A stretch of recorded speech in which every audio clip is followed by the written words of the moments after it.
Hello. Beautiful music. Welcome to the stream. Happy Sunday. Welcome, everybody.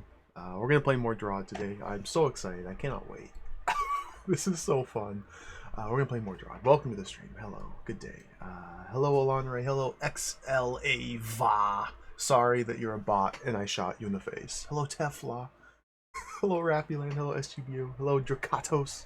Hello, Foamed. Hello, 8-Bit Tomato. Hello, everybody. Hello, Dana.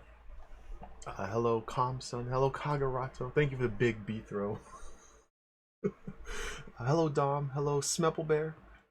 Hello, Dieter Lavos. Hello, Almacia. Hello, everybody. Hello, Bone Masher. Hello, Elfa. Welcome to the stream. Welcome to the stream. We're going back in. We're going back in. There's so many more puzzles to solve. There's so many more puzzles to solve. We got to stab these monsters, solve these puzzles. We got to go back in. We are deep into this hold. Again, I mentioned it yesterday. I'll mention it again today. This is wildly larger and more difficult and complex than I thought it was going to be. I did not know what I was getting myself into when I decided almost on a whim to play this hold. But here we are now. Here we are. It's too late. We've come too far to turn back. We just have to keep going. What's your boy Jay? Welcome. Welcome, welcome. Yeah, happy Sunday. Happy Sunday. I'm going to play more DROD. Yesterday we had a pretty good stream. I had a lot of fun with it. We solved some really cool puzzles. I got owned really hard. And I got tricked by some other puzzles. It was a good time. It was a good time. Comson, thank you for the resub. 33 months. Beautiful music. Thank you very much. They don't call it a gigantic jewel for nothing. That's true. That's very true. Duck Admirer, welcome. We're gonna play more DROD. That's literally the stream. Is there anything else to say? DROD. Deadly Rooms of Death. We're gonna play more DROD. As you can tell, I kind of have a one-track mind these days. Let's play some more DROD. Oh, there it is. Yes. Oh, I'm getting so happy. DROD. Let me move some windows around. Music.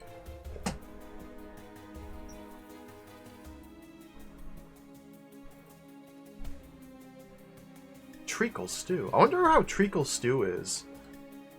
Man, there's so many more DROD holds I want to play. My CaravelNet user key is invalid. I think it's always been invalid. I don't know what that means. I gotta request a new key. So yesterday... Oh, dude, we did so much. We finally finished up the Molten Core. And B-Throw was able to pick up a can of Oromite Repellent, which we took back to the city, gave to this man, who cleaned up some Oromites, and then that allowed access to the interior of the city. The interior of the city is made up of 1, 2, 3, 4, 5, 6, 7 different rooms. And each of these rooms leads to its own separate chamber of the indoors area. We cleared out one of them.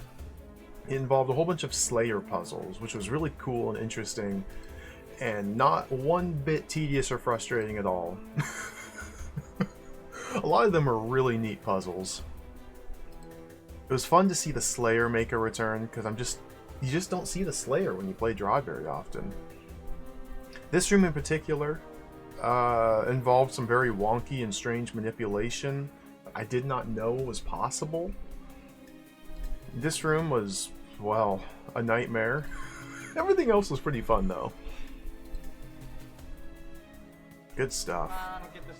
We went to the bank. Who's that? Sneed Plays! Come on. Thank you for the 100 bits. The 100 DRODs. We went to the 200 DRODs. Thank you. Come on. Thank you. And we went to the bank as well, where apparently there are, what's this, 12? 1, 2, 3, 4, 5, 6, 7, 8, 9, 10, 11, 12. At least well, at most 12 different bank combinations, which, as usual with everything in this game, that's way more than I was expecting. Along the way in our journey, I have found and written down 3 combinations. Weapons stations. Fire at will. Oh yes, the DROD train.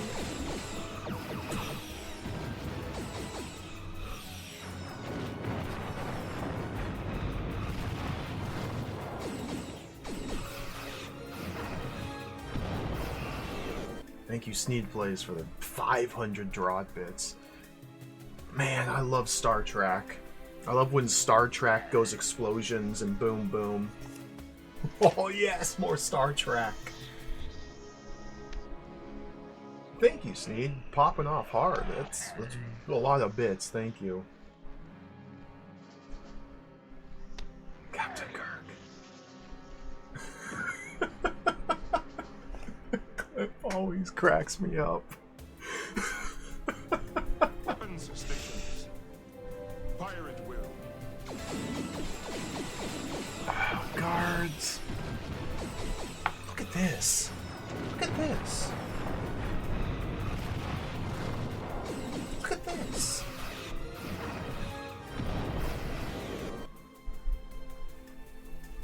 Look at this. I don't get this at all. Rapulin, thank you for the bits. Thank you for the 100 bits. Opar is still welcome. Come on. So yeah, we made our way into the vault. Apparently there are 12 separate combinations. There could be less. It's possible that some of these paths don't get walked on. It's unlikely, but possible. I've only found 3 combinations. There's 9 more. So, that's that. It seems like each combination leads to a little kind of a gimmick room, or it's just more of an artistic piece than anything else. This gimmick room completely destroyed me. I was convinced that this piece of tar was cuttable. It wasn't. Colorado, thank you for the 200 bits. Thank you. Thank you, everybody. Now, I did learn, thanks to Dom's help in chat, I did learn a method by which you can analyze a shape of tar and determine if it's cuttable or not. I didn't understand what I was doing yesterday, but after some time after the stream to think about it, I realized the implications of the inside corners, or the enclosed corners and all of that. See, I had, for some reason, convinced myself that this was cuttable.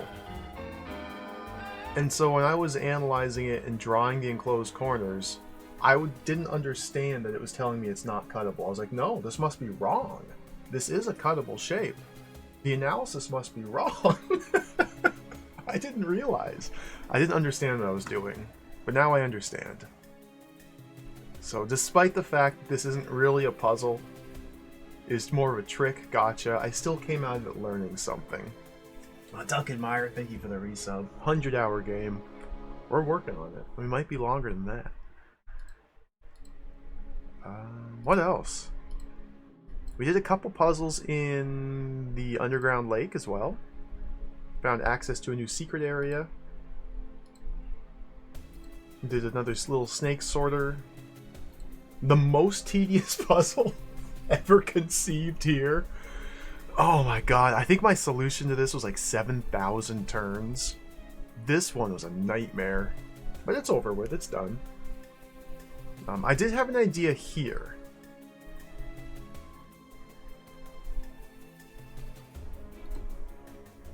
If I go like this, if I hit F6, if I watch my demo, the number for this... Okay, it's possible that this is one of the bank... I should start the timer. It's possible this is one of the bank vault combinations. It's worth a try, at least. 214753. I'm basically going to be looking now for any 6-digit set of numbers, set of 6-digit numbers, to see... Because I want to get into these bank vaults. Return to game. Is there anything else? You see, here's one combination down here. There's Beefthrow says that this is significant when we enter into this room. Like, I still don't understand why. So this is still a mystery. There's 2 secret rooms on this floor I still haven't solved yet. I tried this one once, couldn't figure it out. I've kind of forgotten how it was arranged. So one of these days we'll go back and try this one. This one I still haven't even tried. I understand how to do it, I just haven't done it yet. But we'll get to it. The Goblin Woods as well holds 2 secret rooms that I still haven't even tried to solve.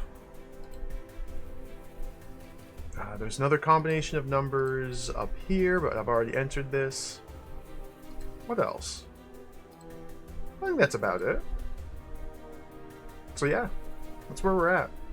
In the city, we have a whole bunch of different areas to explore. There's a little chunk of lethal lava land I don't have access to. Let's go. Further save. Restore. Let me try that number.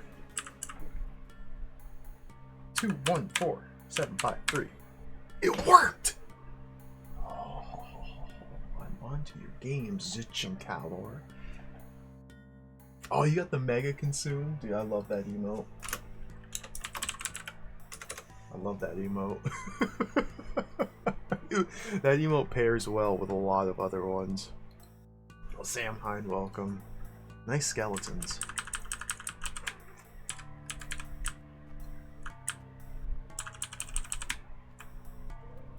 Octopus! Octopi have 8 tentacles. This is squid.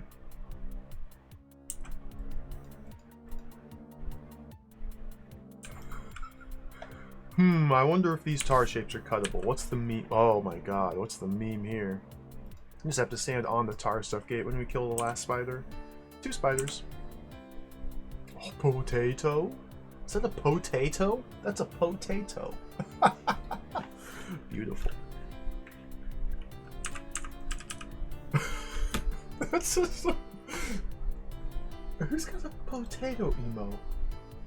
That's a global? What? Potato? Come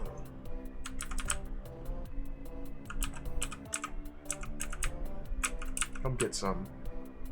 I don't even need to be standing here. I don't know why I thought that it was that.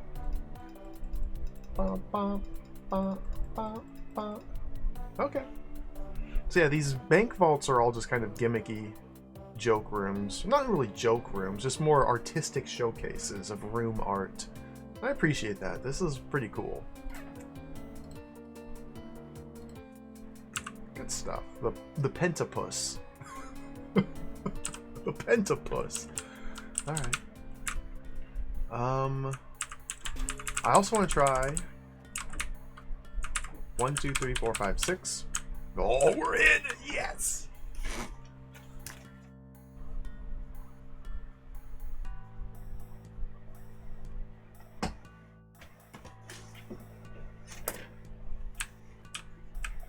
The lady at the desk mentioned that some people just use the numbers 1, 2, 3, 4, 5, 6 as their combination.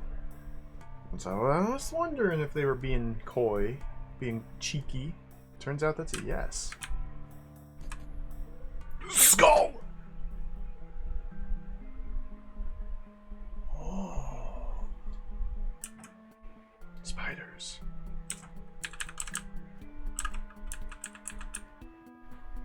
A lot of trapdoors. How's that scroll not burning? What arcane sorcery have they committed? Haha, I guessed your vault code on the first try. Came here and stole all your stuff. I hope that this pirate flag will remind you about the importance of security.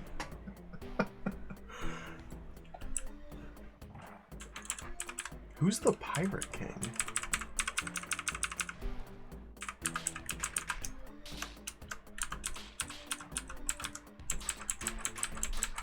Clear.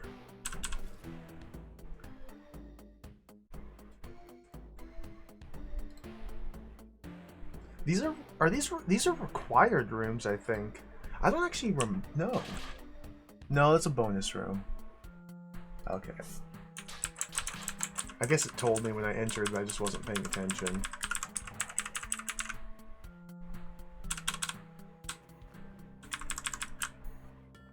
Yeah, I think I can definitely say that there are 12 different vaults. One of them may have the jewel, but it would be a vault from the goblins, because the goblins stole the jewel that we're trying to find. We saw that when we went goblin mode in the flashback sequence. There's still 1, 2, 3, 4, 5, 6, 7 more. Huh. I don't really have any other ideas as to numbers to try here.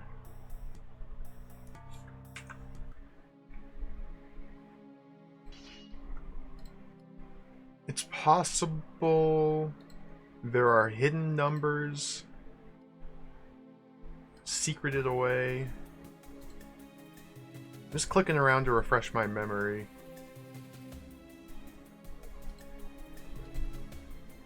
Have fun. I don't think there are any more numbers out in the Briar.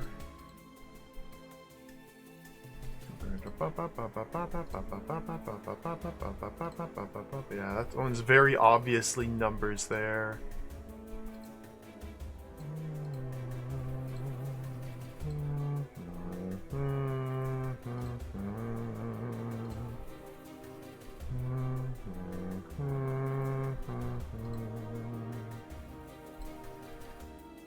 Oh, Bane's welcome. Xinjing Bane, welcome. It does kind of look like adventure, yeah. How many times do you have to tickle an octopus to make it laugh? 10 tickles.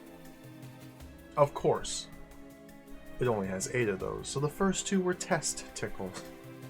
Thank you, Baines.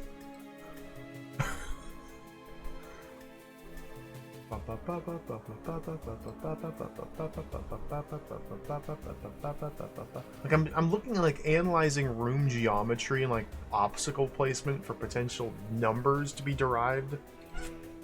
I'm probably primed to overthink things now, but the fact that the solution to this room was one of the codes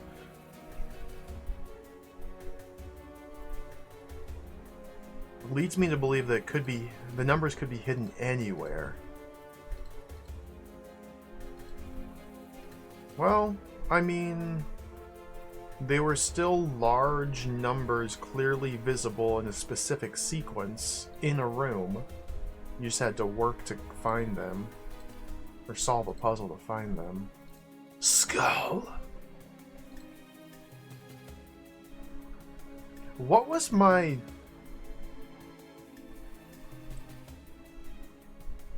This wasn't a 6-digit binary number. This was a longer than 6-digit number.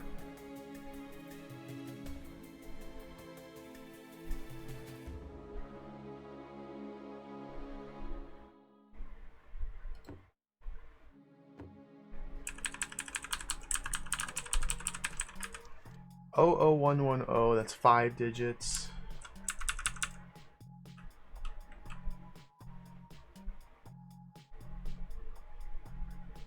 Oh, yeah, this was like a 10-digit sequence of binary, so it wouldn't be that. The bank teller did mention some other things. I don't remember her precise verbiage. I don't think there's any other numbers hidden. But regardless, I'm just going to click around a little bit more. Skull. No. I don't think they've hidden numbers like in these rooms or anything like that. Okay, okay. Zuch Calor.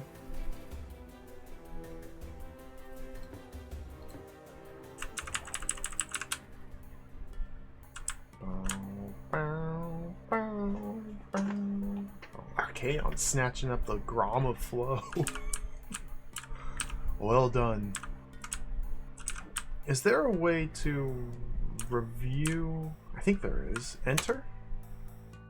CaravelNet chat. Oh. Click B throw? Right click? There's a way to... It might not work if I've left the screen and returned.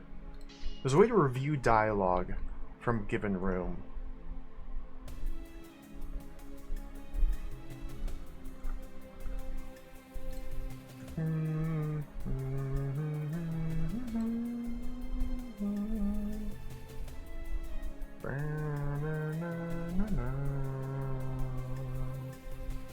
Escape.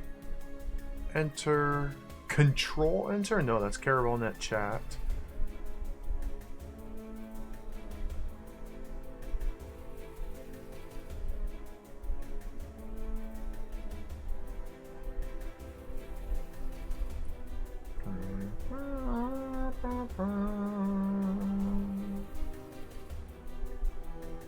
Double-clicking the face portrait will bring up the history of a current room's in-game dialogue.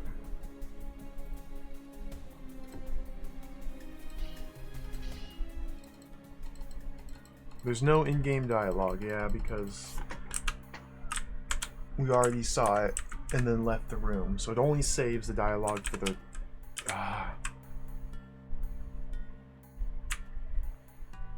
the first time you're in the room, or before you leave the room. 000 000. Can't do that. 555 555.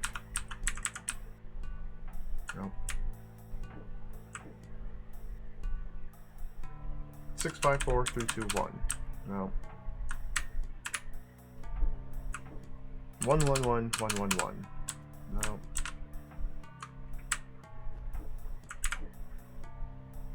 Nine nine nine nine nine nine.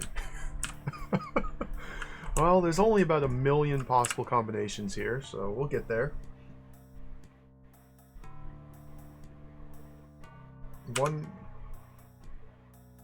8 6 2.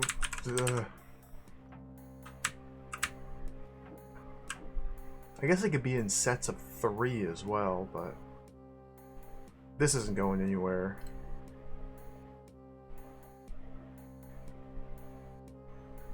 Slayers. What if Slayers? What if the word Slayers is a secret number? 6 characters long. Alright, we'll come back here.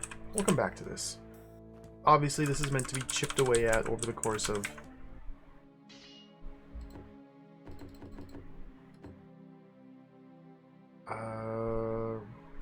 Furthest save is here on the way out. Yeah, well, this is worth a shot. Room start, yes. Okay, yeah. So we can we can space to skip it and then just read through.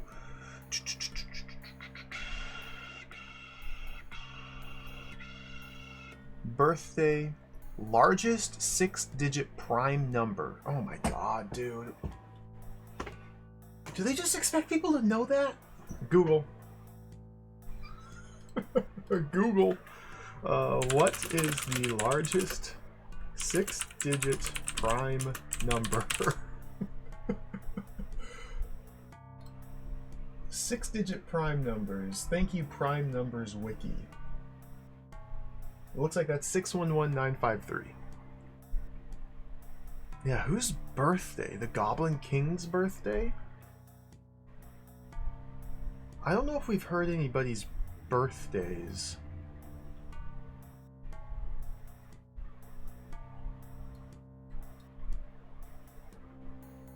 The Vault of Dr. E. Will. This might... So the hold we're playing is a sequel to another hold called like E. Will's Mad Complex or something insane. What if you have to play that to get the code to Mr. E. Will's vault?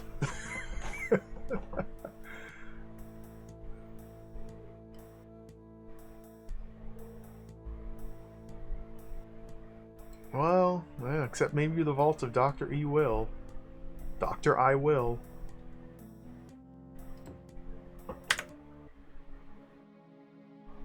There was restore, further save. Largest 6-digit prime. 611953. What? It's nothing.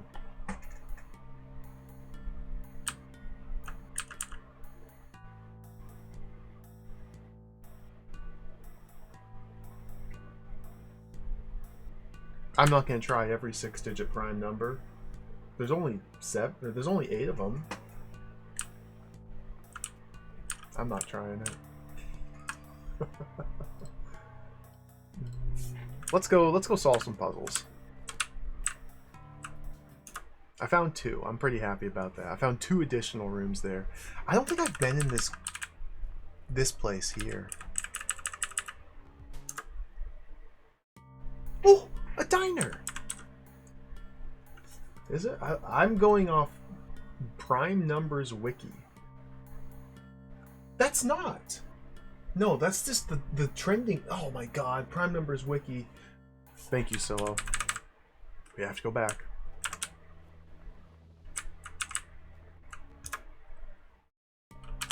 That's my bad. I pulled up this random Google search engine page, and it listed 8 pages as trending, and I thought that was all of them. No.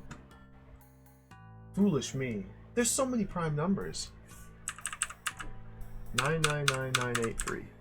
There we go. Okay, I've learned how to read. Good catch. I don't know. Wow. I learned how to read. Oh! These are prime numbers. Oh god, tar. Is this a meme? Is this cuttable? Are we memeing? Is this a puzzle? Is this a trick?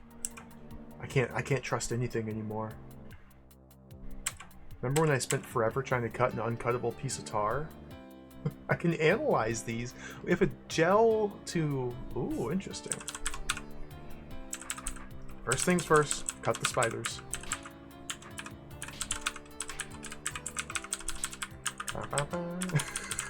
Flashbacks. Ah! Ah!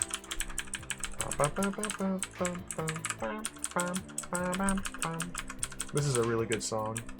Oh, Selt Samuel, welcome. Welcome. So we have to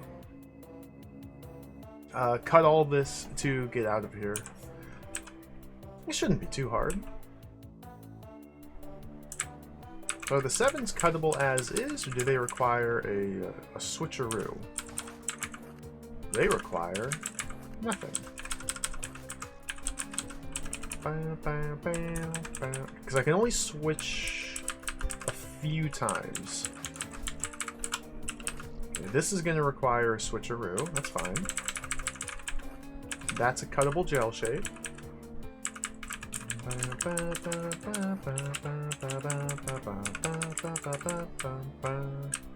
can get into this 2 here as gel. Oh, yeah, that's good.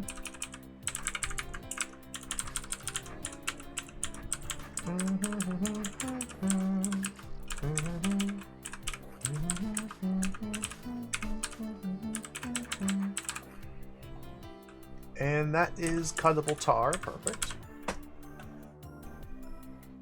Oh yeah, what do you know? That is on the trapdoor. I can touch it once. Oh, Samuel.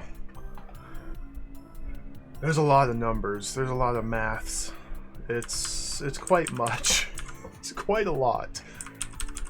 And they really went hard when making this set of rooms.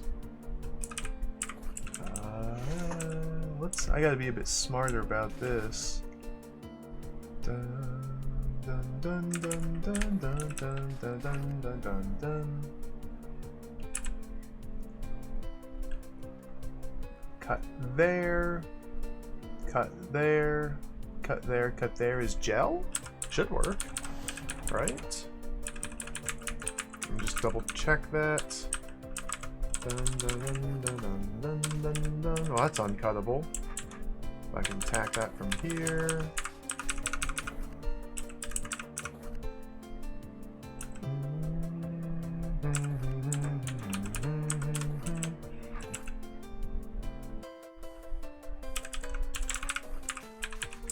Yeah,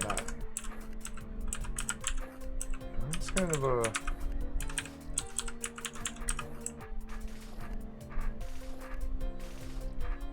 Okay, the tree.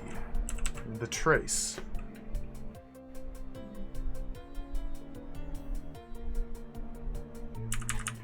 Can't I just...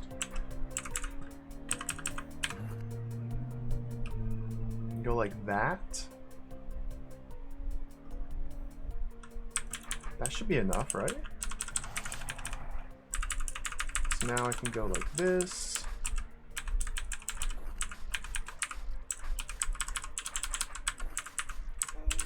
Yeah. And that's cuttable now. Okay. Just one little poke into the tree. Let's do the same down here. Just give it a little Okay, now that's good. The fiver. Let me do my analysis here. 1, 2, 3, 4, 5. This is not cuttable as tar. I can analyze now. So we have to make a cut here.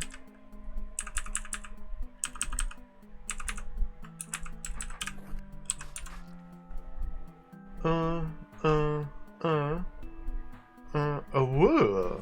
Don't do that. Dun, dun, dun, dun, dun, dun, dun, dun, dun. I only have a few places I can puncture.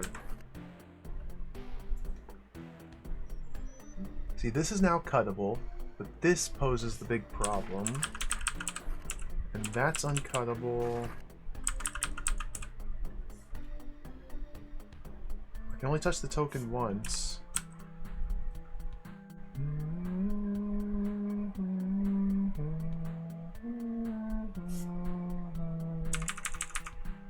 What?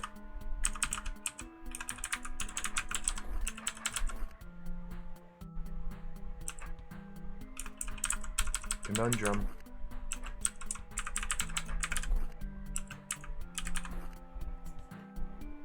That's the cut I need to make. Okay.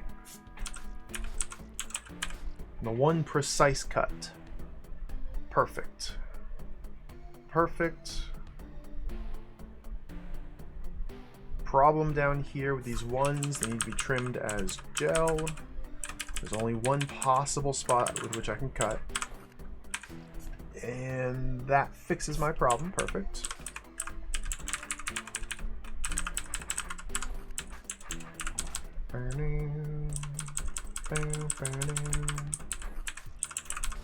What was this? The 7 okay?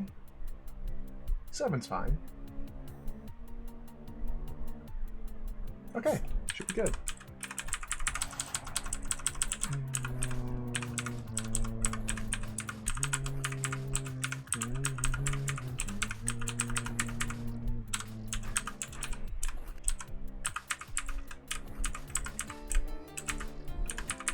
See, this is an interesting tar stuff cuttability puzzle. And it's not a big trick. I swear I'm not mad or salty about being tricked like that. I swear. Maybe a little.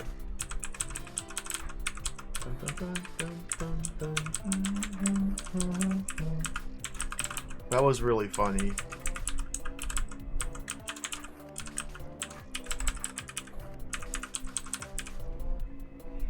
There's a room here. At the end of last stream, I found this.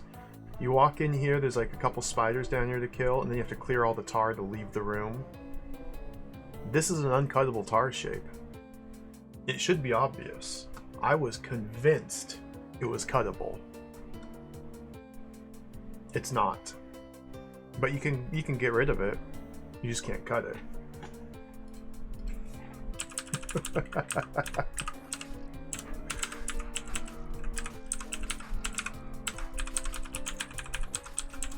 It's a get-riddable tar shape, but not a cuttable tar shape.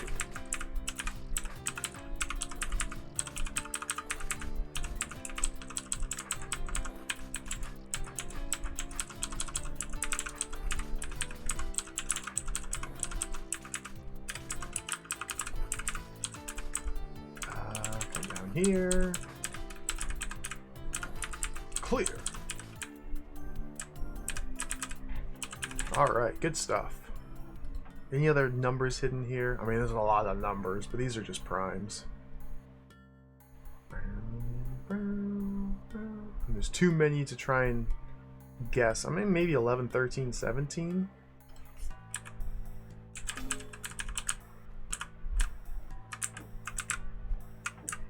Whoops. 11, 13, 17. Nope. Somebody's birthday.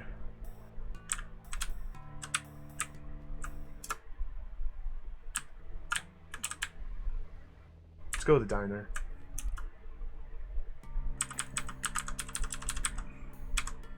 Hello, welcome to the diner.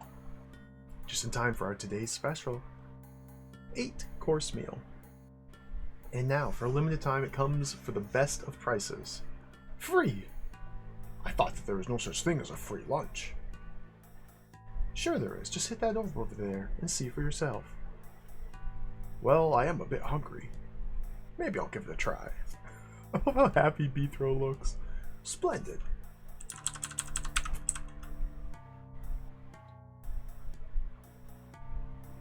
Beethro canonically, I think still at this point it was true, canonically owned a roach grill.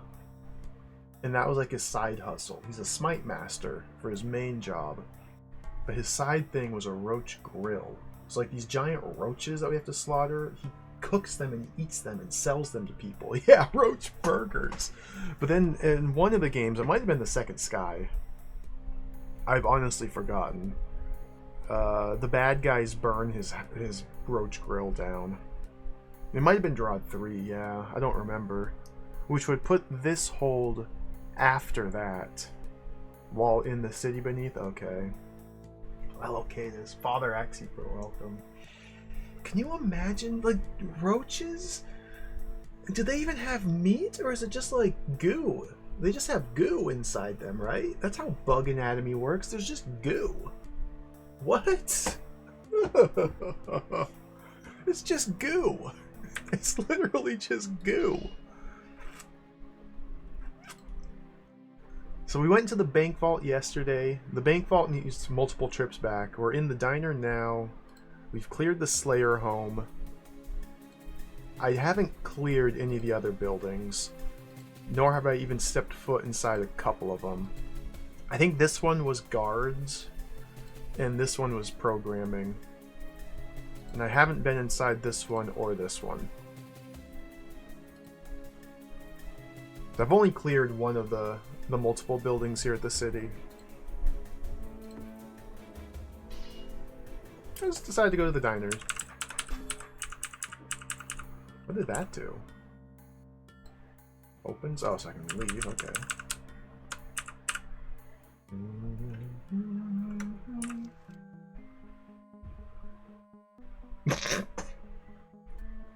Look at the drawing.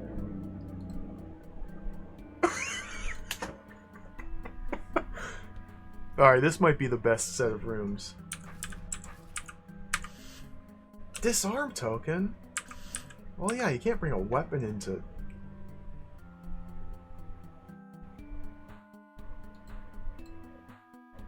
Oh, I gotta kill him. Oh, platform shenanigans.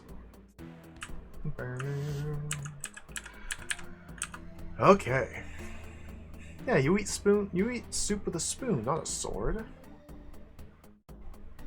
So I have to wake up eyeballs, move them onto platforms, then drop them off the platforms. My only method of eyeball destruction. So it makes sense to start like... It does not make sense to start like that, okay. Makes sense to... I mean, we may have to just simply wake some of them up. Oh, that's bad.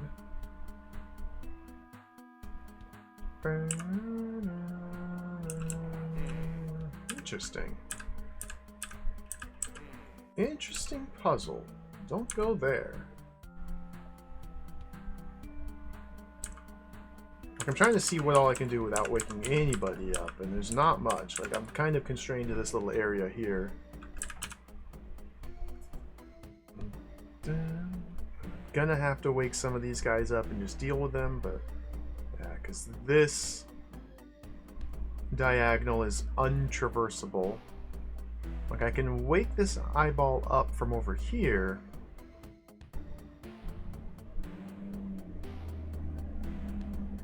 It'd be a big mess if I wake up too many eyeballs.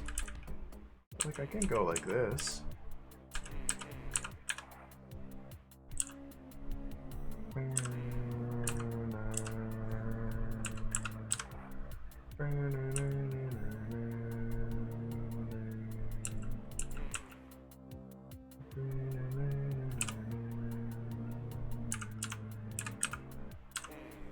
Ooh. Ooh. This is a pretty cool little puzzle. This is interesting. This is really interesting.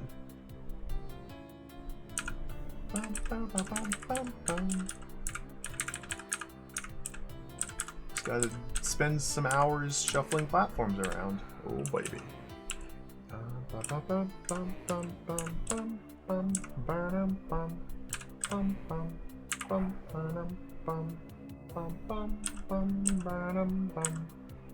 I gotta go here. Get rid of you. Okay. Get rid of. Hey. Hey. Hey. Get rid of you. Get rid of you. Hey. Hey.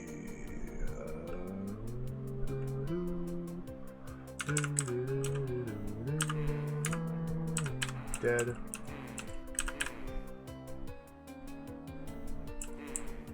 Okay, there's still some trickery afoot over there, so I gotta get rid of these by getting onto here, sliding that to the left. You're fine. You're fine. You, a little less fine, but now you're dead. Okay. I guess lets me do that. Cool room. Whoa.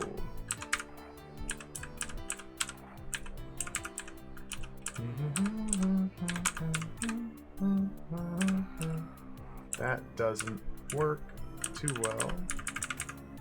This is a better platform for that.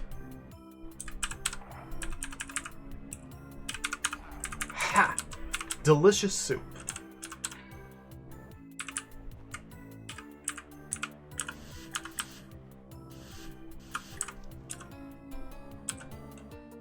Don't see any secrets.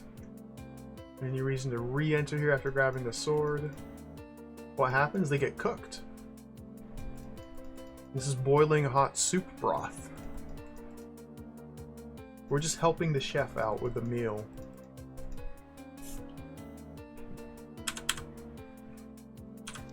Serpent salad. Whoa! This is so cool.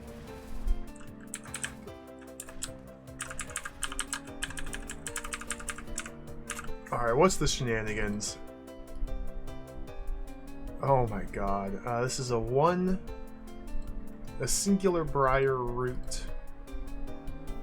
I have to trap the serpents in briar? And there's a billion checkpoints all around?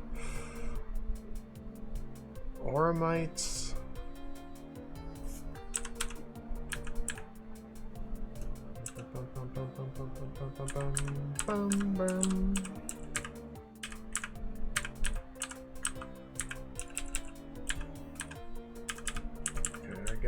Okay, so the big question is, how many turns does it take for that briar to mature?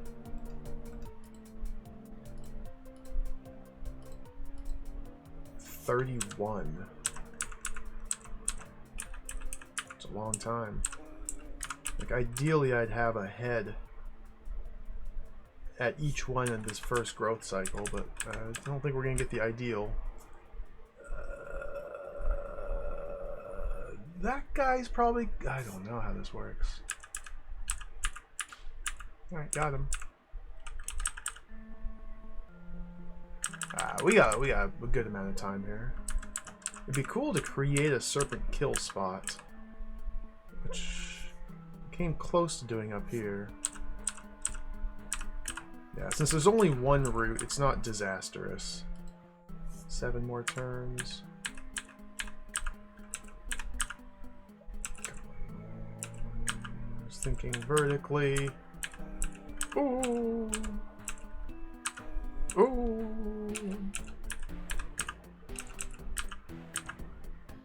There's a kill spot now for you. I'm quickly running out of room.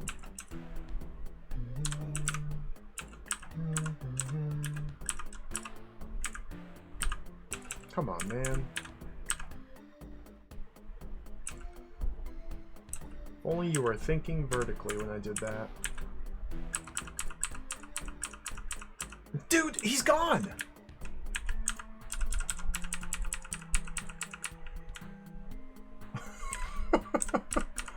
Okay. Dude, just... Thank you. Not really much of a puzzle, to be quite honest. It's just kind of serpents will die, but it's still pretty cool. Roasted water skipper with seaweed sauce. Mmm, nom nom nom nom nom nom nom.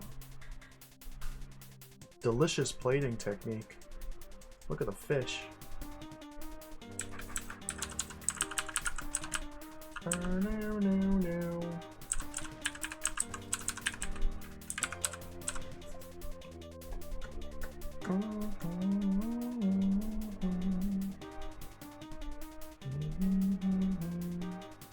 Oh, that's just a knife.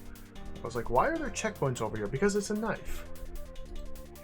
Okay, Mimic goes in here, and then we have a lot of skippers to slaughter. I'm gonna assume sword orientation like this. I don't know why.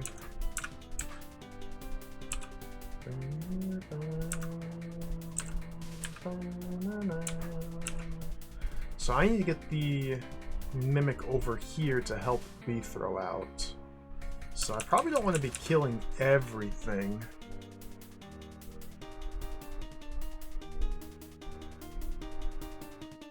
And there's some situations where I need to team up with the Mimic or use the Mimic to make them safe. I think the first goal is just get the Mimic over here to release B-Throw. B-Throw by himself can clean up a lot of the room. But like these walls, I can't.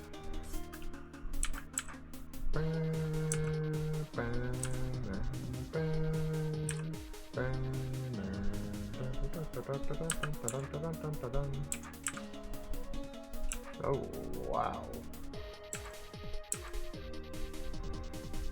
This is awkward.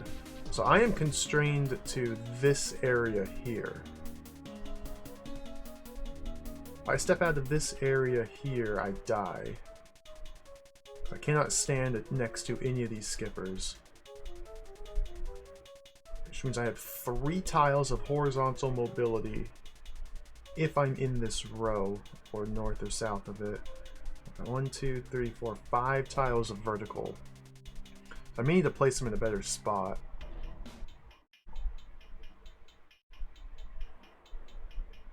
The room is not symmetrical. For example, there's a skipper on this corner here, but not one here.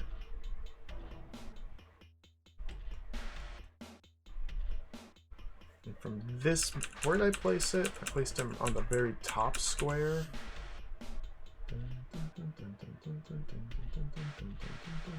I can get 1 tile of ratchet ability here.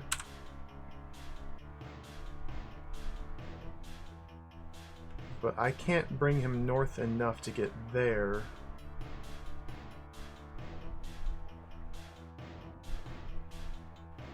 So because I start with southern mobility, I need to work from the bottom. I don't start with any northward mobility other than a single tile, but I have 4 down here, so I can get into these and use these guys as leverage. This is cool. I don't mind a good mimic puzzle. Bum, bum, bum, bum, bum, bum. Like I have to go like that? Whoops.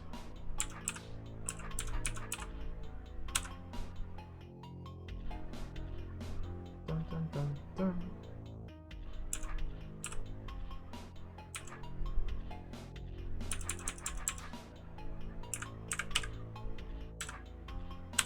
Okay. Slowly getting somewhere. Bum bum bum bum bum bum bum. Bum bum bum bum. Bum bum bum bum. Bum bum bum bum bum bum bum. Oh, I gotta be really careful about what I stab. But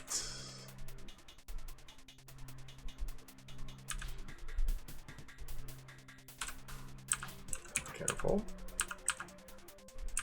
Okay,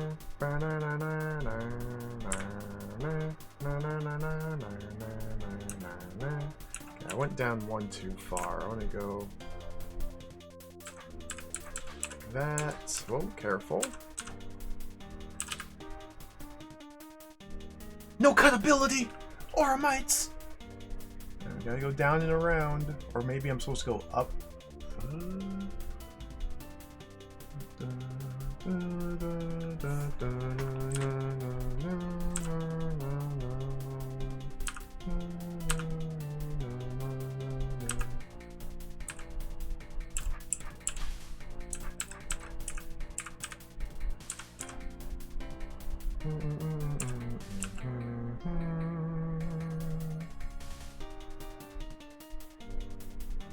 I can just go like that.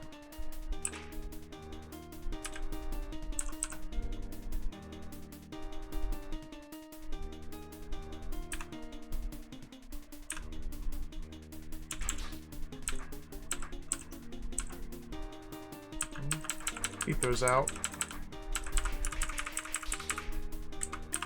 Ignore the mimic now. Until I need him, which I will still need him.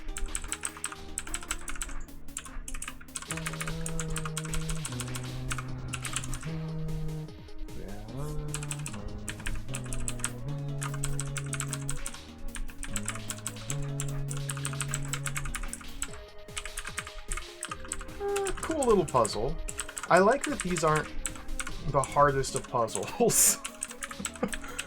Getting a nice break after the madness of those Slayer rooms is quite good. It's quite nice that it's not just devil mode puzzles all the way through the diner. These are just fun. That's a good emote. Chili con rattlesnake.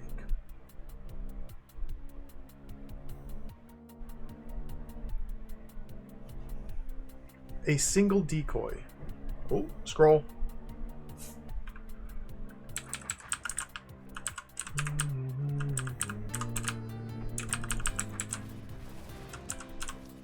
You don't really need these orbs to solve this room. Can you kill the rattlesnakes using the decoy potions instead of these orbs?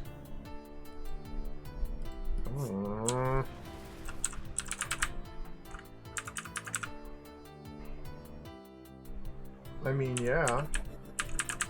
Doesn't that work? Oh, you can't!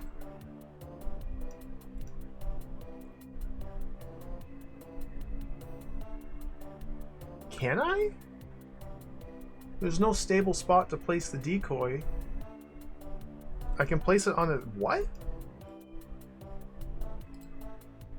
I can't place decoys on open doors.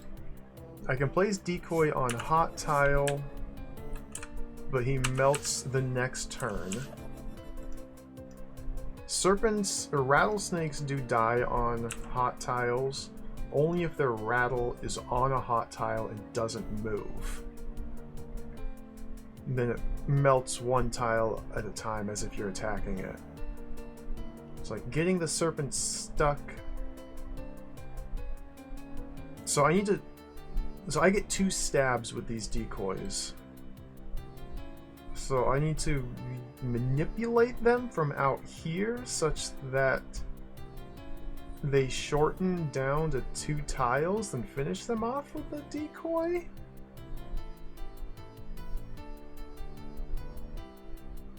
Like, yeah, it may theoretically be possible. Like... This sounds horrible. Well, counterfeit bagel, welcome. It's a good question. It may be a while before I feel the need to play more DROD after finishing this hold. But the need will return.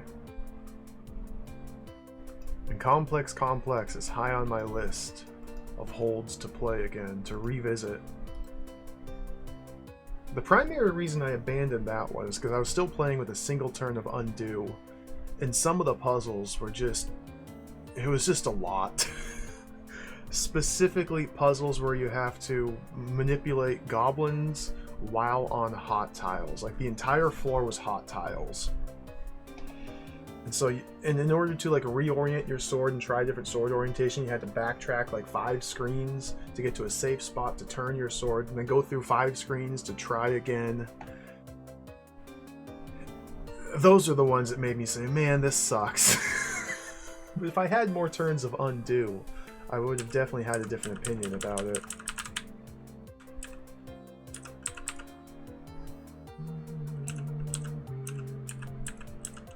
Like, I can... Okay, if I can coil up a serpent here... What are these? 6 and 6?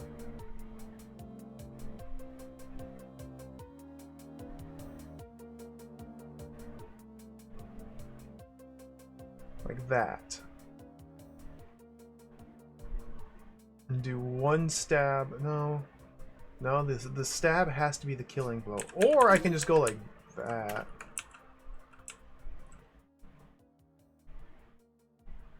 Oh. It's still a timing thing. The dingus got himself stuck!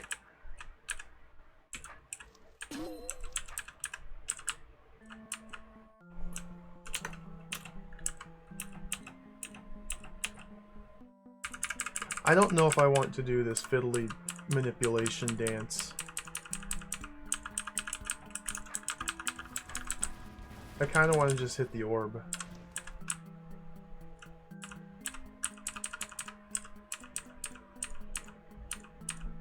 Come on.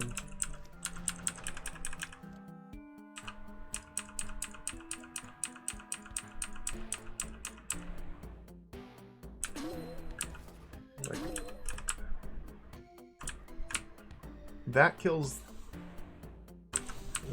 them. Okay, so I just need to get them both on the hot tiles. Yeah.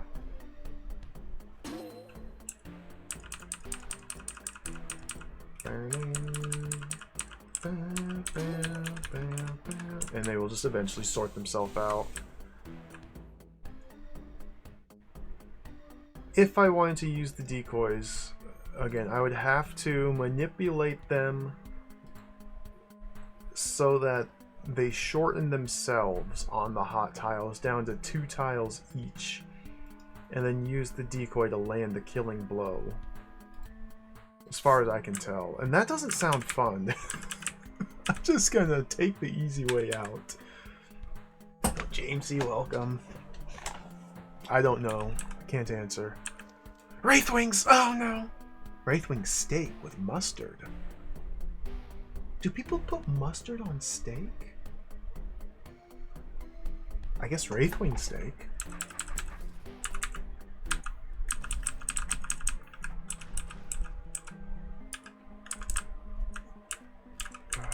Wraithwings. I've never heard of mustard on steak either. I heard of ketchup on steak. Okay, orbs are my walls. Wraithwing herd slaughtering with a sword orientation constraint but I can rotate while standing on the doors. Orbs are my walls to finish the final Wraithwing. Okay. Wraithwing Horde. I probably picked a bad orientation. So in sufficient numbers, Wraithwings are essentially roaches.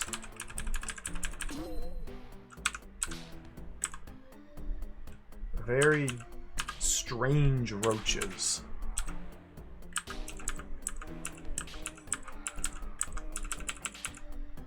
The important thing when battling Wraithwing hordes is to not let them surround you, which is often unavoidable, but in this case seemed to be quite simple. Okay, final one. There we go. Ha! Oh, these were toggles. I could have made it even easier by toggling, but unnecessary.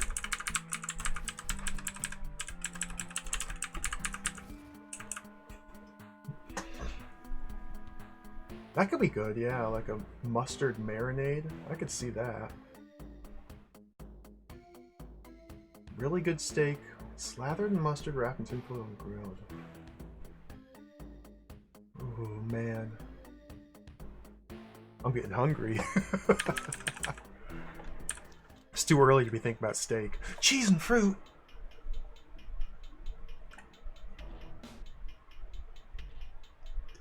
I love the designs, like, this place is awesome. Yeah, that's my way out down there. No trapdoor gates. Yeah, this is just another little combat room, it looks like. I probably want to save the tar. Brained goblins, roaches, roach queens. Brained roach queens are a nightmare.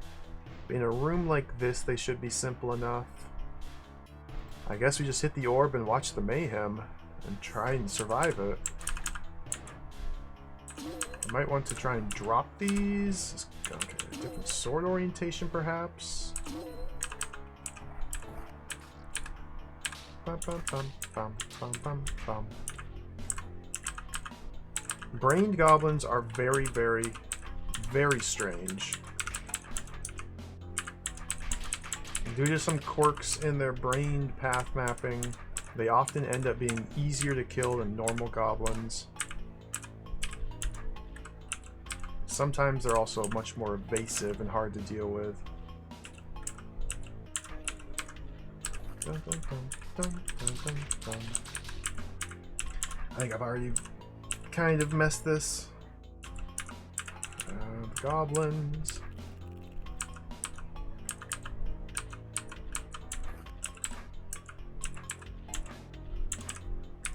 These goblins, man.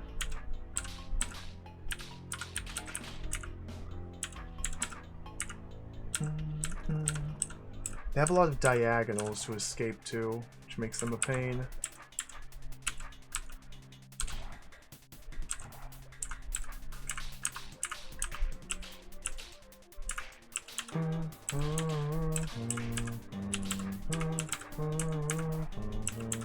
I could probably carve good goblin kill spots using these trapdoors if I were being smart, instead of just kind of walking around chasing these things. Oh, you dingus!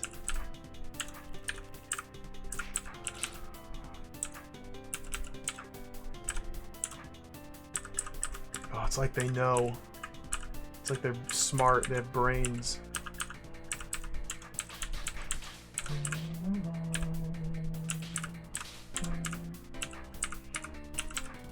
Dude! These goblins, man. Just lay off.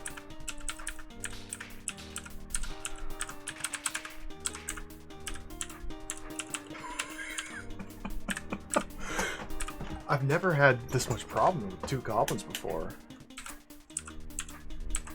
Maybe I should have got the brain a little bit earlier. Like, this just feels like a stalling.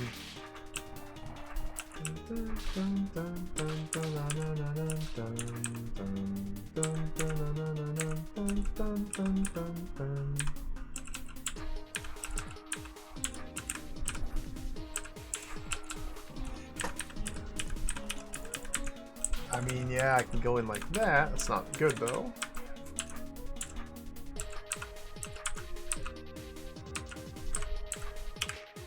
One more down.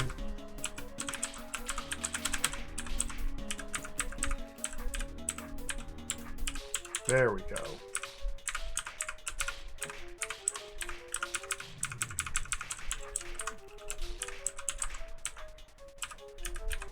It's not where I want to be.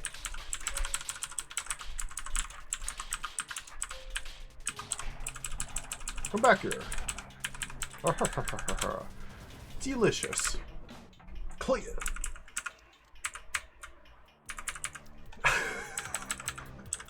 What is this? Maggoty mud cake. I'll pass on that. Somebody else can enjoy the maggoty mud cake. I don't think that's for me. Now, normally I'd try anything once, but when it's maggoty mud cake, I think I'm okay without trying that. That sounds terrible.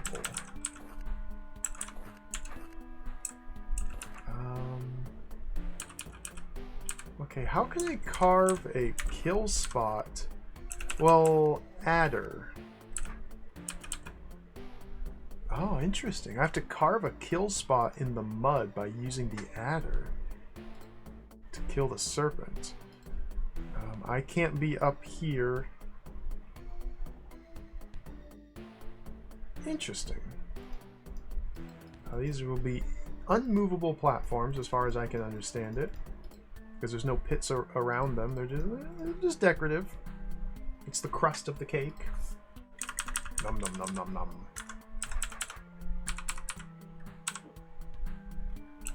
Alright, Mr. Adder. What do you got? How are you gonna...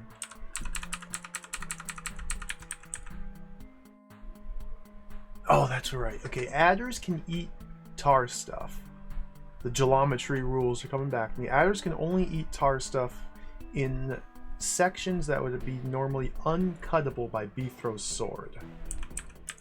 So this shape here is only penetrable from an adder, like from the south, or from the west here, from the west here.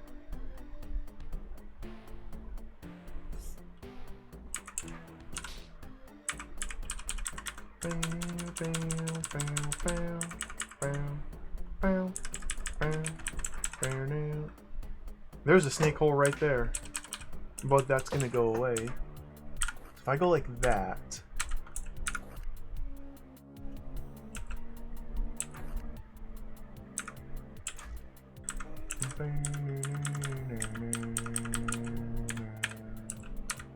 adder, adder.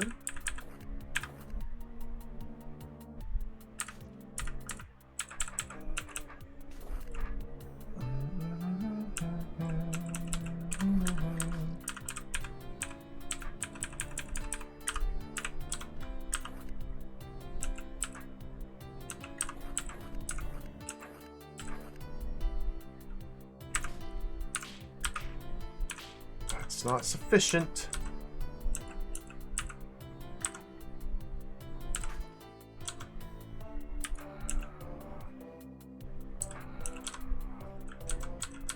Get off me! Thank you.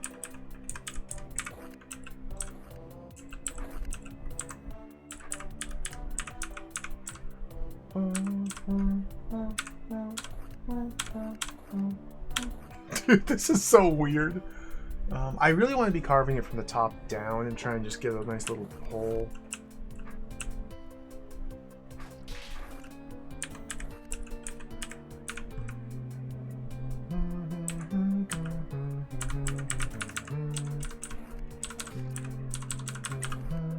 Okay, if I could kill the adder now, that'd be nice, but that ain't gonna happen.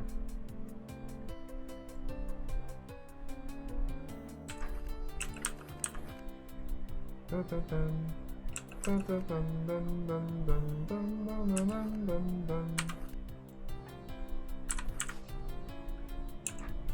am I gonna do this?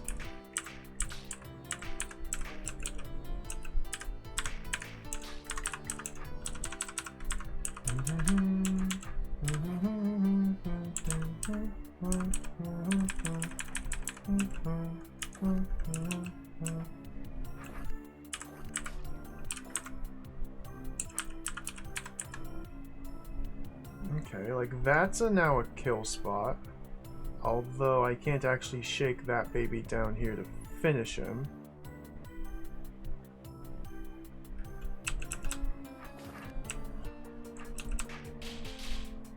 Okay, so...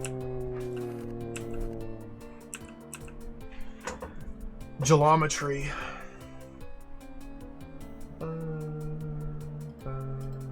That opens the door.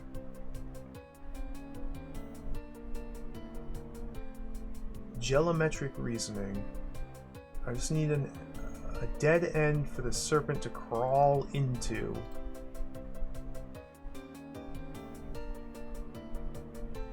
How did I make that happen?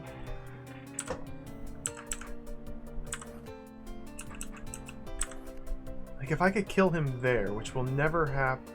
Well, I don't want to say never.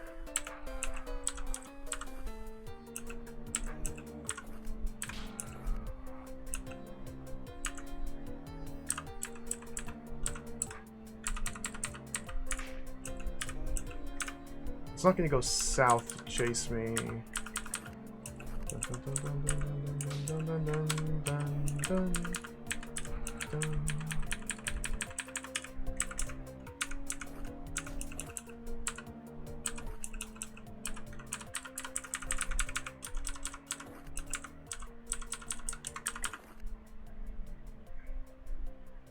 So how do I turn something like this into a kill spot? Typically I would create a diagonal. So like we have a circle of mud there. Okay, yeah, I need it to get stuck in okay. It's coming to me. I need to trim this down first. So there's a circle here, a circle here, a circle here. So that way when it eats down, it creates a circle. And the adder has nowhere to move, but I also need access to give it a little stabby boy. To help visualize, we head to the level editor. Oh yeah. Apparently you can just kill slayers in this video game. Slaying time. Apparently you can just kill slayers. You go like...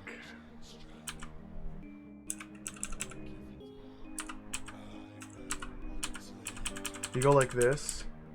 No. How do you do this again?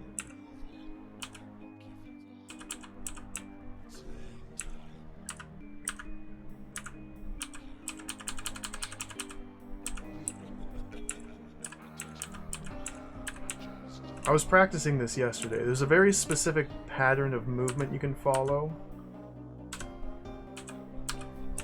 Okay, I think I'm on the wrong...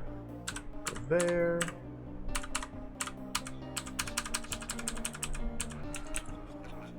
Apparently I've forgotten how this works.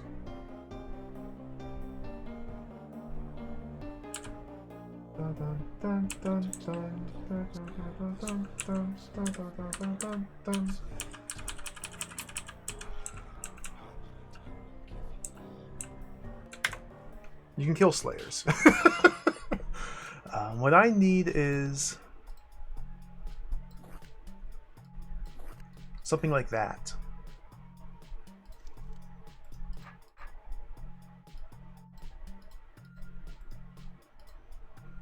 Oh, weird. Something like that. Stop! Stop! Stop! It's okay.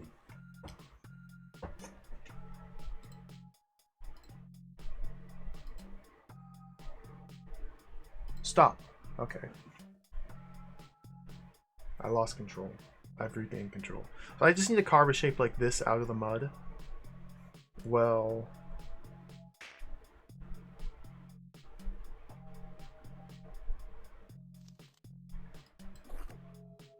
like this. I need to carve this shape and then send the adder south into here. So the adder goes nom, nom, gets itself trapped, stabbable, serpent kill spot. So this is the shape I need to carve while dancing around the adder and preventing it from eating. And then I can create a kill spot for a serpent just like that. Okay?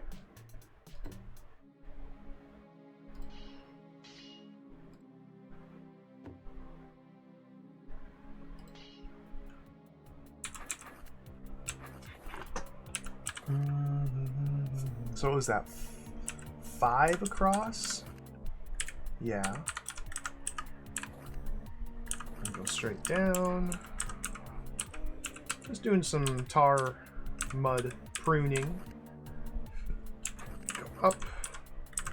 While dancing with a serpent.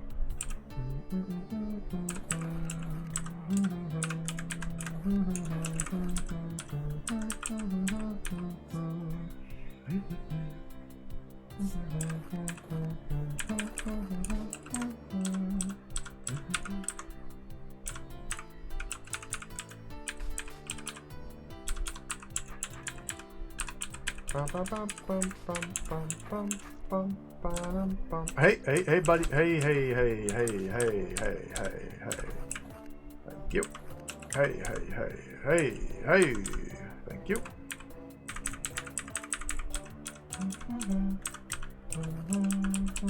Bad sword orientation.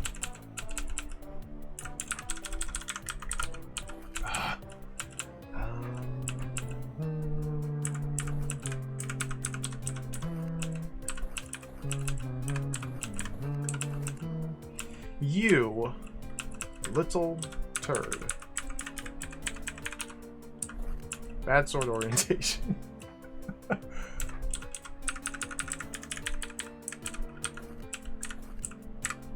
There.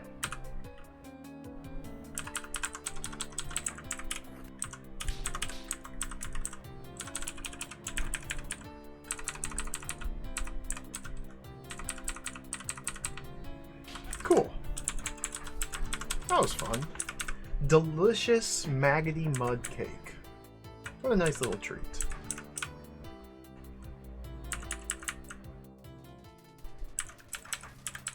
Wait, what did this even say? Tar like coffee?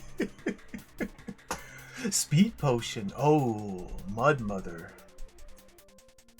Tar mother even. Walls under tar.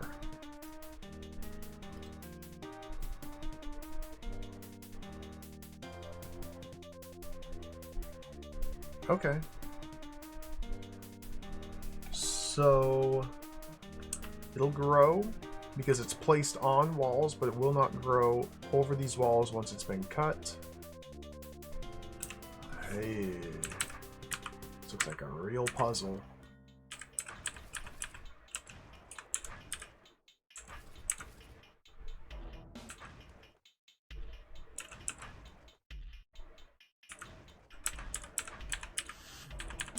They kind of force you to, yeah, use most of your turns. Oh my goodness. Speed potion is going to help out tremendously here. But this is still going to be a thing.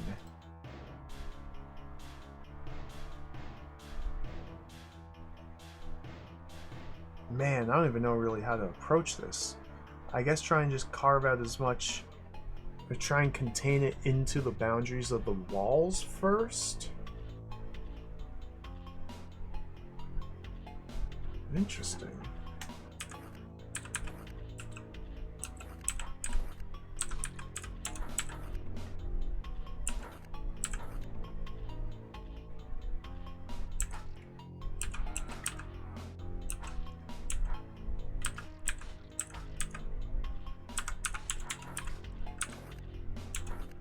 This is interesting.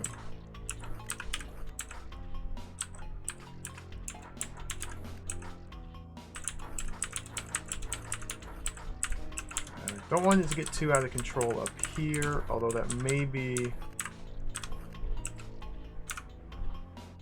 just unavoidable. Well, with a speed potion, most things are possible.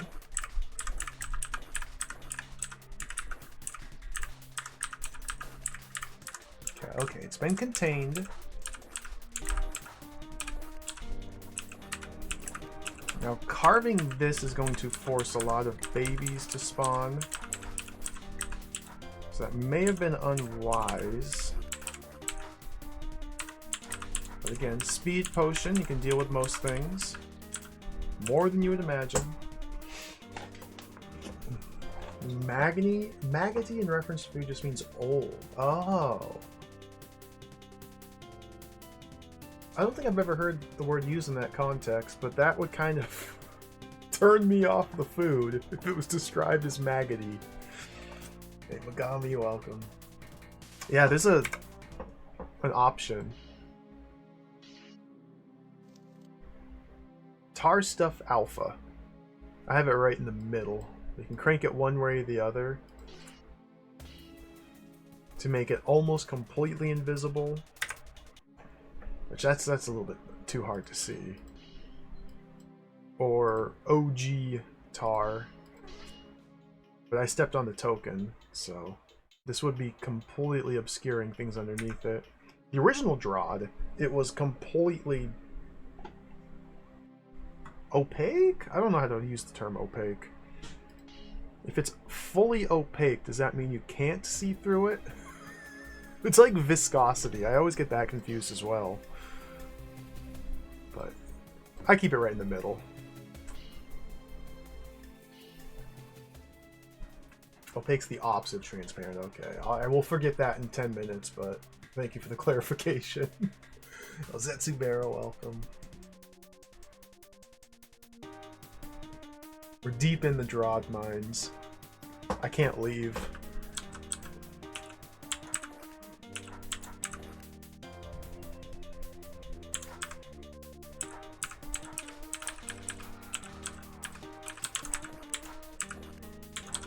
Okay, so block that. That would have spat a baby out. It wouldn't have grown out. So this little bit here is looking a little bit ugly, but once I free up this plate, I can reshape this into cuttable. The cuttability. Could I have gone like that instead? That's a yes.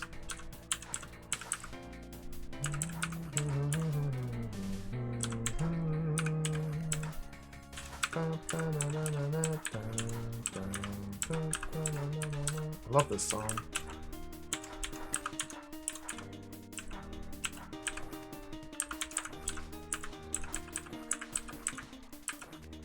Okay, that's a fully cuttable shape in there, no problems. So I have to let this grow once.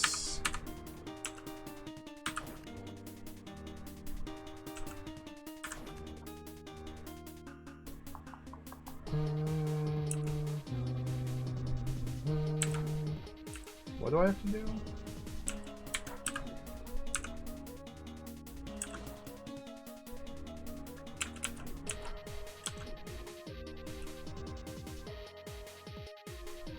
I may have made a problem.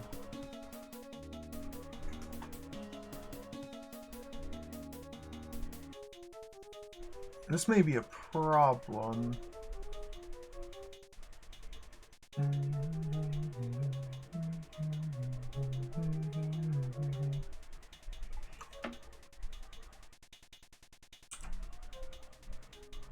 I can cut those two, causing those to round.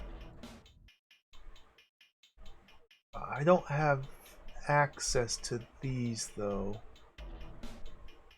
Yeah.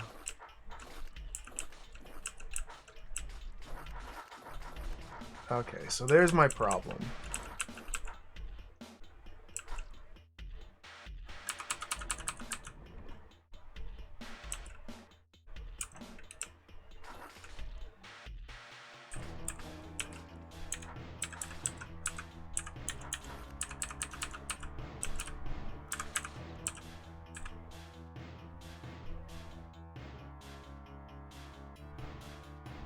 as long as I leave this tile, geometry, it's going to want to regrow into here. But I guess I have to just use the speed potion to manage that. Open the door, cut it through here, and I should be good. The powers of the speed potion.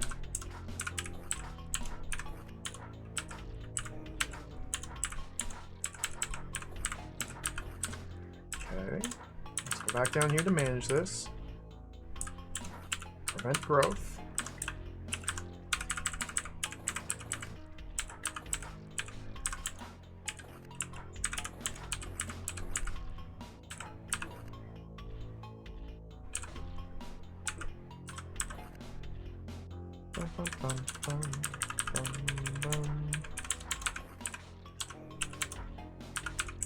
Okay, now the mother makes that section cuttable. Oh!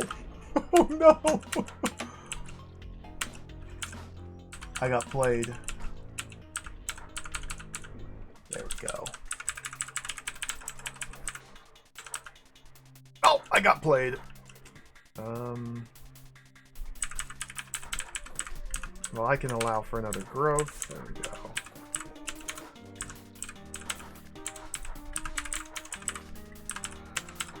Okay. That was a fun little puzzle. Nothing too crazy. I love speed potions. I think they're really fun. I understand why they're so seldom used. But they're really fun to play with. It just makes you feel like an ultra mega god slayer. Alright. Delicious meal. Anything to say, Beethro? No? Okay.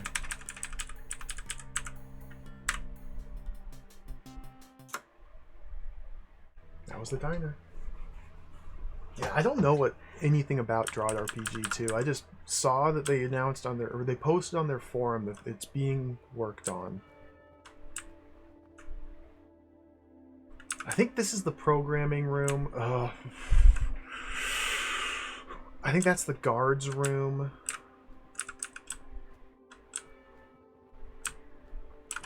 I don't think I've been over here. The pool! Oh, let's go for a nice swim.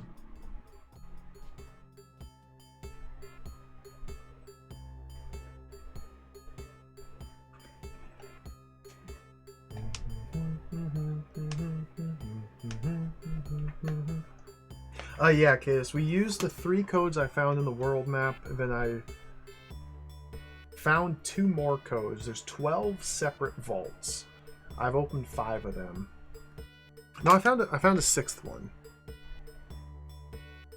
The largest 6-digit prime was one of the codes. 1, 2, 3, 4, 5 was one of the codes. Let me write this down. 999983. So we found the 3 codes, one in Lava Land, one in Goblin Woods, one in Underground Lake. 1, 2, 3, 4, 5, 6. Largest 6-digit prime. And then the solution to the secret room where you have to create numbers to build rafts. This room here. The sequence of numbers that you need to write to clear the room was a code. So they will be hiding codes in very obscure spots like that. They're not all going to be just obvious like this.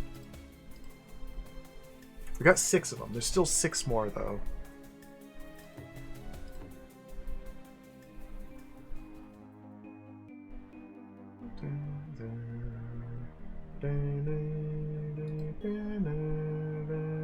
They just said, look, they said an industrious smite master should be able to find all the combinations somewhere in the hold. Except for maybe one of them.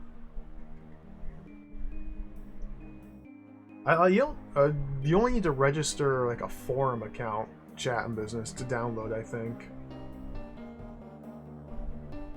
You don't have to pay a subscription or anything. You might not even need to register a forum account to download holds.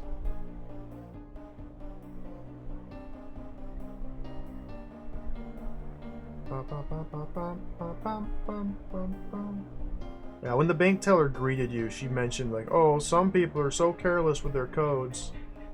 They just use 1, 2, 3, 4, 5, 6, or something simple like the largest 6-digit number prime. Or their birthday. But I don't think we've seen any birthdays, any dates listed yet. We might have. Okay, what am I looking at here? I was in the pool!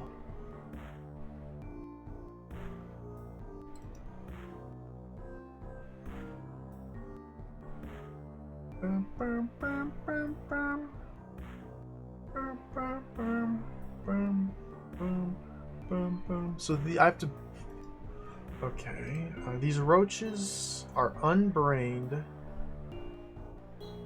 because they consider the force arrow a block.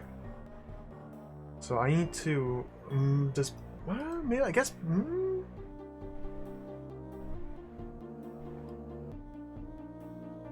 I'm going to presume that pushing a mirror block onto a force arrow would cause a roach to consider that a brain navigable pathway and cancel out the effect of the force arrow? Because the only way these roaches are moving, this guy's moving west, is if he's brained. I can't come over here. Same with this guy moving east.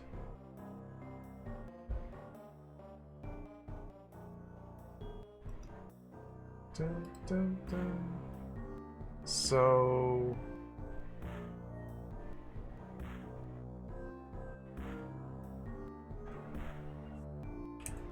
Seems straightforward enough. I hope I don't need to keep these roaches alive. I mean, I guess the question is, does this actually work? No. Okay.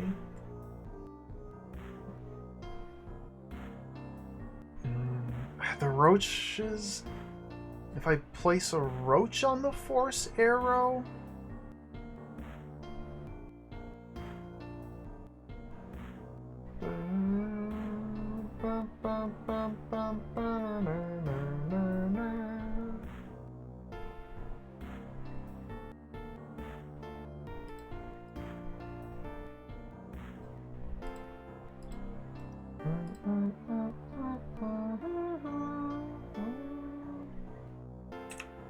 Interesting.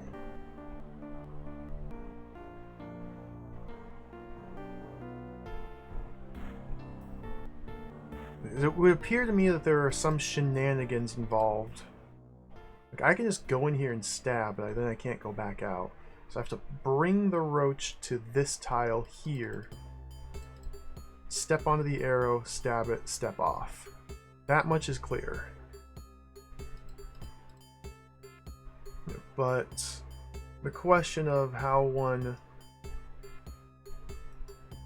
does that is unclear. Can't stab the brain. I guess these roaches will be used somehow? If I get a roach caught on the arrow, maybe that cancels out the fact that it's brain navigable. Turns it into brain navigatable. There are 2 brains. Yeah, I guess I can stab this one if there's 2 brains.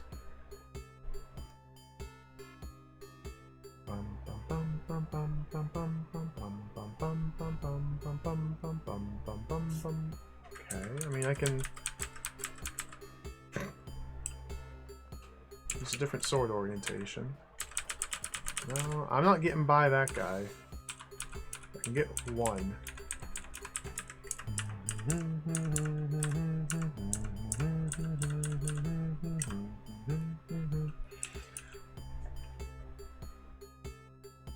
We'll try and get him up there, so we do the roach dance, the brained monster dance. It's been a while since I had to do this. I can create distance from him by colliding with the brain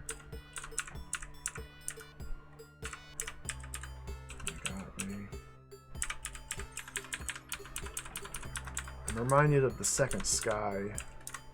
Second Sky had a couple of rooms where you have to do the brained roach dance like this. Or at least one. Specifically ramming the roach into the brain to create distance. I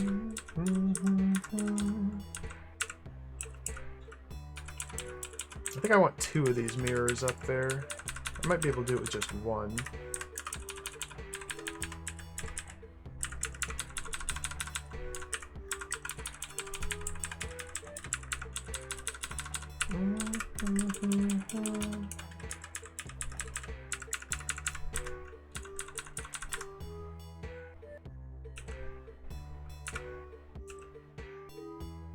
Okay, how am I going to convince him to go up there and not track me, though?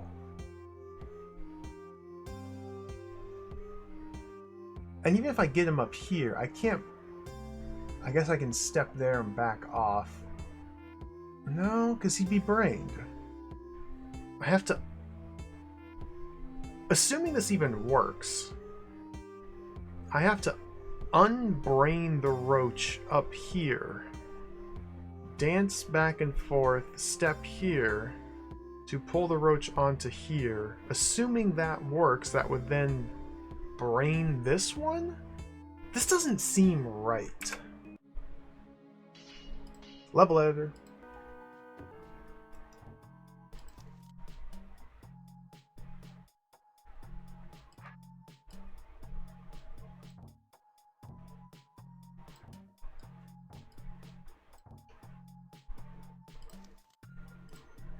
Put a roach in a maze.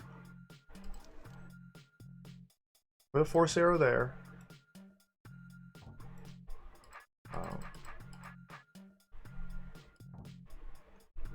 Well, I guess it doesn't matter, but it'd be like that. Put a brain in the room. 2 of them even.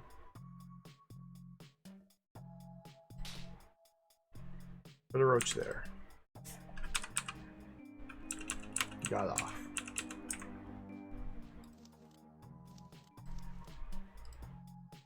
Mirror block. Dropped! No, that doesn't brain the roach. He's still unbrained. Okay. Different approach must be taken then.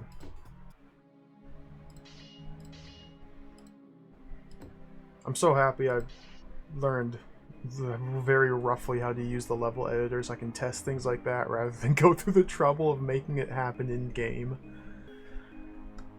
So how would I brain this roach? That seems like the only possible way to pull him out.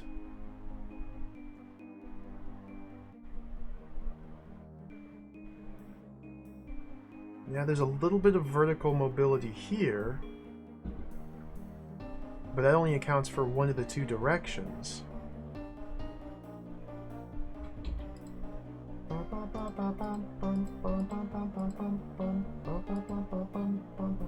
Plus I need something following me into here to kill him. Go finish him. I mean, that's fine. That's what one of these is for. That's what this guy's for, in fact.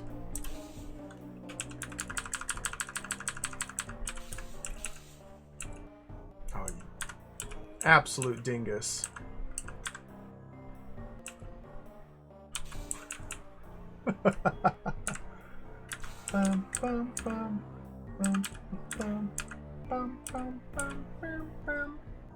Okay, we do have to do a fancy dance to get him onto this outside corner. Or blocking his path with mirrors would probably do to get him to follow me in here. Because as soon as I step onto this force arrow, he unbrains. Yeah, it was definitely an issue before. I do have mirror blocks now, though. Movable obstacles. But still, getting in here with the brain, with a roach behind me, is the only way to stab this brain, but this must be the final enemy defeated. So I stand on the door. Yeah, okay, yeah. I'll kill him. Do that. Because that's a room clear gate. So I still have to kill all 4 of these before even messing with this guy down here. Which means this has to be killed. So it'll be an unbrained roach following me in here. Not a brained roach, because this thing must be dead before I come in here. No, it'll be brained. What am I saying? 2 brains. 2 brains. So there's no reason to keep this alive as far as I can see. Unless I need an additional obstacle in addition to these mirror blocks. It still doesn't answer the question of what the heck.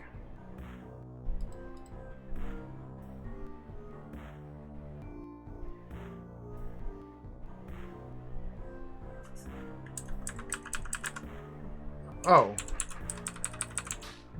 Oh. Throw stands on the... Oh. It was so much easier. Why didn't I test that? Okay, it was so much easier. So I used the mirror blocks to provide me safety from the brained roach. And then I just simply stand on the force arrow. Repeat 4 times. Okay. Oh, baby.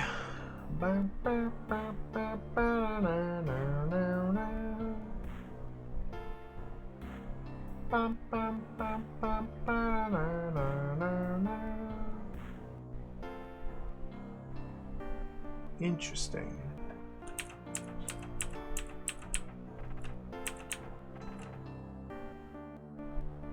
So I need to 1, 2, 3, 4, 5, 6.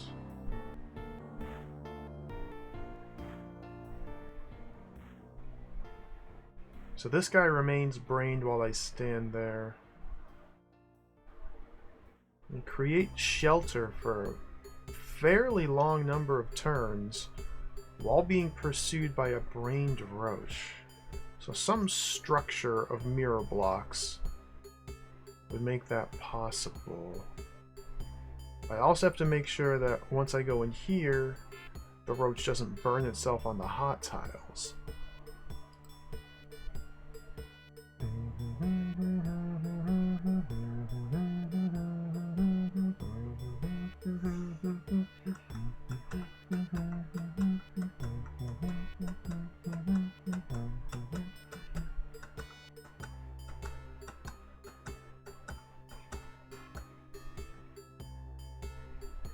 Six mirror blocks, right? I didn't smash any? No. There's 6 mirror blocks. There was an additional roach here that I don't think I could have kept alive.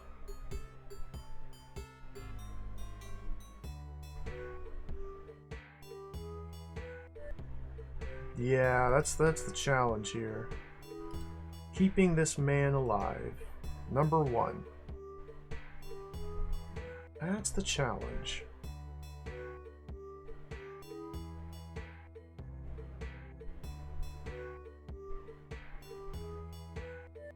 I don't really have a lot of space in this room, but maybe 1, 2, 3, 4, 5, 6, 7, 8, 9, 10. 10 turns before I can step off the arrow.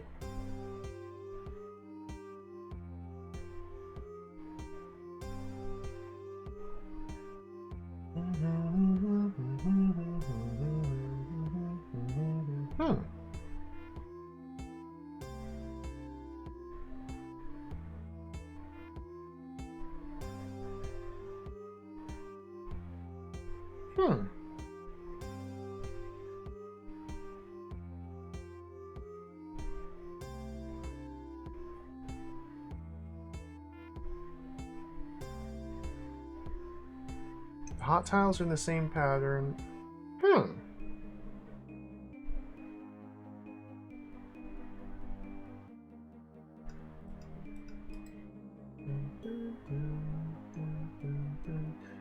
I cannot unbrain this roach. Standing on here remains brained.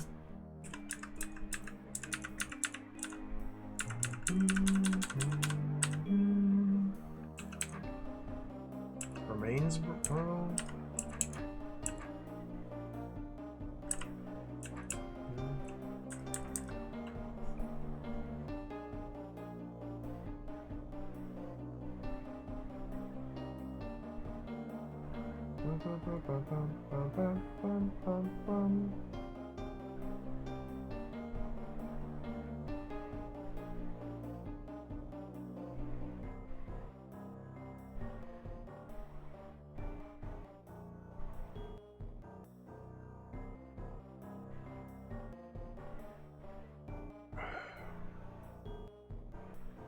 Getting these mirrors, yeah, I don't.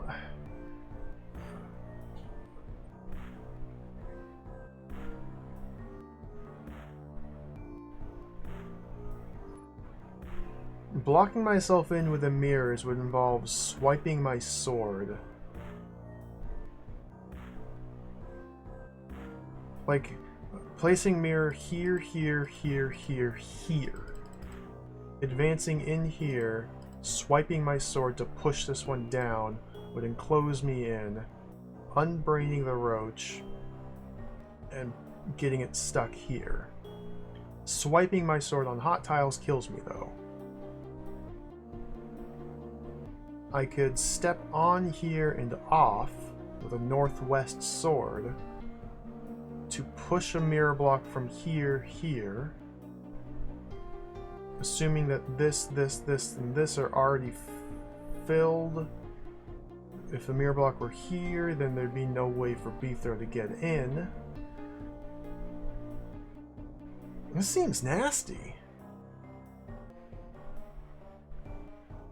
Standing here, turning my sword. If there were a mirror, well, if there's a mirror block there, I could turn my sword to push it there.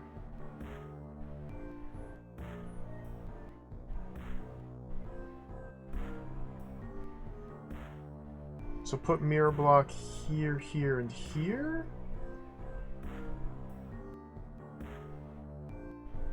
With a northwest sword, stepping north. I don't know if that would crack it or not.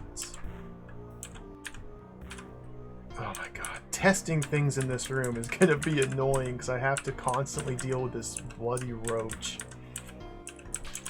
That's smart, yeah. So, okay, that doesn't crack it.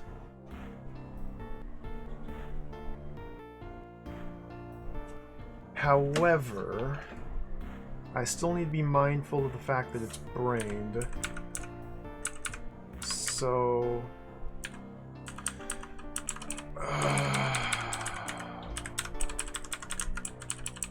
so I'm thinking something like this.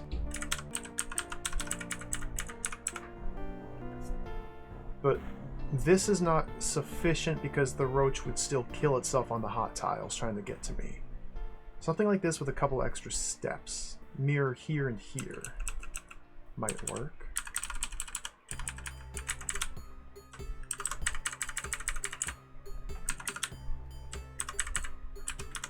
And then I run in like that. Assuming the roach didn't follow me on this line, which if I'm running this way, the roach is here. I step in, the roach is here, I step there, the roach is there, and now it's unbrained and dead.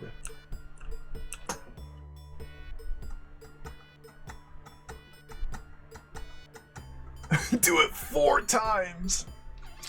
While being chased by a brained roach the entire time. Surely the answer's not that onerous.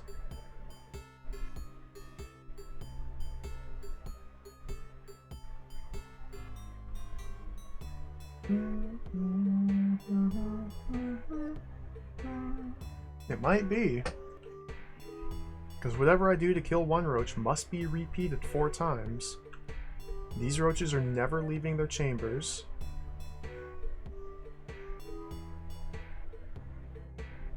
Like, I can't do mirror block shenanigans to get through this.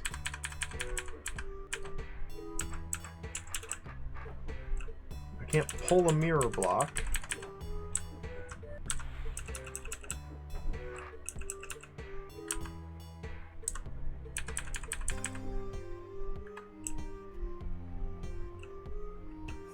Seems like the only way to get in here is by bringing a roach in. Following directly behind me. Ugh. Okay. So this makes me think this is the wrong approach. But with only 6 mirror blocks, there's no way to fully enclose a roach and just keep it trapped. Especially not a brained one. Unbrained one, I could enclose it on a couple sides. Get in here, do my business, then reshift the enclosure, do my business, and so on. It's brained. Oh, what the heck?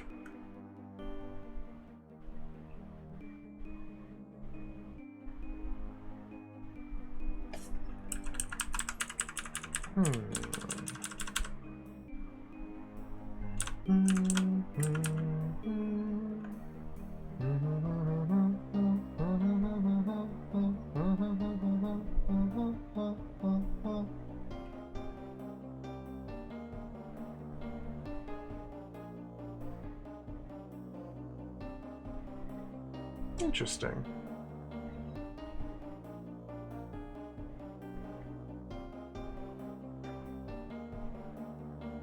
What's the deal with this tile? Is there anything significant about this?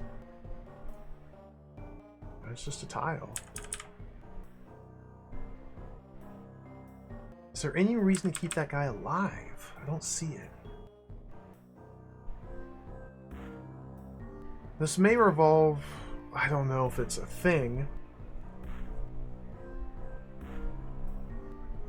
No, because I have to stand stationary. I can't move off this arrow once I step onto it for at least, like, what, 10 turns? 8. It's 8 turns for the roach to get from there to there. 9 turns to swipe my sword to kill it. Then the 10th turn I step off.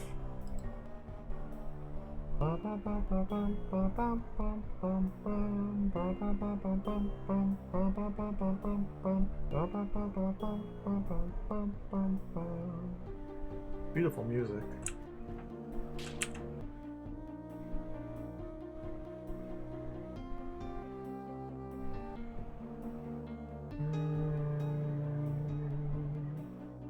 I don't think I can meaningfully affect the puzzle from outside.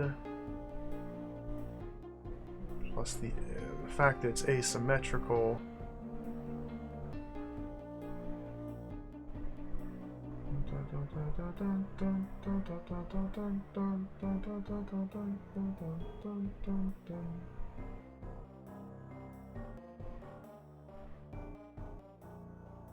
Plant the roach.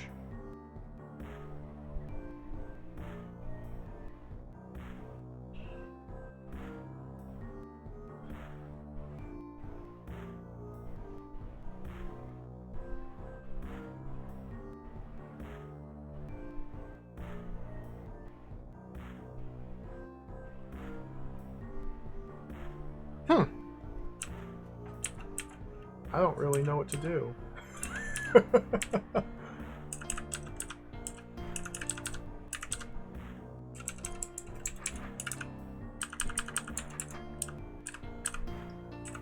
There exists some way to use these mirror blocks to help me. Perhaps in conjunction with the brain. Well... okay. The brain is the key.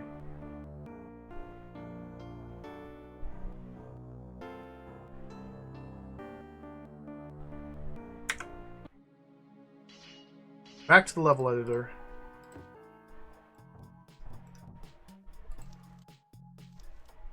Delete that. Delete the force arrow. Slap a brain there. The roach is brained.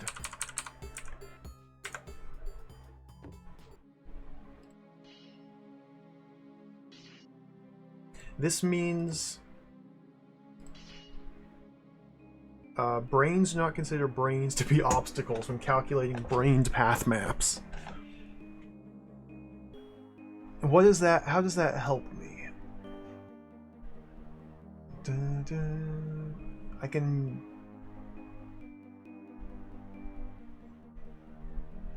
It has to oscillate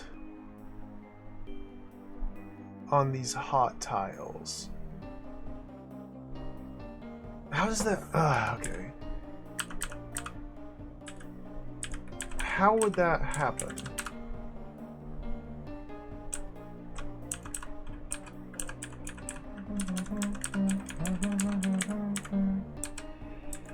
Not like that.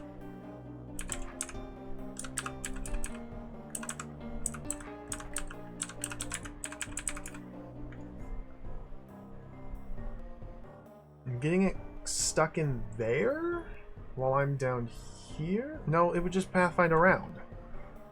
This is similar to the Omtlik Ortho Square Slayer puzzles, I think, in that we need to exploit the fact that brain path mapping has flaws in it.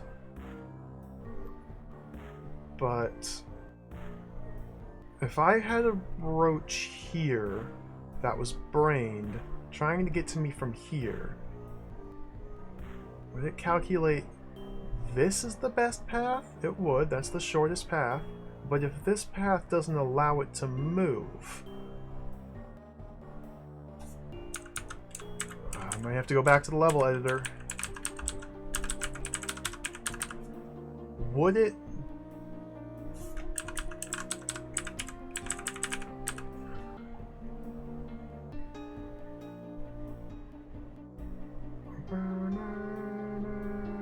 Would it oscillate? Would it say, oh, I can't make this move east, so I'm going to revert to alternate path map? Go this way? This way? I don't actually know how it would behave.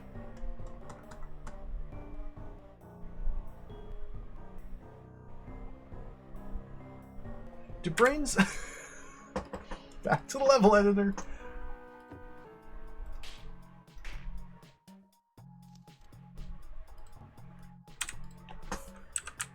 Mirrors do block. Okay, mirrors do block.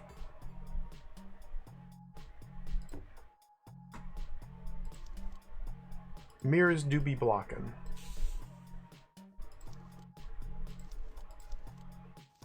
I want to set this up in the editor ahead of time rather than go through the work of doing it while being chased by a brained roach. It's doable. I mean, it's doable. It's just going to be a little unpleasant. What are my hot tiles? Get rid of those hot tiles. So how do I create an oscillating brained roach using 6 mirror blocks?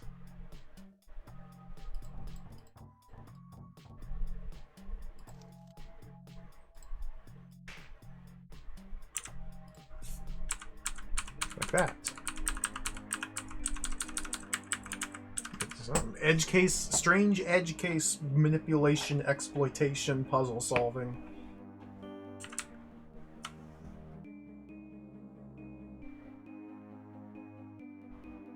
That's all. That's all you have to do. Find the edge cases, exploit them, manipulate, solve the puzzle.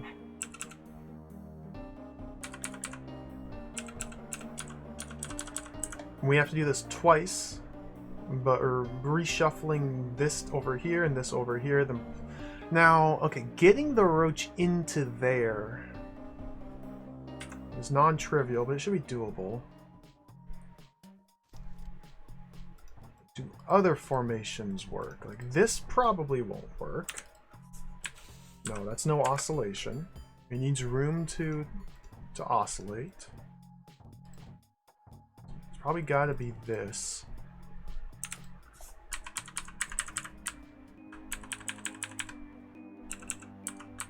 Yeah, and that works as long as I'm to the east of it, pretty much, because it's always going to be calculating a path through here.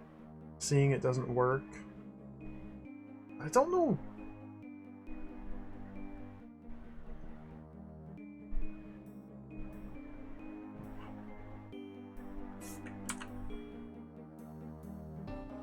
Okay, I think what's happening... Well, I don't know. I'm trying to think of why precisely this is happening this way. So on this turn, it's calculating the path to B throw like this. That doesn't work. So why does it go north? So it goes north instead. Now it's calculating its path to B throw as this, which doesn't work. Like, I assume...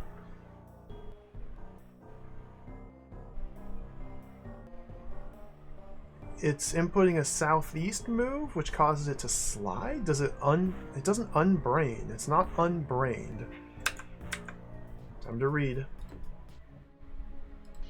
I just want to understand why this works. I get that it works. I get the solution now. I just want to understand why. Mechanics. Brained roaches. Considers the 9 possible tiles the monster can move to that do not contain visible obstacles. Sorts them in order of distance from the player. If there's a tie, the move preference is orthogonal moves first, then weight, then diagonals. The brain orders the monsters to move to the first square on the list. If it can't, it tries the second, and so on.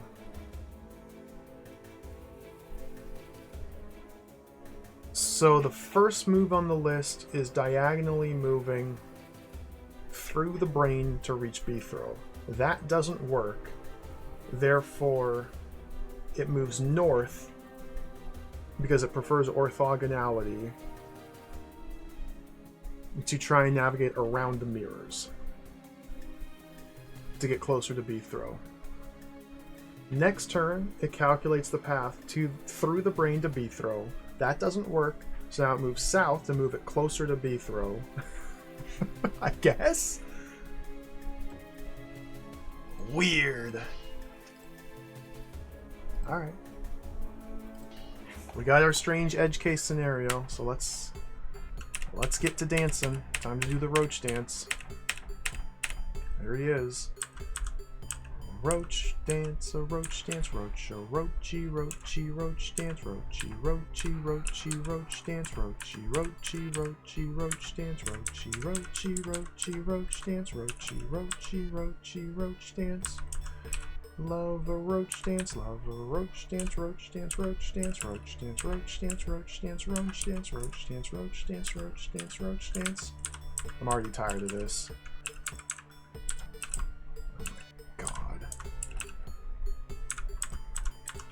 I'm in Slopsville because sword orientation. I picked a bad one. Diagonal sword orientation's bad. I need orthogonal. Roach dance, roach dance, roach dance, roach dance, roach dance, roach dance, roach dance. We're dancing roaches. Roach dance, dance, dance. Roach dance. Dancing roaches, roach dancing dance. I need to create a tile of distance. Hey, that worked. Not in the direction I was hoping.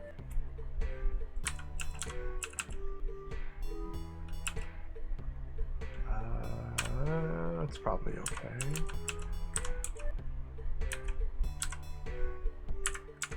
Okay.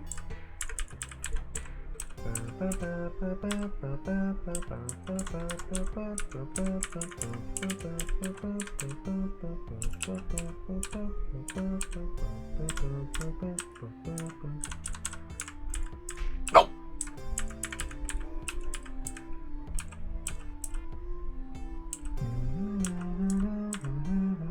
I need to be going the other way around.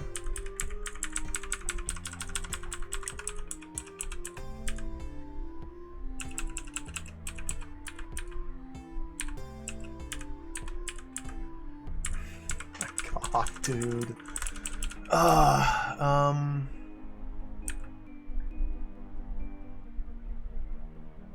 want to be going the other way. I don't know what I want to be doing. Roach! I need to step west like that.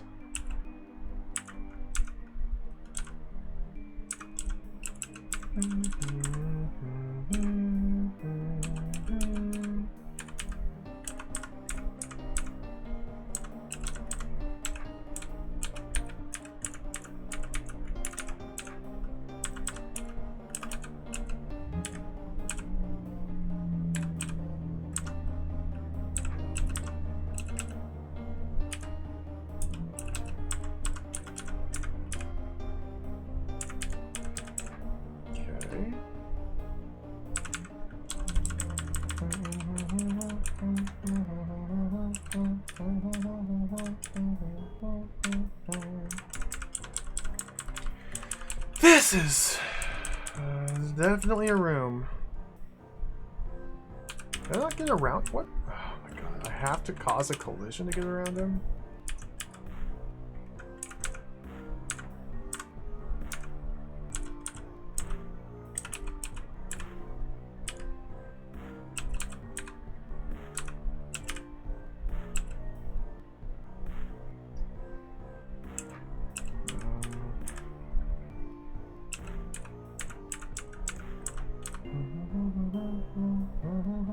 Okay, if I can push this north one, then that diagonal move would have dropped into place.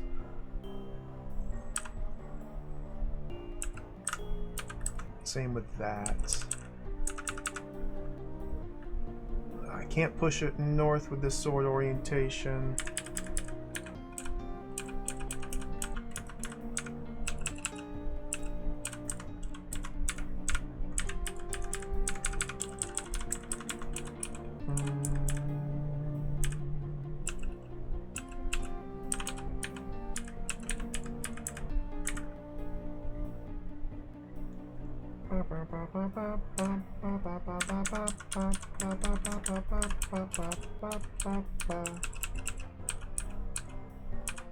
Thank you, Roach.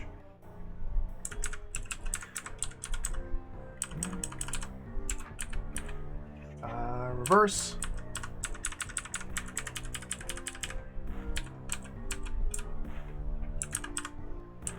Pen created. So now how do I get him caught, like, in the pen?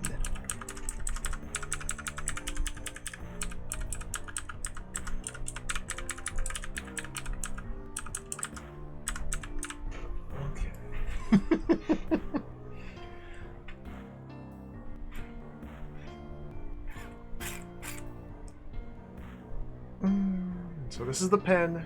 If I can get him in here while B throws over here, he will oscillate.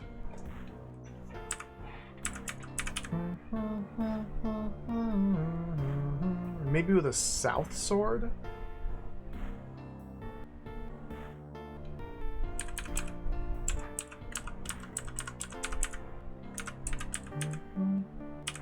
Oh.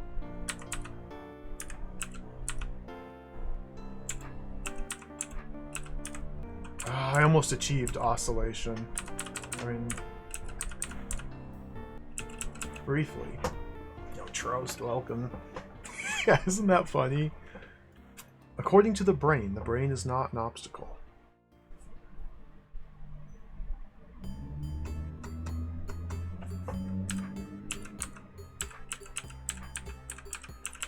Yeah. Yes, Papa.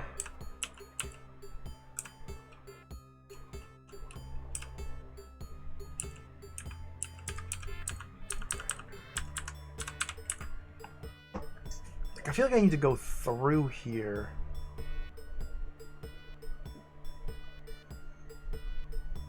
And then replace a block?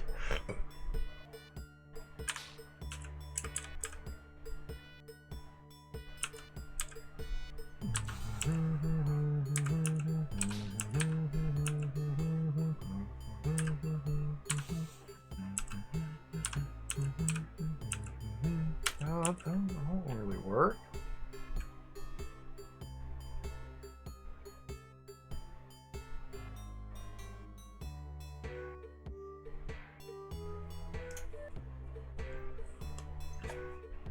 If this were here, maybe? Back to the level editor.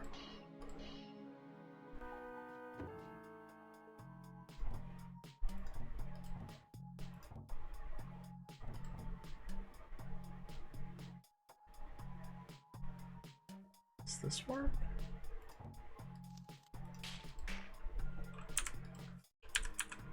I mean, it's still oscillation, yeah. But how do I land him in there is the thing.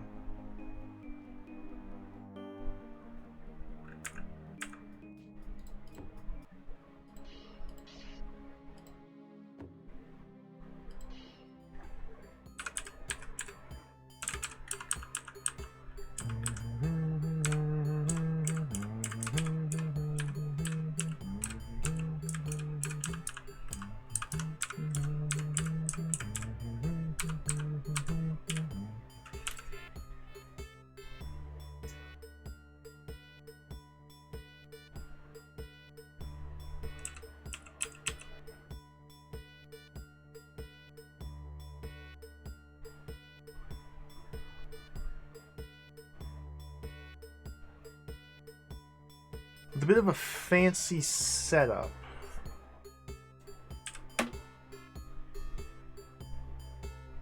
No.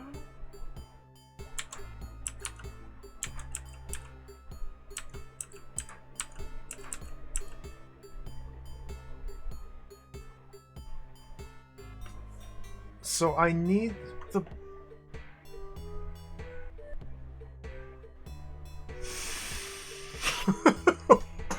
I'm almost there. We're almost there. The pool might be a nightmare, but maybe this is the only nightmare room. The pool might be a nightmare.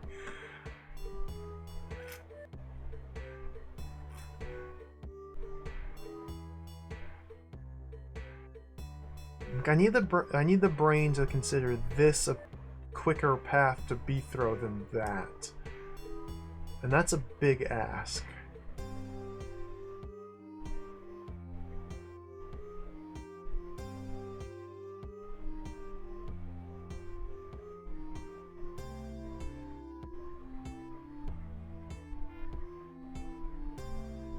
I can't stab the brain. Like if this were... If I had room down there to oscillate... Oh my god. Nope. Okay. Okay! Apparently that's all I needed. Well, this gets me one corner. So it looks like 3 are all you need to block off one corner.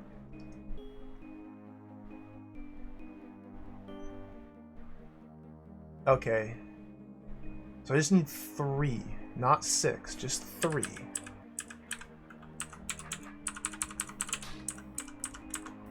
Alright. So it may still be possible to do a full half block, but I'm gonna go with quarter blocks like this.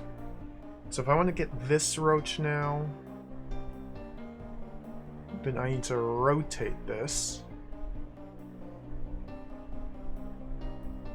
So it's 2 and 1.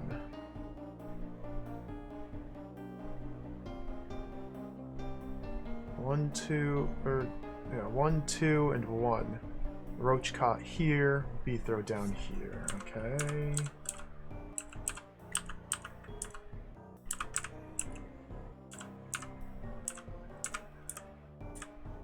A whole mess of blocks, but we're almost there.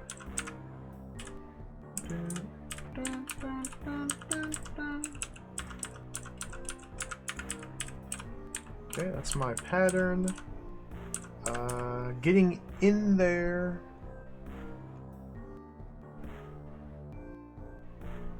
So I gotta be running this way. I need to turn my sword.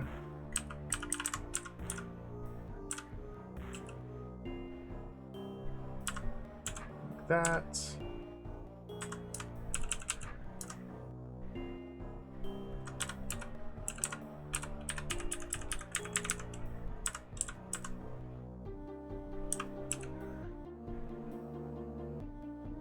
Why did I choose this direction? I can't do that.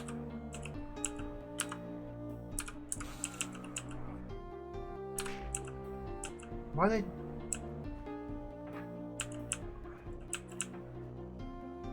So it was...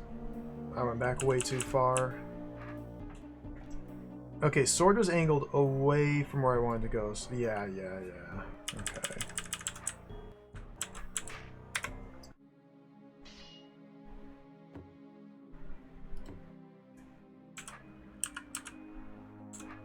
Like that. Turn it around. Still awkward, fiddly room. There we go. Ah! And still an awkward, fiddly room, but a cool little trick. Okay, so now to get this one, shift it again.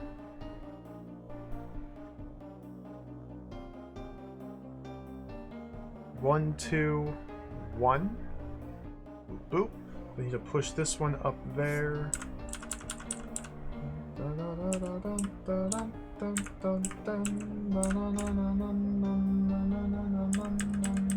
Oh! I could probably break that. Nobody's really using it.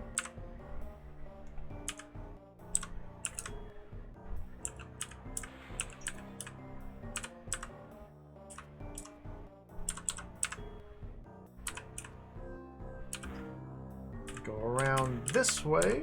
Hey, buddy.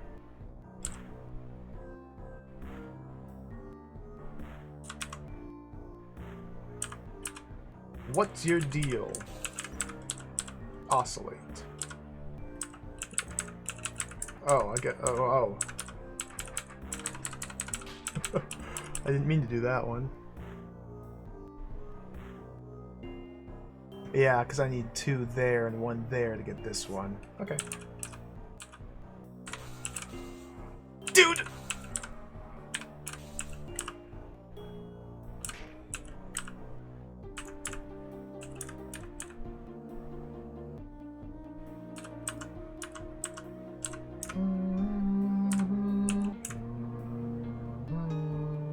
Awkward.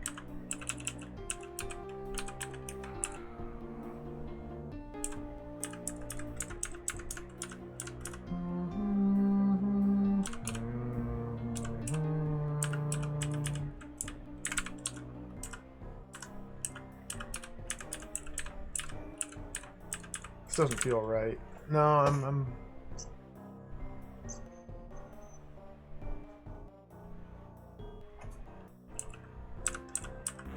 doing something wrong here.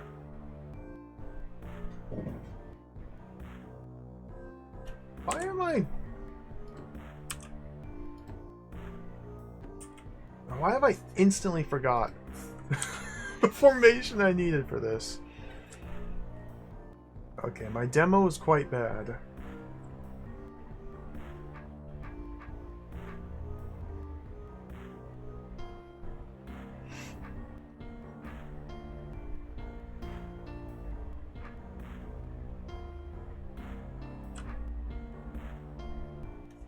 So, to get this one...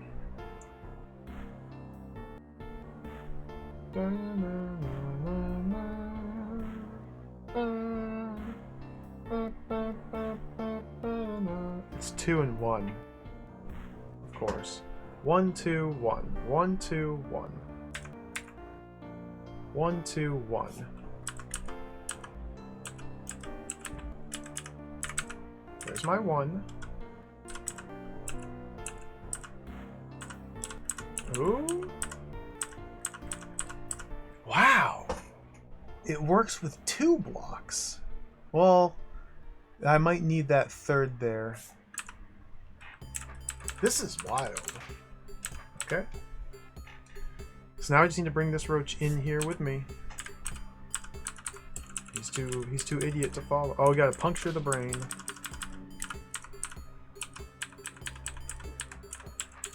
There we go. What a weird room! What a weird room. Pretty cool. The fact that it completely hinges on such a strange quirk.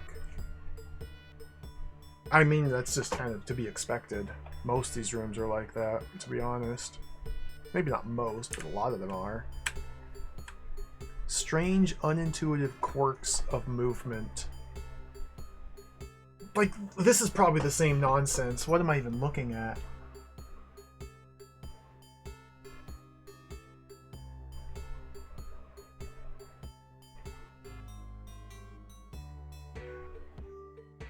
A whole bunch of mirror blocks. Okay. Button. Orb. Button, button, button, button. What? Orb?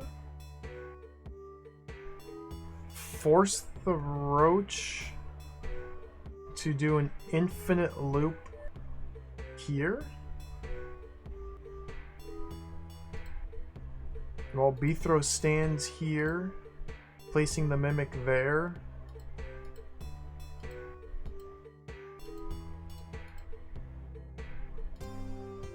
and fights these roaches that must be filtered in one at a time.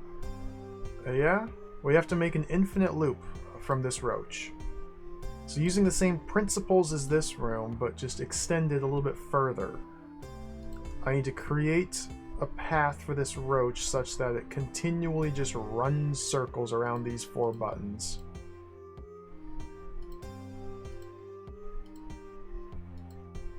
Ideally going counterclockwise, although it's not necessary, but ideally going counterclockwise. I have brains to set it up. Or mirrors, rather, to set this up.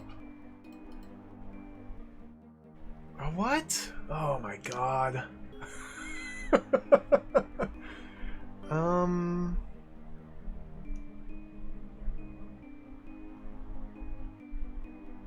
What?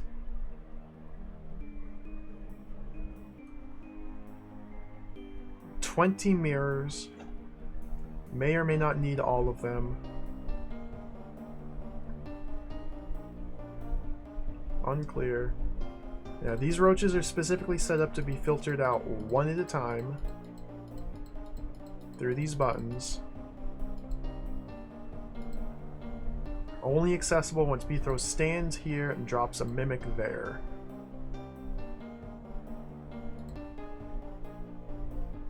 And then I have to stand in place and fight them off, which is trivial.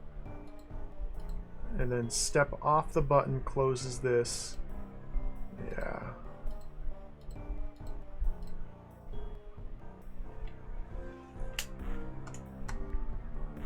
So where do I want the... Oh my... just...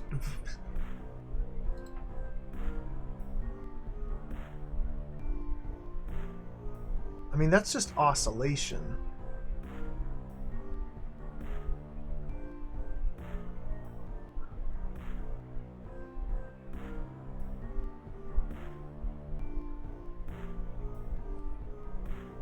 So in order for it to be infinitely running,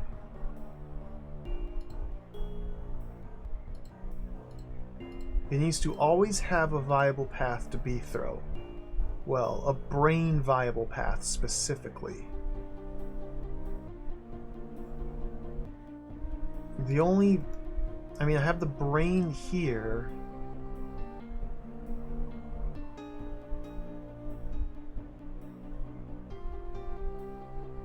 But if it's running on this circuit, then where's the brain visible path to B throw that it's trying to get to? Like, I can plug this with mirrors, leaving these 4 hot tile entry points. But it's just gonna go out like that, I guess. I guess I just gotta play around for a little bit, see how this feels. Check the mouth feel of this room. Oh, don't do that.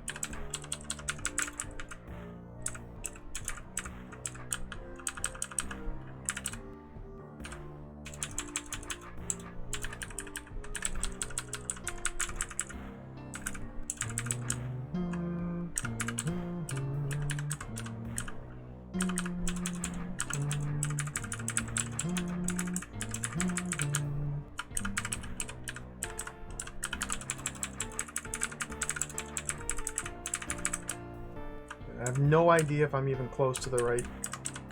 I don't even have like a right or a plan yet. So I'm just gonna throw these in here. They seem like mirror block spots to me.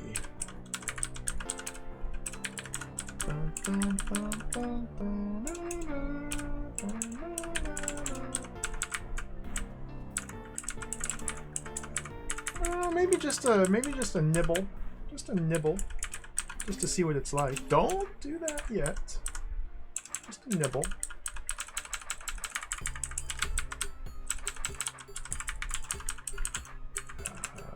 This way.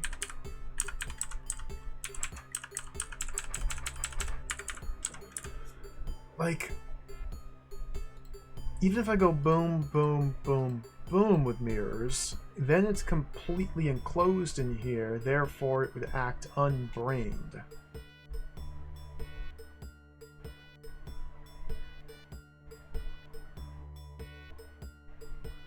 And yeah, I could still bring it in by forcing it to take an unbrained step onto the force arrow and then pull it in here. But it would just... I could probably get out.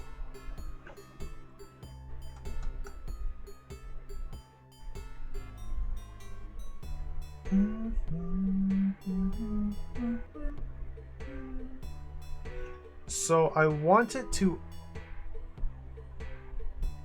always be trying to get through the brain to reach B throw. But then once it steps here, rather than move into the hot tile,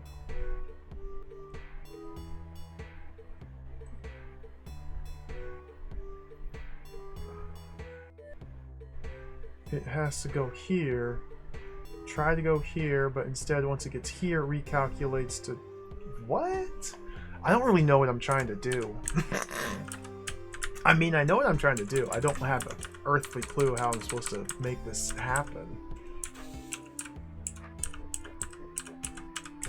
Yeah, it's just gonna follow me out.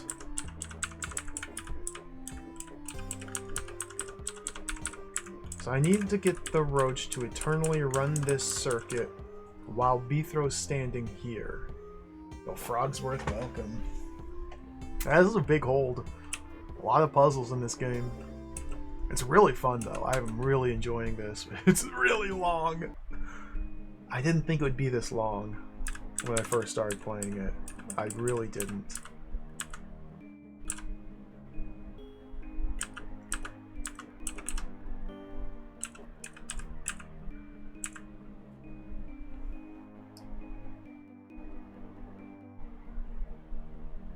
So surely it's not just block these four corners.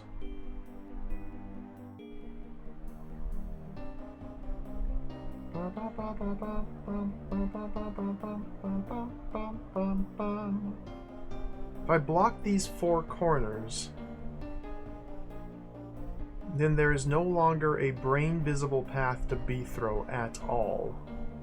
Therefore, bringing the roach in here and leaving it, and leaving here, would cause the roach to become unbrained, and it would not run the circuit.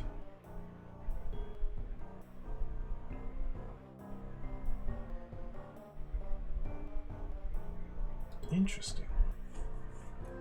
I mean, this specific hold, Shinjing, is what I'm talking about. I did not expect this specific set of levels to take this long. DROD as a whole, collectively, is a forever game.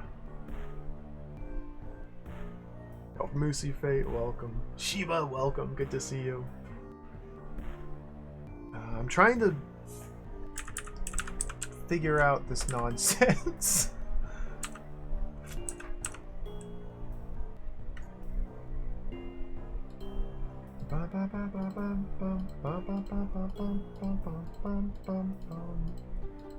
Okay, under what conditions? Like this I was kind of able to work out. But I don't see how I would...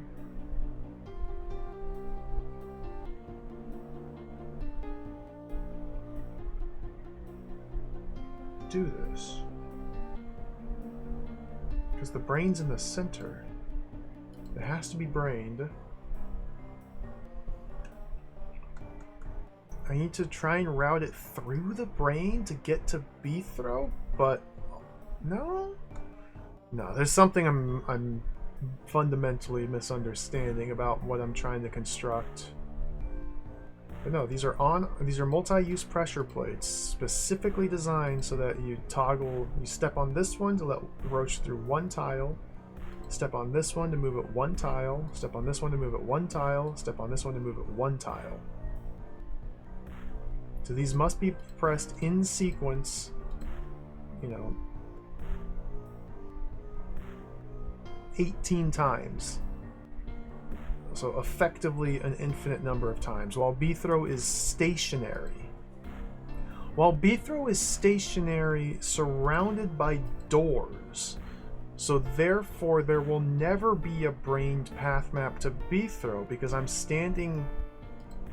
right?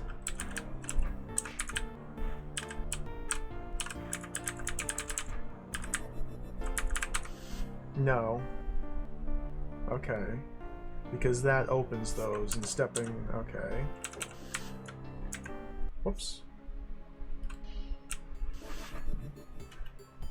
So no, there will be a brain path map to B-throw. It's just... it needs to constantly be shifting.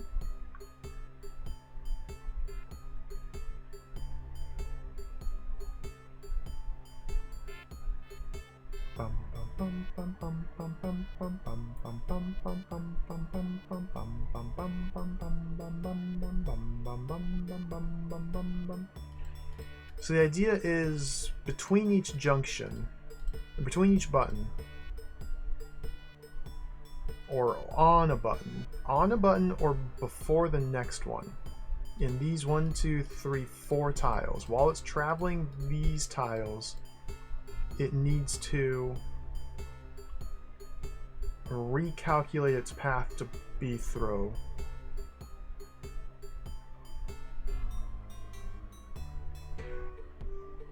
What? Confusing.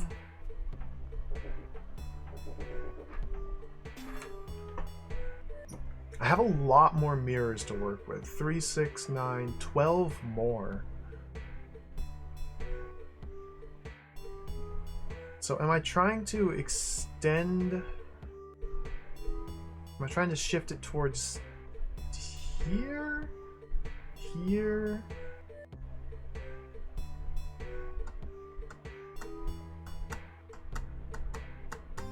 Ugh, this is weird.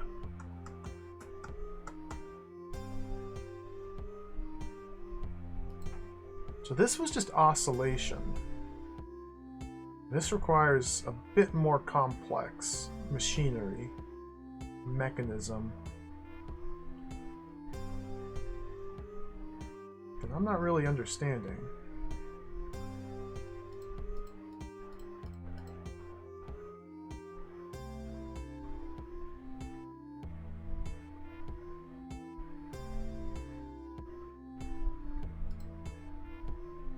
Okay, so when it's...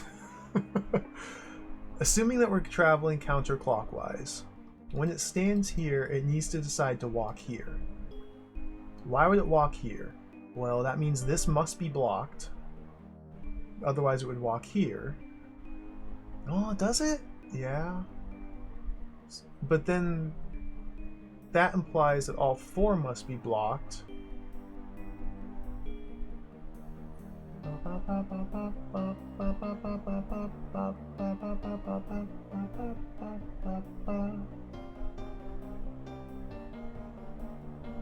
Brain's in the center.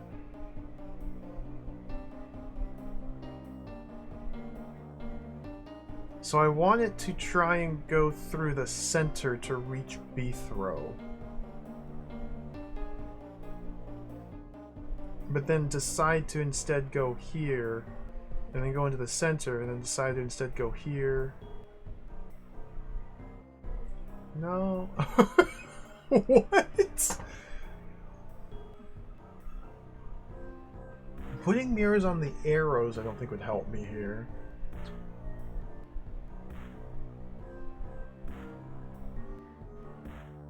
Because if it goes to the center to reach... these 4 seem like they have to be unblocked.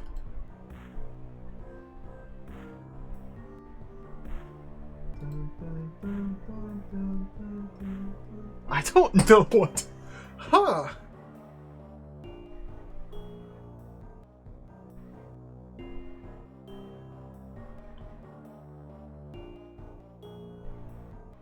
obviously this is a mechanism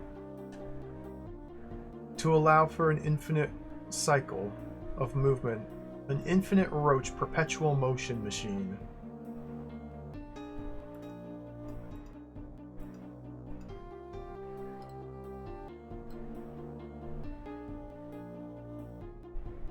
Okay, can I use these pads in any way?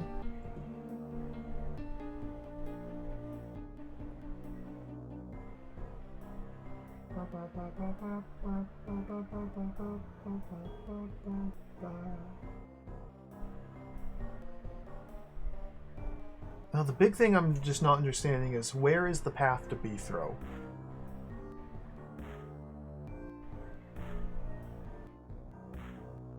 Why is the roach deciding to just travel in circles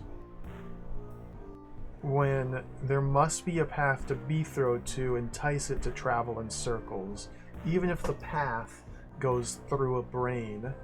That's the only brain invisible obstacle I have available to me, right? Force arrows are brain visible obstacles. Mirrors are brain visible obstacles. And those are my two tools here. The mimic must go here. The mimic is not involved.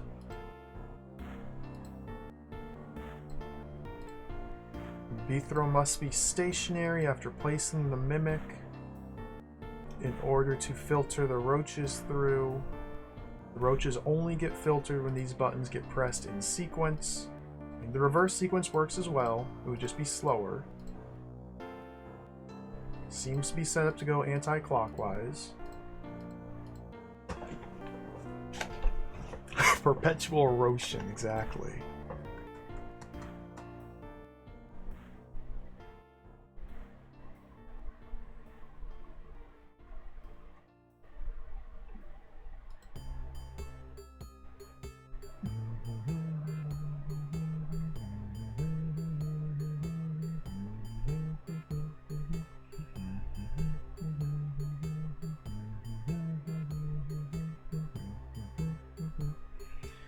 It's got something to do with distance, I think. I need to...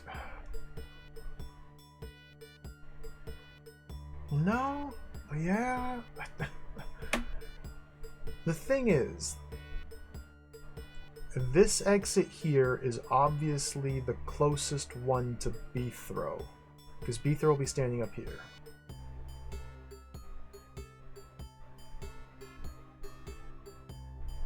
If the roach is up here, though, it's going to try to go up here. If the roach is over here, it's not going to try to go over here to reach B-throw.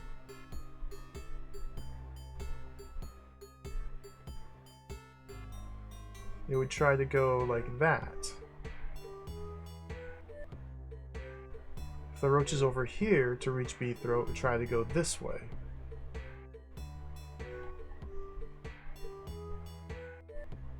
Do I need to extend these paths? Is that what the mirrors are? No?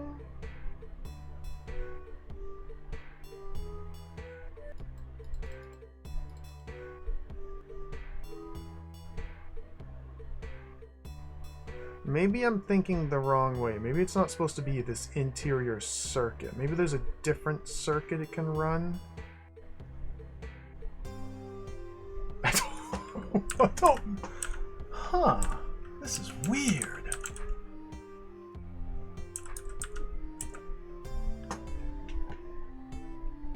Like, force it to go like that? Doesn't make any sense. Why would it ever do that?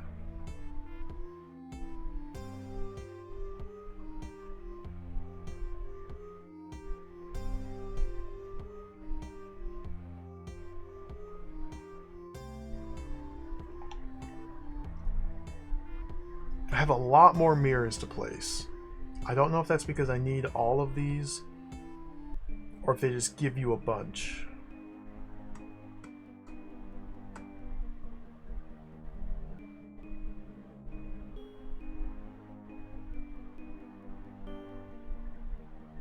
If I block all the hot tiles, then... No? It wouldn't do me any good. Like, it just...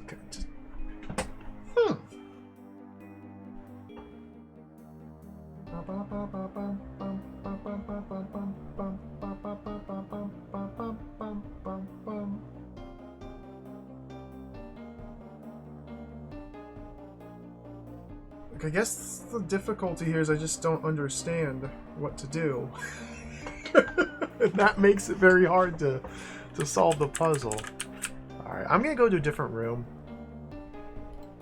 Since every single one of these rooms seems to involve very fiddly brained roach manipulation, perhaps one of the other rooms will give me something to inform my approach to this room. That room down there looks nasty, so I'm gonna go this way instead. Cool. Stairs! That's the warp zone! That's the warp zone! That's the parallel dimension. It's here. The fifth and final door to the parallel dimension. I'm in. Got any numbers over here?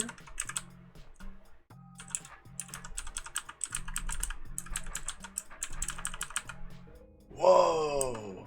Spiders! Clear!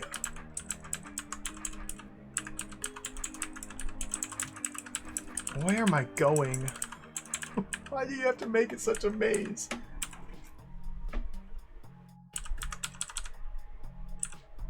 That's gaming.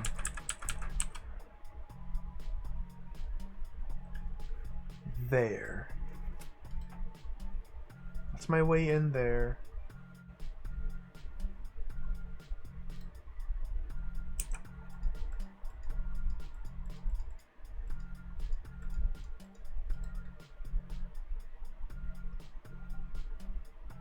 South? Maybe I can't get to it from here. Oh, maybe this area is pretty small, actually.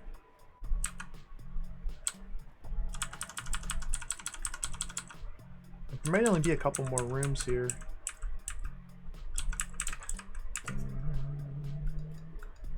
Yeah, that just connects there. And perhaps we must enter the warp zone from a different part of the indoors?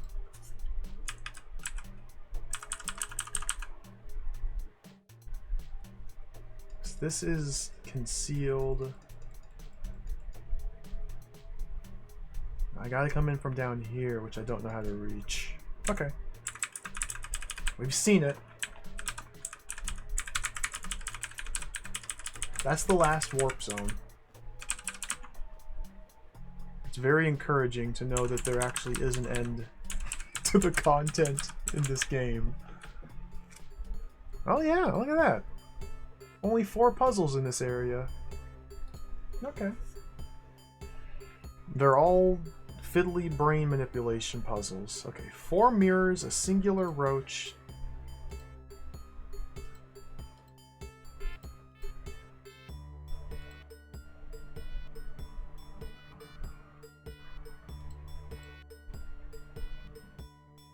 So, ortho squares are similar to brains. They are brain invisible. Ortho squares block diagonal movement onto or off of the tile. Brains do not realize that they're there, so the brain is pathing the roach through there. I just need to kill this roach. Yeah, just simply kill the roach, come in here, kill the brains. That's it. Now, that means I need to cause it to make an unbrained step onto this force arrow? Using 4 mirrors?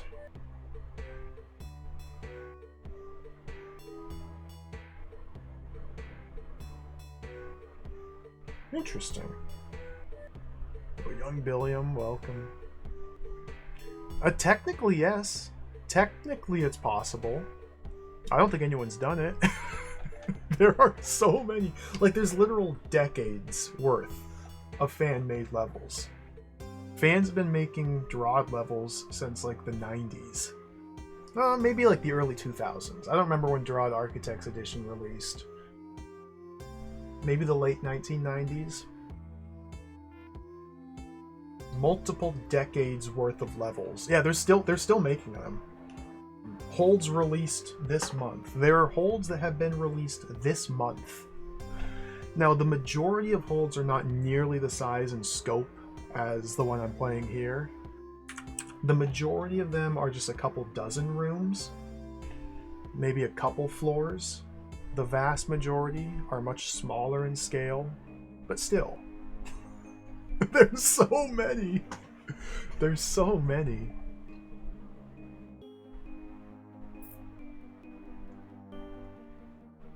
There's still so many I want to play, too.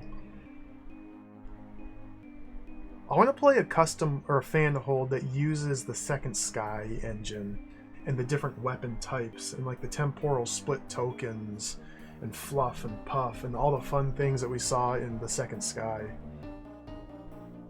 Because, man, the Second Sky introduced so many cool mechanics. So many cool mechanics. All the different weapons are just so much fun.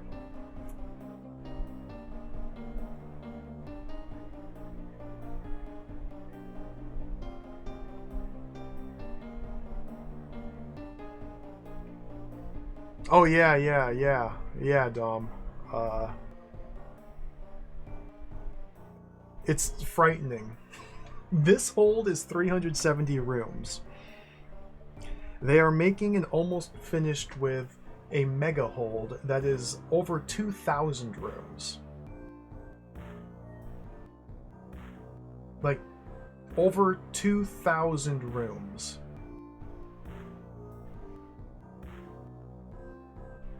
Over 2,000.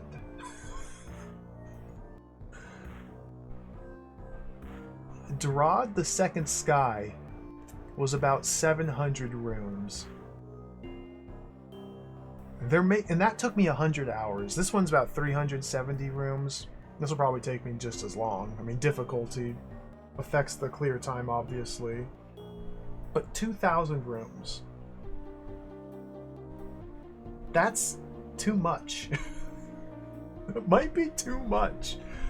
It's just too many. That's just too many.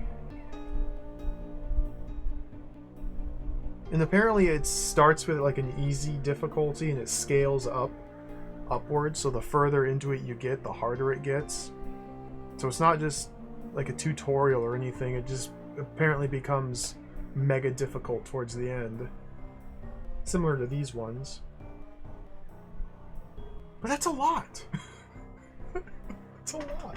Even if you can clear 1,000 of the rooms just trivially, that leaves 1,000 rooms that are challenging. That's a lot of DROD. It's free too.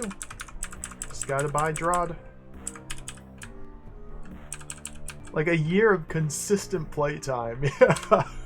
I don't think I'm gonna stream it. I just can't. You've seen how I get when I play just a couple hundred DROD levels. I get obsessed. I fear that would do bad things to my relationship with DROD. I would burn out. I would not like it.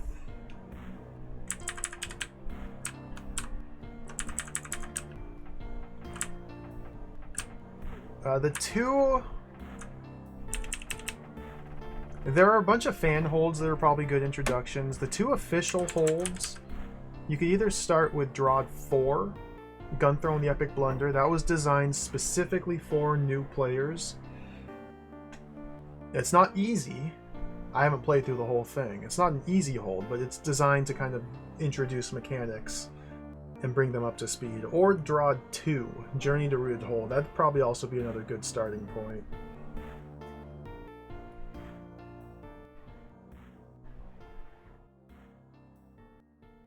I started with the first DROD game, but I also bounced off it multiple times before it truly got its hooks into me. The first DROD game is kind of uneven. It's got some terribly tedious puzzles. It's got a very different style of puzzle compared to subsequent releases. It's fun. It's good. I still enjoyed it, but it's kind of... It can be off-putting, and it was off-putting for me a couple times until I finally stuck through with it.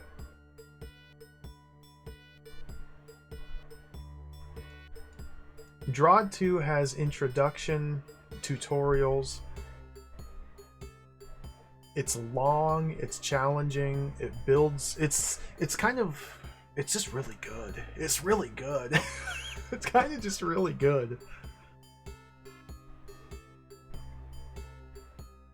It would be probably harder to start with DROD 2, but it may be quite rewarding. I mean, I haven't played through all of DROD 4, so I don't know how that feels to play through. Plus, my perspective is different from a newcomer's.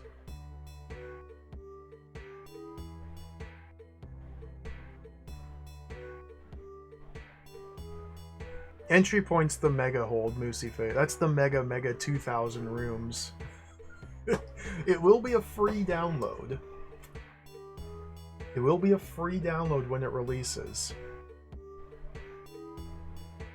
And in fact, I don't know the names of them, but there are free fan-made holds specifically designed as introductions for new players. And yeah, that might be a good approach too. Like, you don't have to commit to a singular hold either. The nice thing about DROD is you can kind of jump around. Get a taste of some of the mechanics, and once you get stuck on a puzzle, jump to a different hold, or try something different. And, I'd say check out either DROD 2 or DROD 4. DROD 3, The City Beneath, is really good, but it definitely relies on the player having an understanding and experience with the game. And DROD 5, The Second Sky, is like a masterpiece. It's incredible. It's really good. But it also heavily requires experience. Like, DROD 5 is a DROD game for DROD heads. And if you are a DROD head, you will greatly enjoy DROD 5. If you're not a DROD head going into it fresh, you're not going to have a good time, I don't think.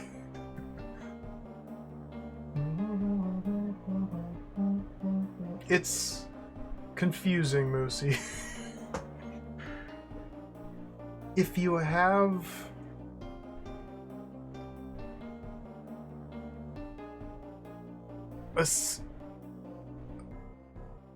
I don't know how to articulate it. The DROD engine allows you to just simply change location. You can import fan-made levels through here. So as long as you have DROD, I believe on Steam it's sold under the DROD 4. I don't know how it's sold on the different markets. But like, this is DROD 5. But you can play through other DRODs in the DROD 5 engine. You can import all the free ones here. Like, these are all the free ones I've downloaded. The purple ones are official Smite Master selections. Dude, Compass Point. This one's supposed to be really good.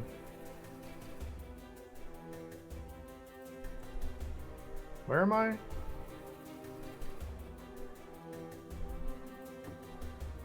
Yeah, all fan holds work with either Steam release. Okay.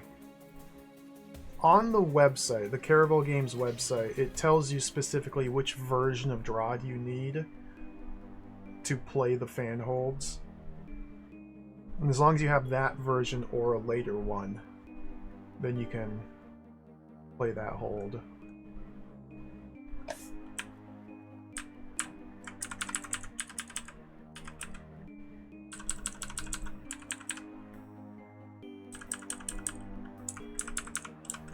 But yeah, hold is just the name for set of levels. The level pack. It's their fancy terminology.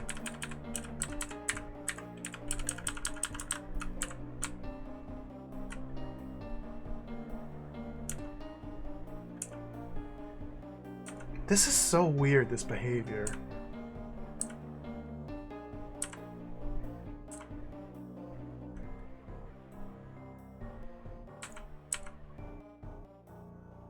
Okay, I think this behavior is the roach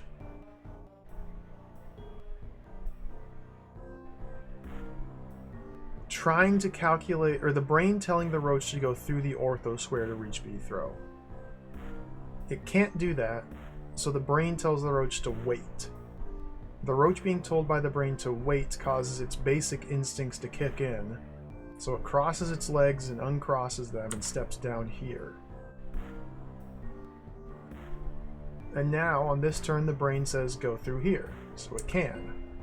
Now the brain says go through here, but it can't, so the brain says, okay, just wait. Roach instincts kick in, it goes there. I think that's what's happening?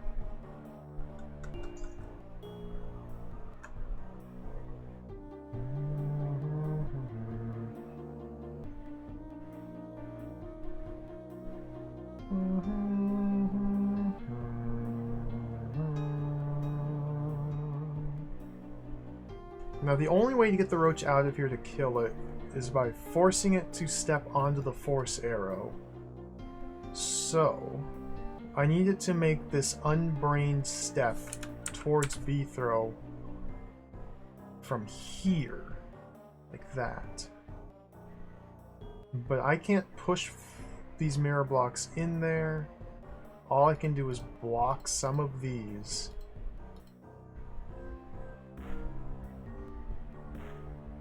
It seems to be the only effect the mirror blocks have on this puzzle.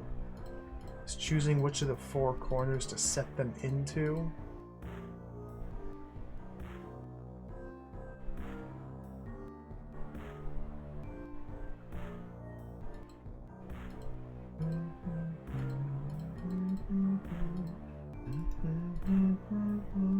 What? Nothing closes that door. I don't know why that's a door tile, it's just insignificant.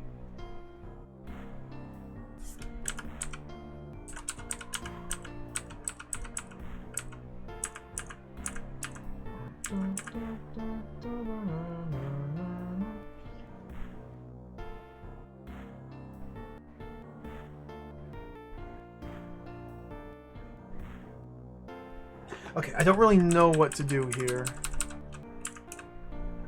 It doesn't... Okay, because it's unbrained.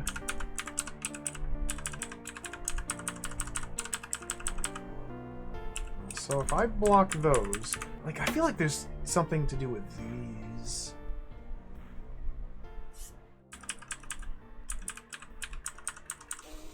Ooh! Ah!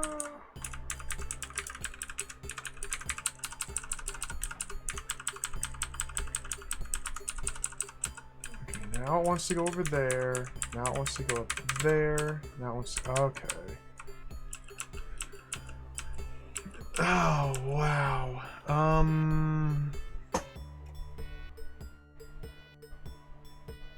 So if I want to block any of these, I have to burn 2 of my 4 mirrors.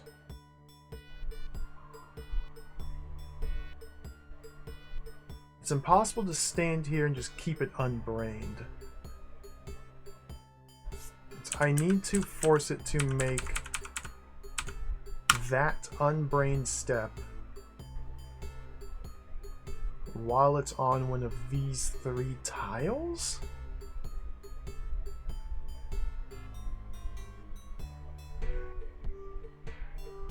So that would imply what?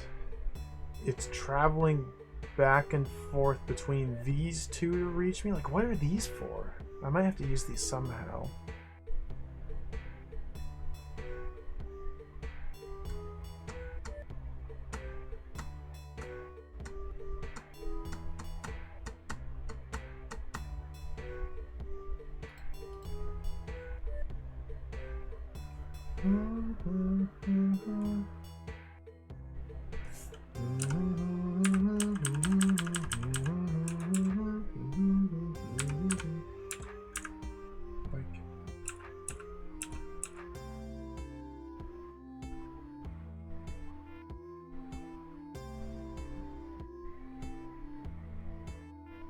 Again, there's something here I'm just fundamentally not understanding.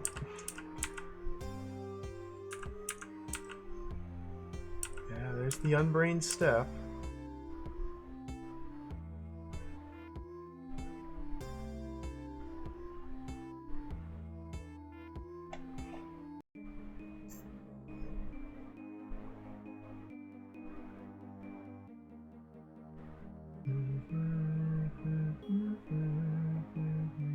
Look at B-throw. Look how determined he looks. Yeah, the only way to buy DROD such that you can play all the fan holds is to buy the most recent official release, which is the Second Sky. And then from there, I think you can get DROD 1 for free. I may be wrong about that. King Dugan's Dungeon. But then if you buy previous versions of DROD, say DROD 4, you can import the hold into DROD 5 and play it in that engine. Just always import your holds to DROD 5 and play them that way. Oh, okay. If it explains it, cool. That's awesome. Yeah, it's confusing. Even someone who's played it as much as I have is still confusing. It's confusing.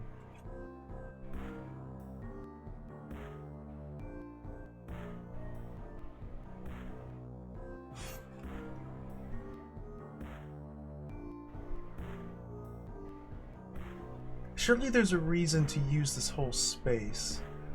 Ah, oh, dude.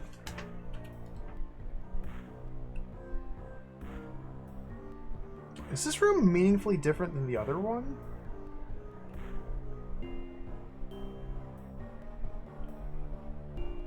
I don't know. Focus on one room at a time.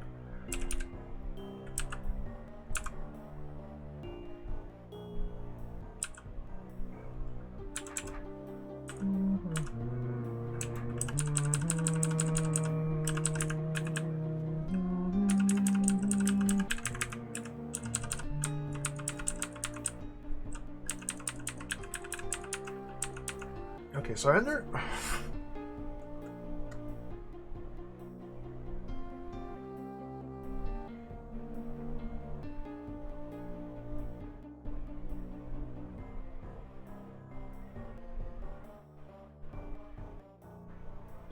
I don't understand.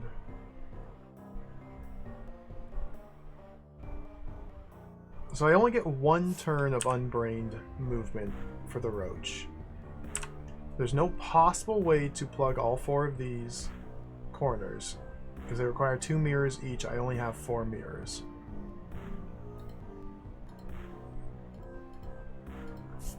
Okay. Oh no, I can't go in here to unbrain myself.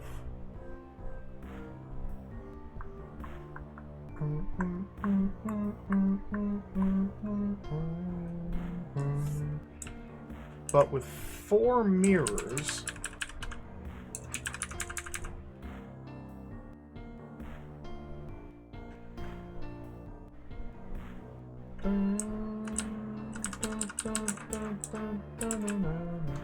rather than unbraining the roach, is there a way to enclose B-throw in the mirrors? I need 5 to do it here. I only have 4. Standing in a corner. 1, 2, 3. Can I fully ensconce myself in mirrors, though, while standing in a corner like that? I don't think I can.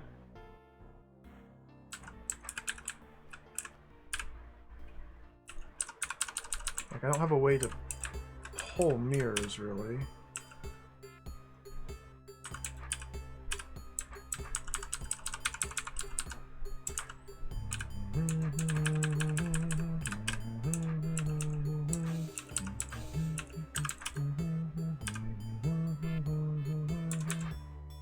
Okay, if there were a mirror there, I could go, swipe it into place. Unbraining B-throw. If the roach were down here trying to reach me, it would unbrain and go like that.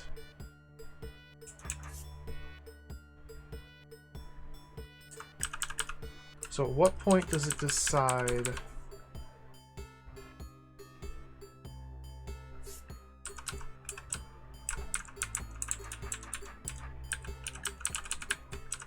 to go down there? Okay, so...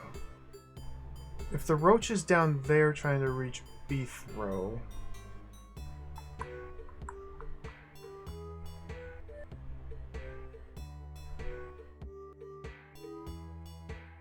then how am I going to pull it up through there?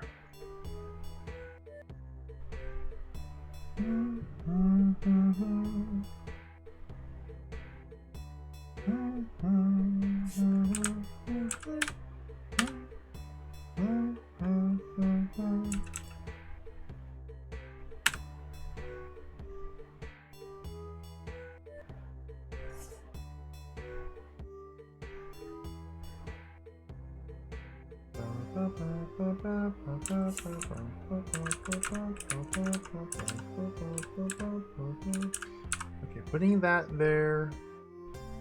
This is interesting. I think I'm starting to get it. I think I had the wrong approach. So I want the roach to be dancing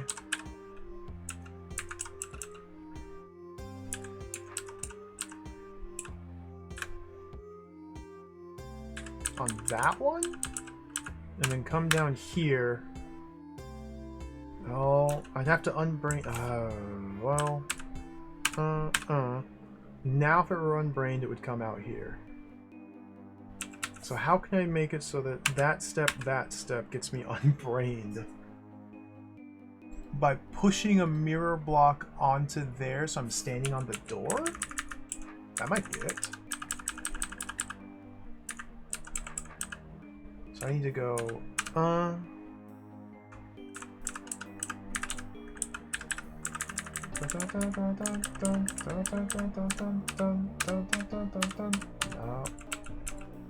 It's still, this is still brain visible. Okay.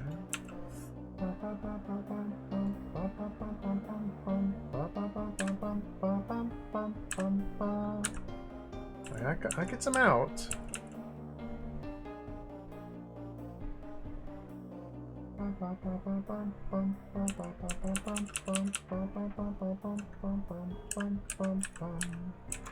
Okay, how can I make...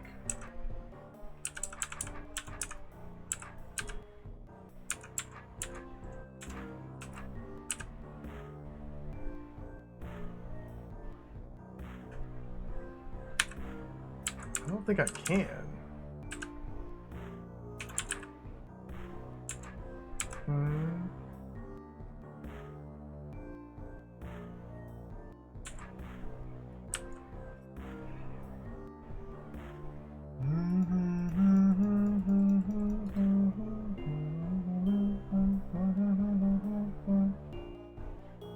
Interesting. And this still wouldn't quite work. Even if I enclose these two tiles, I'm not unbrained. It's calculating this path to reach me.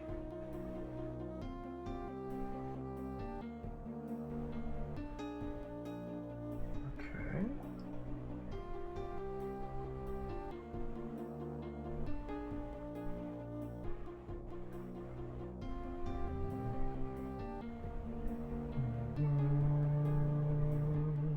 What about this? What is this nonsense for? What is this nonsense for down here?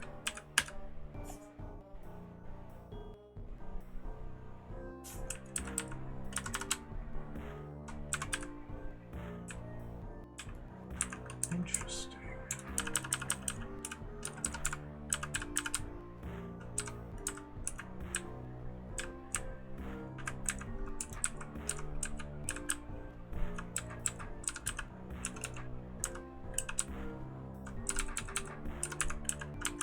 I mean, that's... I don't see how this is really going to help me.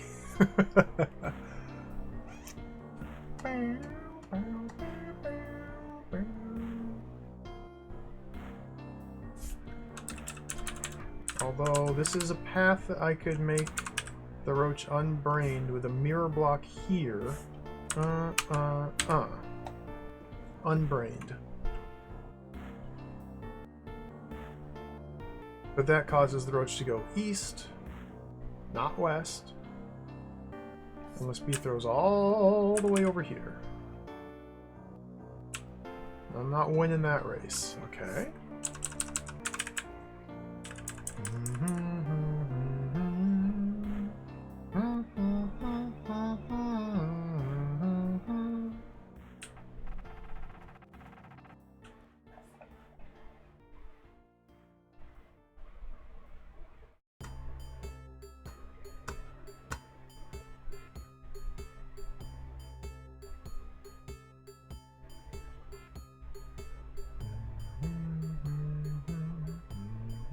Only 4 mirrors.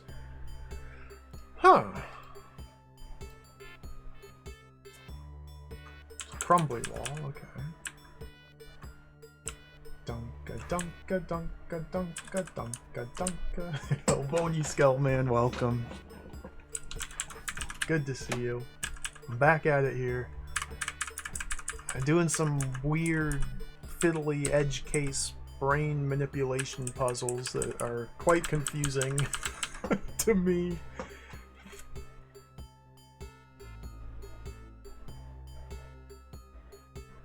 So I think the idea is, yeah, use the mirror blocks to encase B-throw rather than the brooch pen.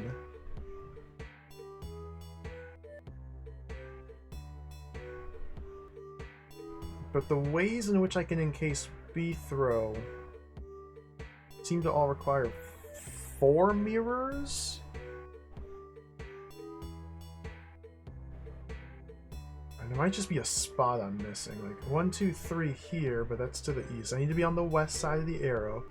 What I'm trying to do is this roach is stuck in this little containment center here. There's brains in the room, so it's a brained roach. I'm trying to get it out so I can kill it. Once I've killed the roach, I can just walk in here and stab these brains and the room is done. However, a brained roach sees these orthos, or doesn't see these ortho squares in the corners. So the ortho squares in the corners prevent anything from moving into or out of these tiles on the diagonal. The brain doesn't see that, so the brain is telling the roach, hey, go through there, kill B-throw, but it can't. The brain also sees this force arrow, regardless of the direction it's pointing. It sees a force arrow and says, do not go there, that is a wall. But the only way to get to this roach is to pull it through the force arrow. So I need to... This is all about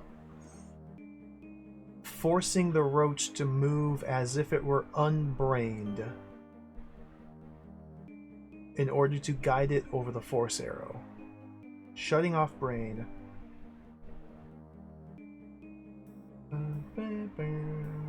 I have 4 mirror blocks to do so. Like if I were to plug all of these corners, 2 spots in each corner, which takes 8, which I don't have, that would unbrain the roach, and I can pull it out here simply. So that's not the right approach. So the brain calculates a map from the roach to B-throw. As long as a path from the roach to B-throw exists, then the roach's brain. Now there is a little edge case here whereby it wiggles. Because the brain wants to send the roach through the ortho squares to reach me, it can't. So the brain says, okay, just wait in place. You can't take the best move, so just stand there.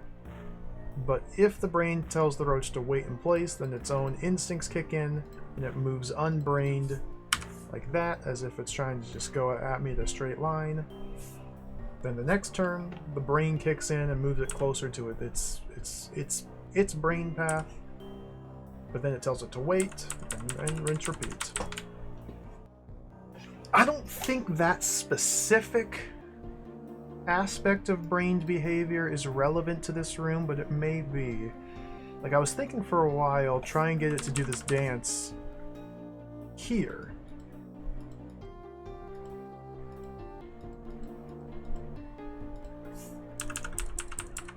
But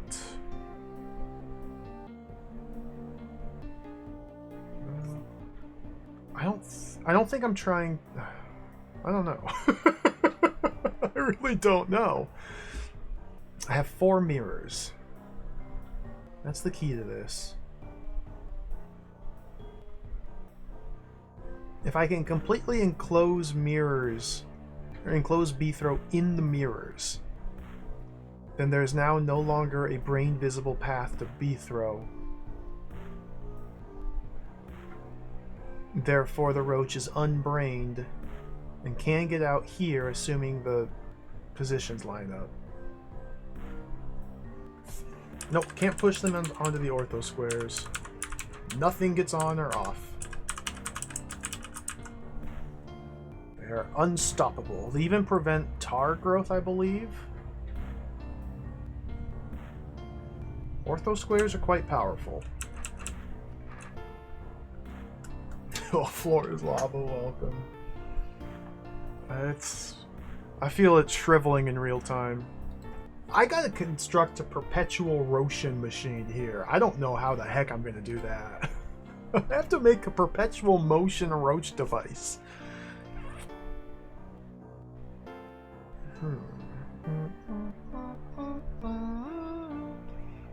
Now you have hot tiles here. Is that significant? Hot tiles here. They may just be decorative. Okay. What if I'm instead trying to kill the roach on these hot tiles? No, I don't think that makes sense.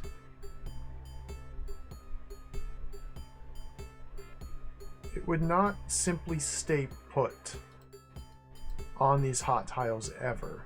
There's no obstacle for it to try to walk through and get stuck upon near these hot tiles. So these seem to me to just be decorative. Even if I got it like oscillating back and forth, that's not stationary.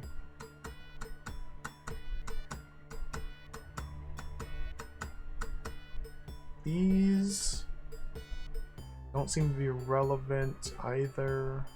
I don't... Okay, there must be a spot. Like a corner.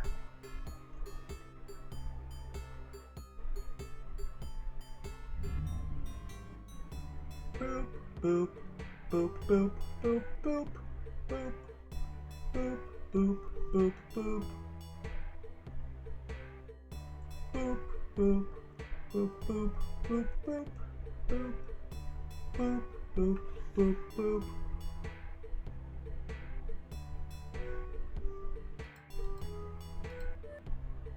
I love this song.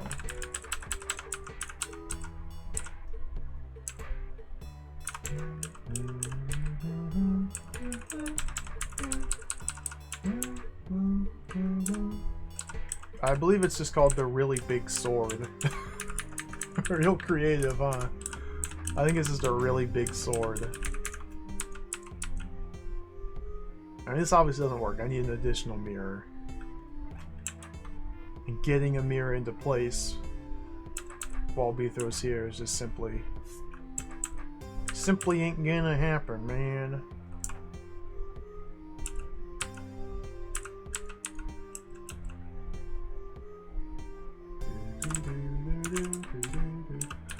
Man, I'm getting owned by these puzzles. This game's hard. It's like forcing you to do these very precise manipulations. These edge case manipulations. It's quite rude.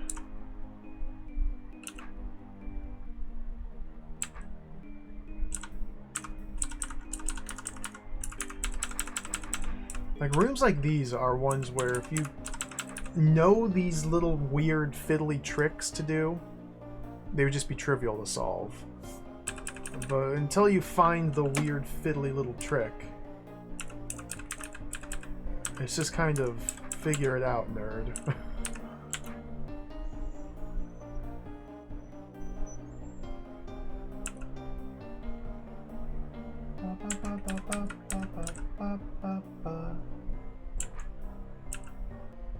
See, this almost works. I'm unbrained here. If the roach were down here while Bethro was up here, this would work. However, that would require me to block these two with a mirror, but I need all four of these to do this.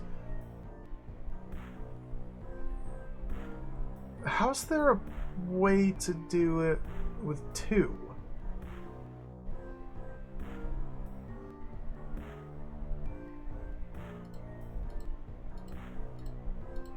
3 here.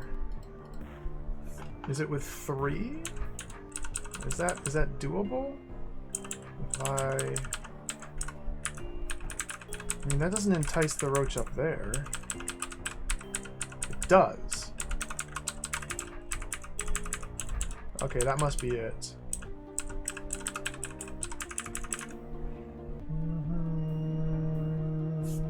Somehow.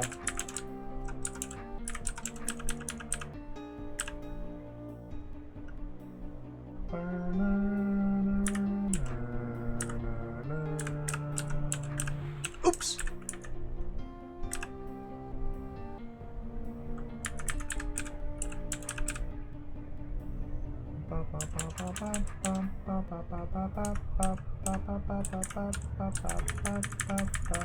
Up there. See, I don't.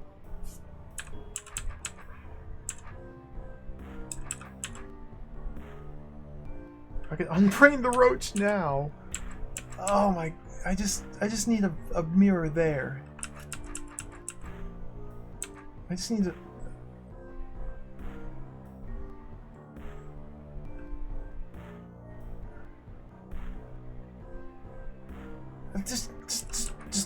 Just reach out and pull it. Just reach out, Beether, and pull it. He ain't pulling.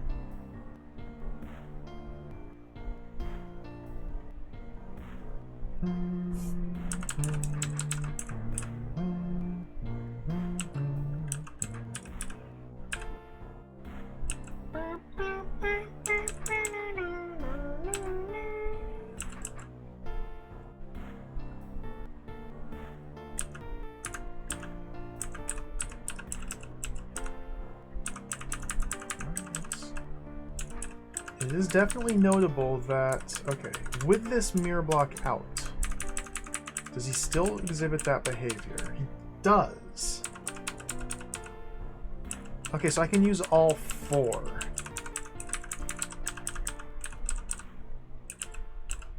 So if I can use all 4...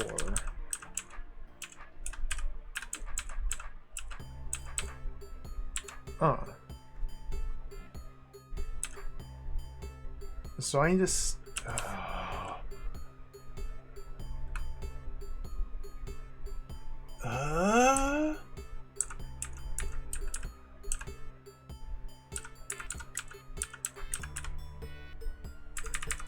What do I...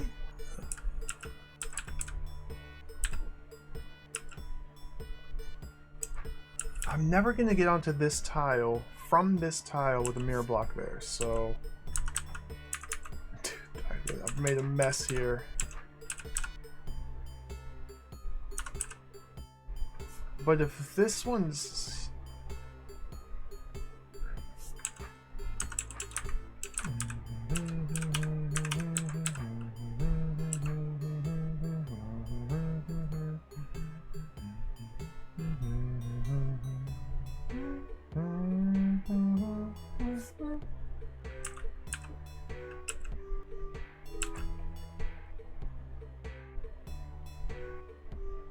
I don't need that one there. Why do I have that one there? I don't need that one there. Why did I think I need that one there? I don't need that one there.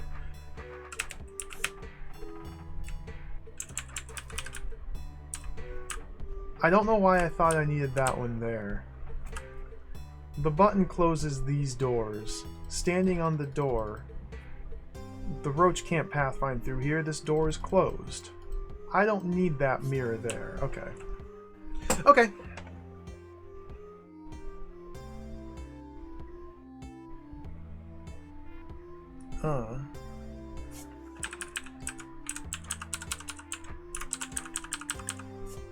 So Beether goes from here to here. We swipe that mirror down, creating a seal. So I need mirror, mirror, mirror.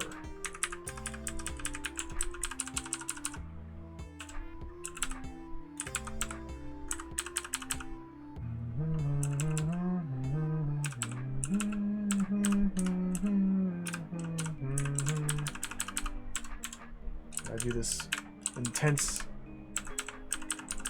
mirror double movements. Okay, angle sword like that.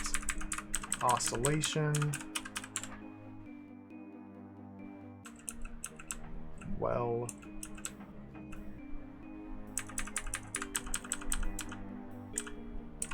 See, now my trip in is a bit too circuitous. Let's keep him in place.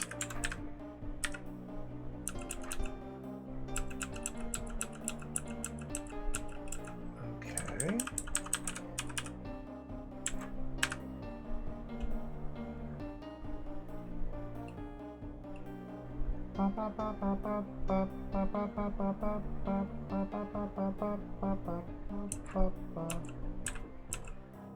Well, no, I needed the mirror there to push the block so I could be standing on the door.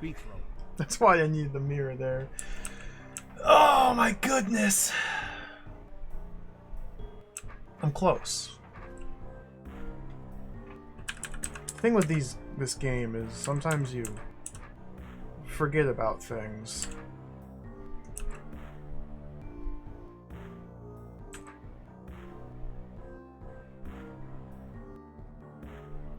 But you just did.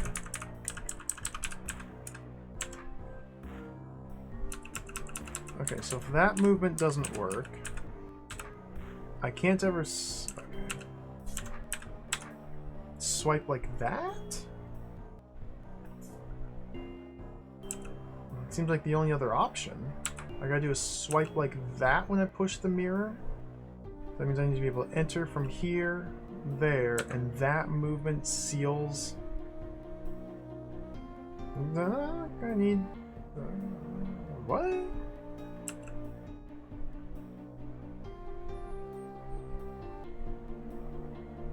From here I just need to block here and here to unbrain me.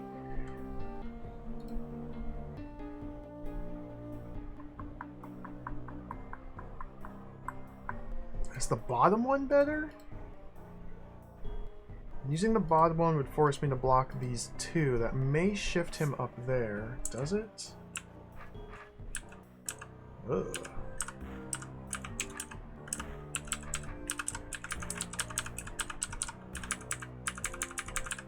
Okay, if he's there, then he'll stay there. Okay.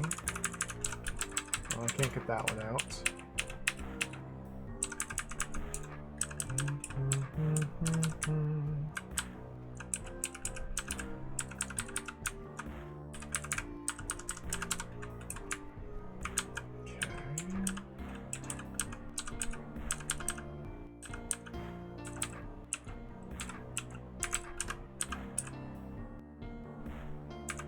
Again, same problem here.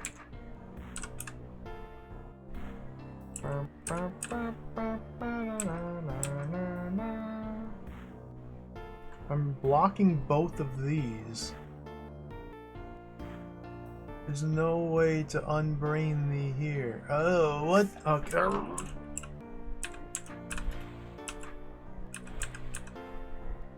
Roach is out. Huh.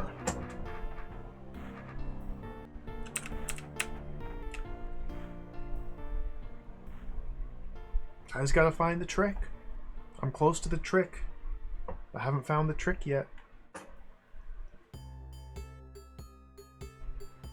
I'm definitely close to the trick. A couple different setups have come quite close. Well, not really. Kind of.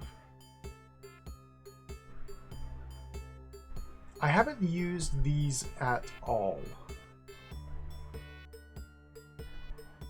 They may just simply be here for symmetry, but they seem like they're completely useless.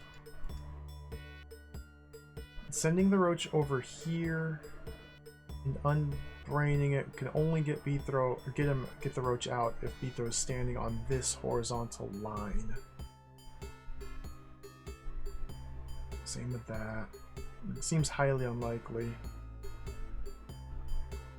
Moving it up and down between the... Can I force a larger... No, I can't force a larger oscillation.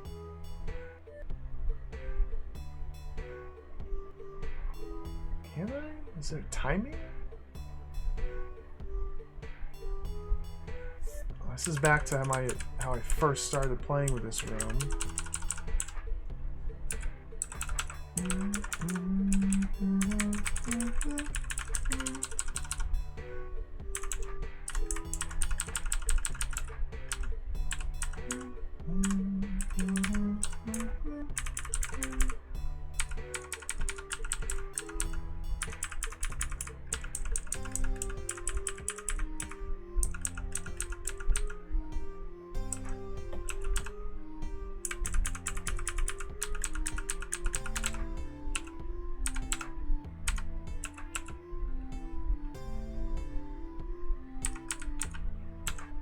It's never gonna make...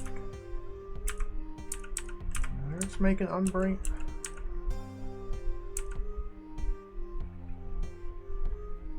It only takes an unbrained step because the only available path to B-throw, well, the most efficient path to B-throw is inaccessible, therefore the brain tells it to wait. It's not going to recalculate as long as this is the most important path, the best path to B-throw.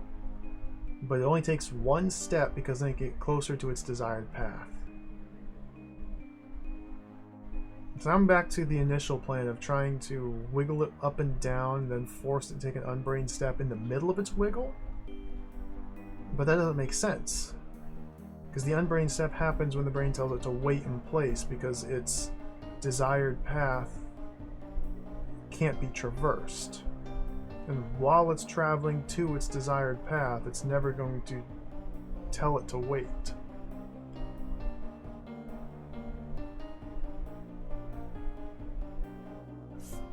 I mean, this behavior looks like something.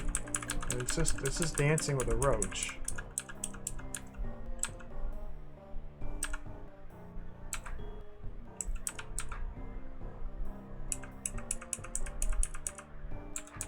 And blocking that sends it over there, where it does its little oscillation dance.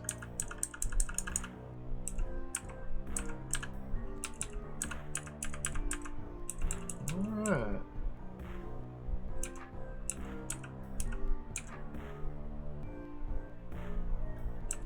That's wild.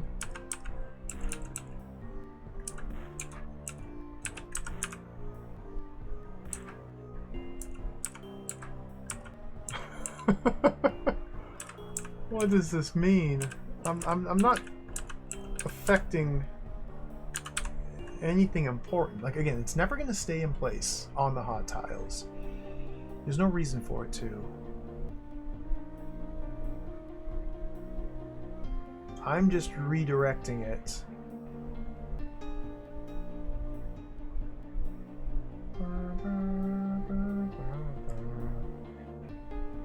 I mean, I'm making it run a circuit, which is what I need to do here, but it's involving active manipulation by B-throw over the course of its movement.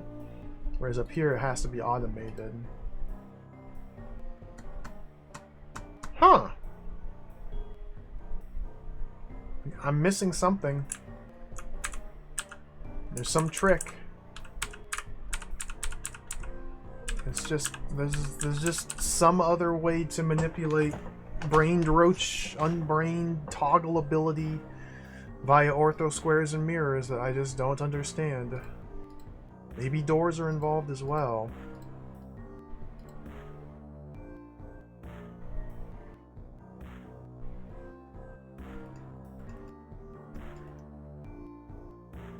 See, puzzles like this they're so cool when you solve them, but they can be so frustrating while trying to solve them. Like, because it just seems at its face to be completely impossible until you figure out the trick, and then it's just simple. You do the trick, you win. The linchpin. It's a linchpin puzzle. So Billy Rivers, welcome. Well, there's a lot of levels in DROD, yeah. There's as much levels of DROD as you want.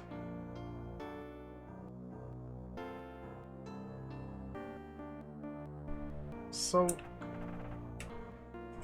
what's the trick? I just need to divine the trick. I just need inspiration. I need to make a logical conclusion based on my previous experiences with brained roaches and their strange quirks. Here required oscillation by a specific pattern of mirrors.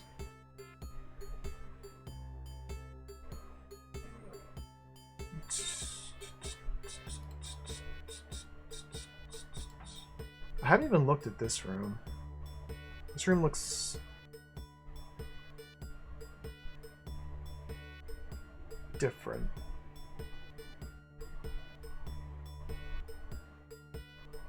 Wait, what? Oh, you go in through the tunnel, up through the tunnel, out, and then kill the brain? Keep these roaches alive while doing a full circuit around the room? 1, 2, 3, 4, 5, 6, 7, 8.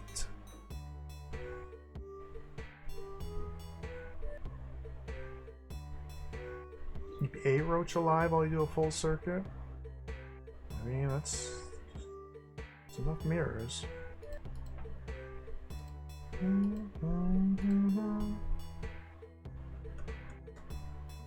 Sure. Yeah, I'll take. What did you see, Kagurado? I'll take that. I don't mind.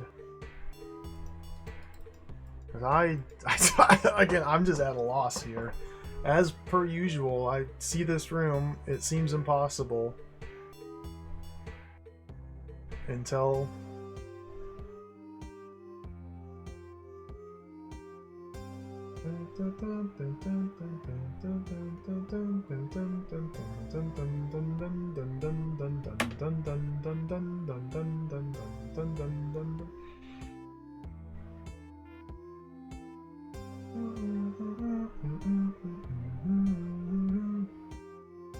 the bottom right corner can be closed with 4 mirrors.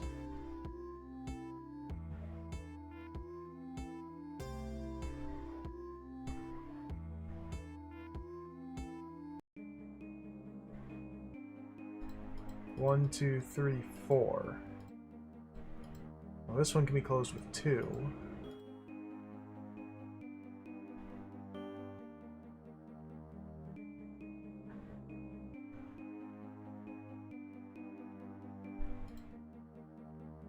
The thing is, I don't think the solution involves Bethro standing east of this horse arrow.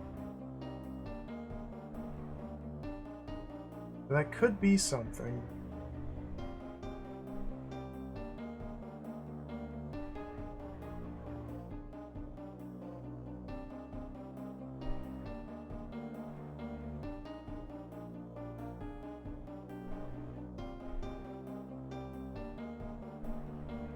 Because if I can close this, boom, boom, boom, boom.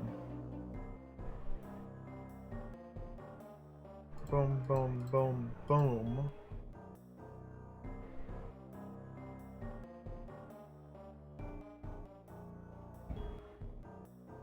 Boom, boom, boom, boom.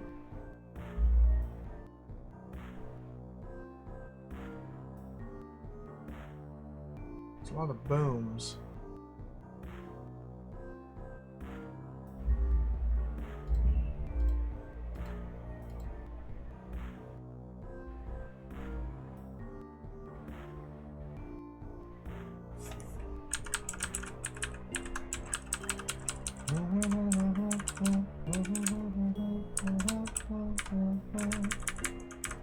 If I do something like this,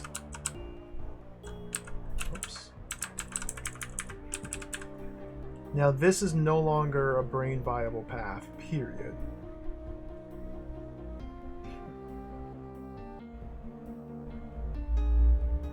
But this just takes, this is functionally the same thing as putting a mirror here and here. Oh, not necessarily.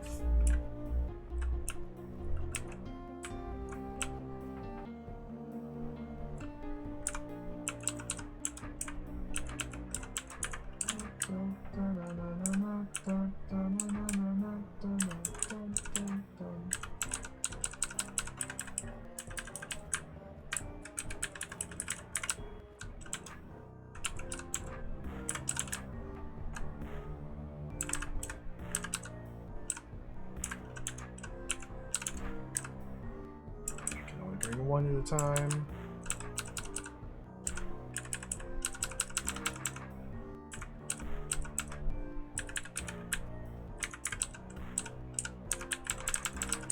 I don't really see how this will help.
These are checkpoints, Streamsmith. Whenever you step on one, it saves your position. You can press R to restore back to the last checkpoint you stepped on. Checkpoints! They're kind of obsolete. They're a holdover from early days of DROD gaming, when you only had one turn of undo. Or you could do one turn of undo or back to the last checkpoint. Since I'm playing it in modern DROD, I have unlimited turns of undo, so they're kind of useless, but they're still nice.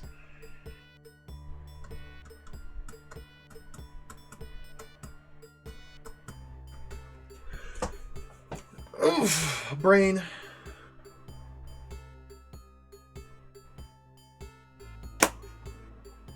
This happens so much in this bloody hold, man. Just complete stumpage. 100% stumpage. I get to a room and I'm 100% stumped. It just seems impossible. The stumpage. They're full stumpage right now. What other patterns of mirrors? All I have are 4 mirrors. And Beethro's body. And 2 buttons. And a roach. I gotta pull this guy out. Ways to unbrain the roach. Block all 4 of these viable path maps to Beethro. All 8 of these. Okay.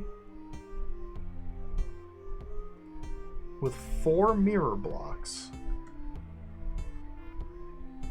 Like one here blocks both of these, but that's the same as putting one here. Putting 3 here and 1 here blocks that, and that. But then these path maps still exist.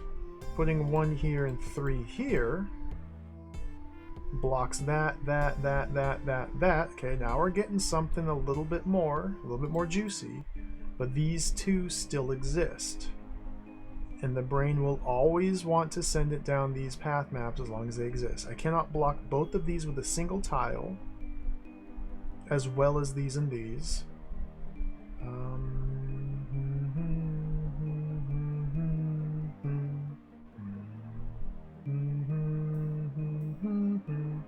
When the roach becomes unbrained, Beethro must be standing to the west of the arrow in order to pull the roach out of it. I cannot kill an unbrained roach in this room using the hot tiles. I cannot push anything into the roach chamber. My only effect on it is blocking path maps. Another way to block all the path maps to Beethro is by encasing himself in the mirrors. But I have been unable to do so while also satisfying the conditions necessary for the roach to escape.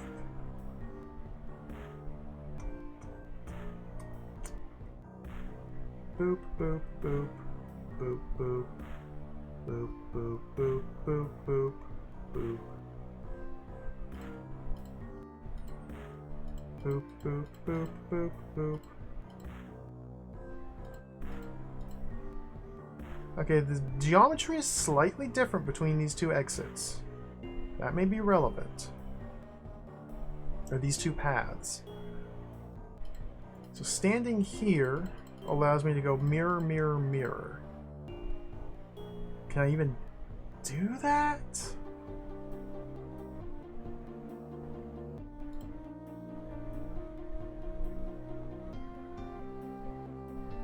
Not one of them. So I keep coming back to ideas either that involve fully cutting off B-throw using the mirrors from the roach, or just trying to somehow block these path maps. Mirror, mirror, mirror. 3 here blocks this from going that way. 1 mirror there blocks that, that, and that. But that's functionally the same as mirror, mirror, mirror, mirror. Okay. What?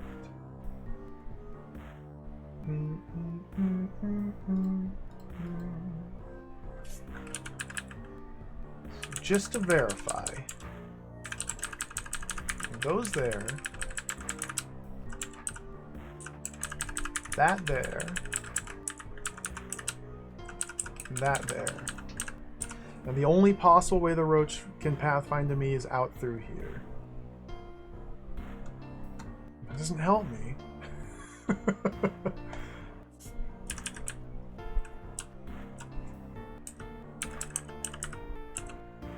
Or does it?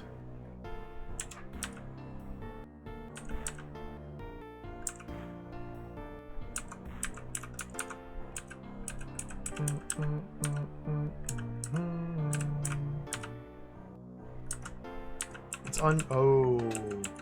Can I do that maneuver quicker?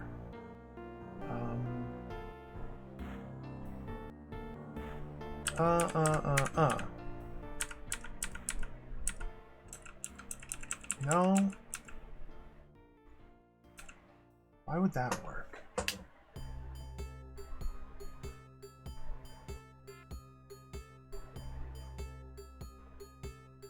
Now you be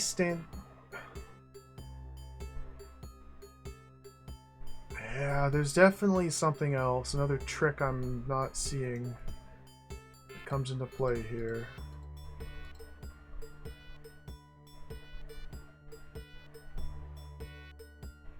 So while B-throw is in here, the only possible path to me is there and there. While B-throw is out here, then all 6 of these are viable. So do I do this in reverse? No.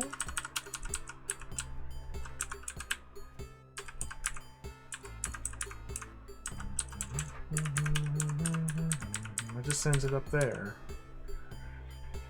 Oh yeah.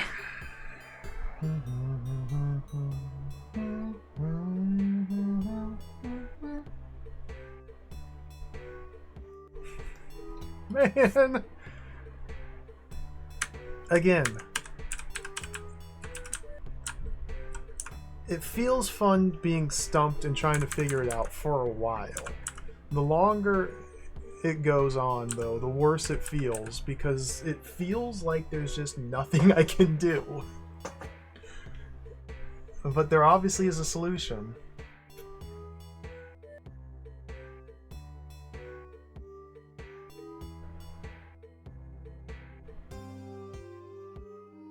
It may involve some even further obscure quirk of the brain path mapping on-off brain manipulation mechanism that I don't understand yet, like orthosquares, mirrors.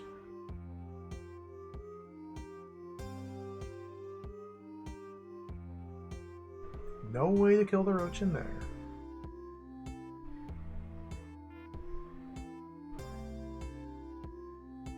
Must pull roach out.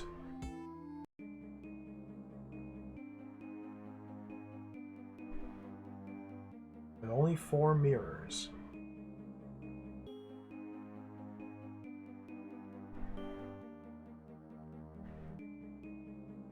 So while it's traveling back and forth, I need to unbrain myself. I need to enclose myself and do the unbraining procedure.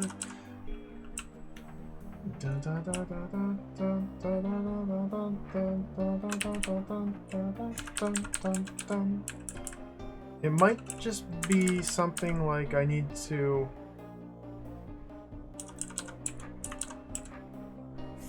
So what caused it to go back and forth? So while I'm down here, it prefers that one.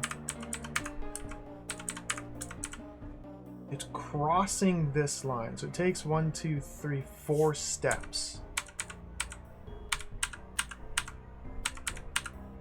to divert it. While it's traveling, if it's still in this quadrant, I can divert it back up. If it's at the arrow, it continues going.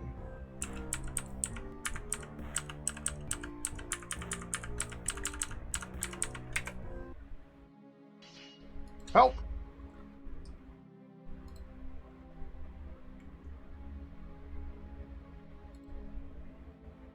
As defined above. Brain visible. Okay, brain. Brains affect all monsters in a room, excluding guards and slayers.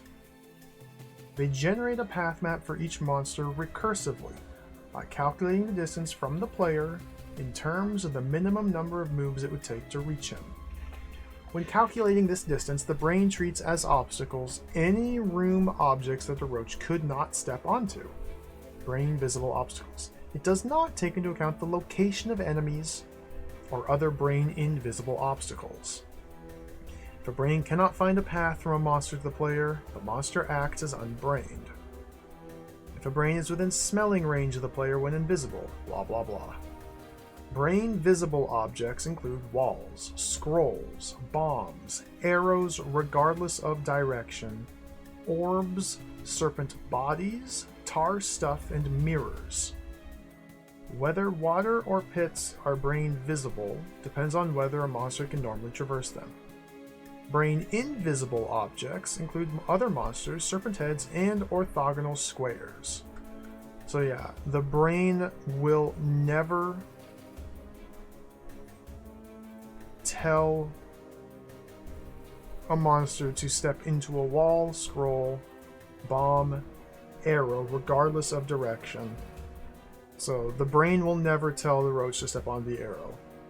The only way to get the roach to step on the arrow is to unbrain it. What? What? I wish I could just kill these, yeah, I know. But the green door here only opens after all the monsters are dead. So doing this gets me trapped in here because I can't leave through these force arrows. These brains must be the final enemies I kill.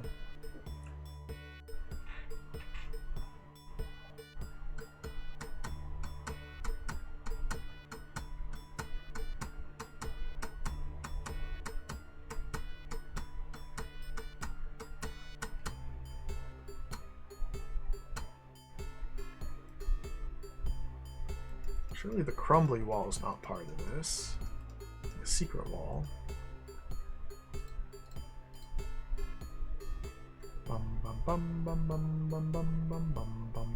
Whatever we do seems to... I don't want to say this, but it seems like whatever we do involves Beathro standing west of the force arrow.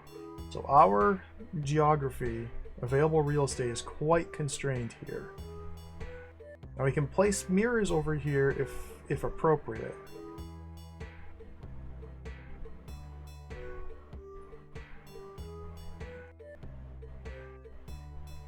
But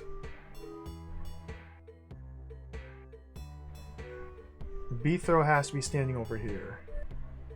That's because when unbrained, the roach makes a direct line to Beathro.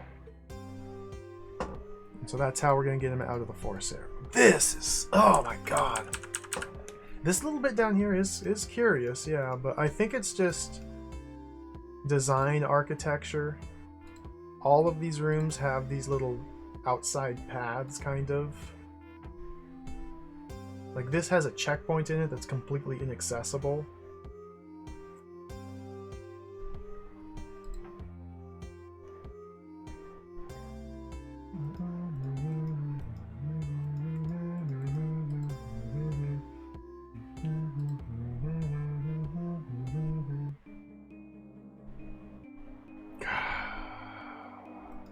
Four mirrors. Well, let's go somewhere else. It's an impossible room.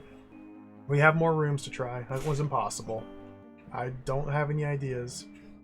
Let's look at this one. It feels bad to abandon a room, but sometimes you just gotta abandon a room.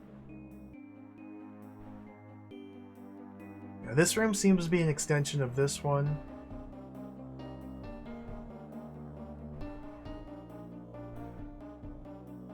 Keep a roach alive.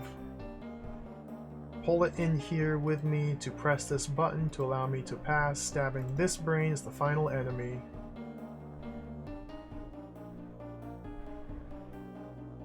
Okay, that bit's the same as before. Orientation slightly different, that's okay. There's a room clear gate here, so this must be the final enemy killed to allow me to escape. So the trick is, how do I keep a roach alive in this room while Beethro goes down here through the tunnel to kill these 4 roaches and out here. So we gotta go around the world somehow. I only need 1 roach. Boop, boop, boop, boop, boop. 2, 4, 6. I have 7 mirror blocks into brain. Am I really just constructing a cage? I don't know how I'd get it in the cage and lock it in. I mean, that seems like what all I have to do here.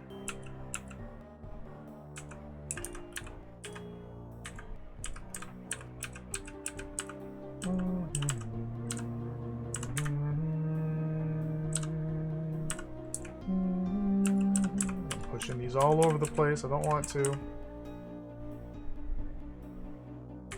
Don't do that.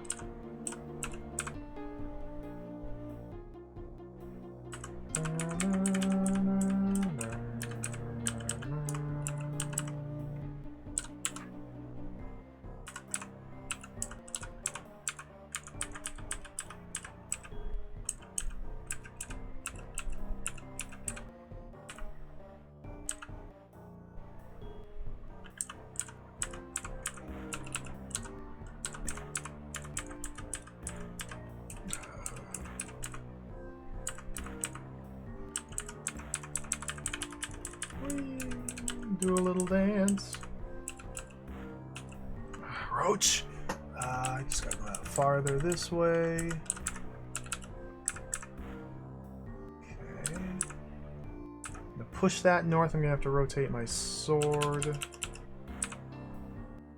I mean, I could just go like that.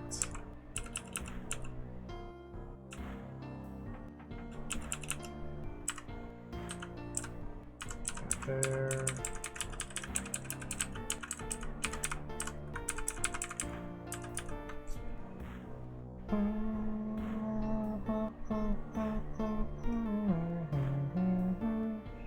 In this room specifically, there's a mechanism here. This button toggles this door open and closed. The only way I can get through this tunnel to get to this brain here is if the roach follows me in and presses this button for me.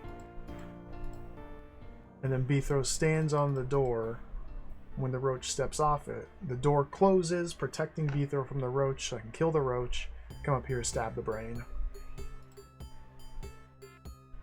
Before I do that though, I need to keep the roach alive while I go into here and kill these 4 roaches.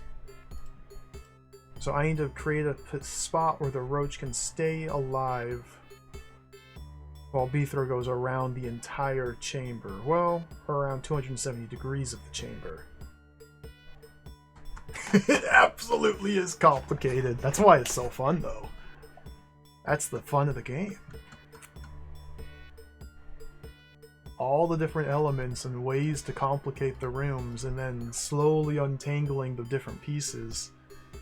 Or in cases like this, just not being able to and getting stuck. So, okay, if I somehow create distance, I can use the mirror block to create a little bit of distance between me and the roach.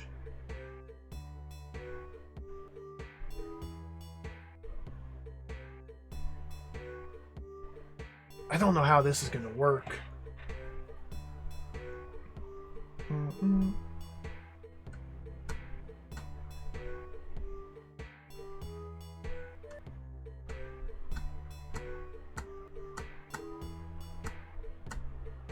Yikes.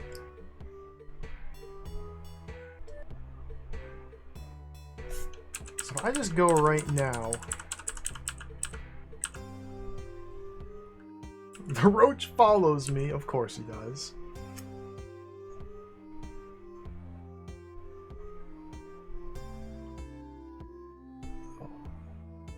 Because he's unbrained, because the force arrow is between us.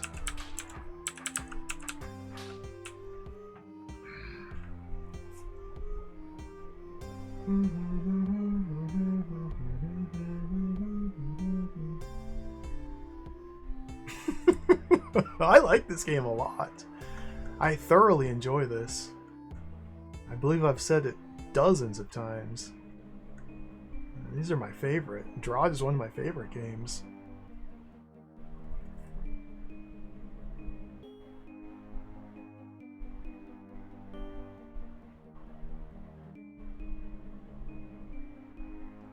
Like this is just a non-starter. I don't think I'm ever gonna pull the roach in here, cap the end, race around here, cap the other end before the roach escapes its one tile enclosure. That's just not gonna be happening.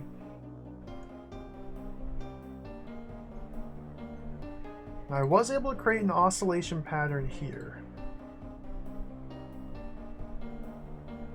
but that was only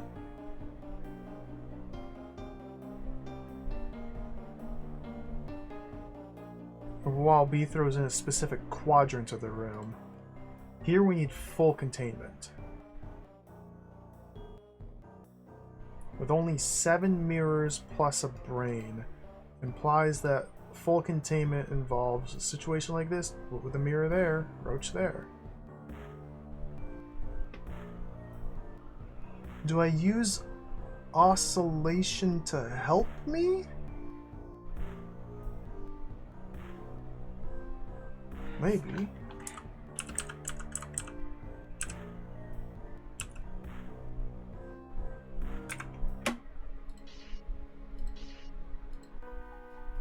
It'd be easier to set it up like this.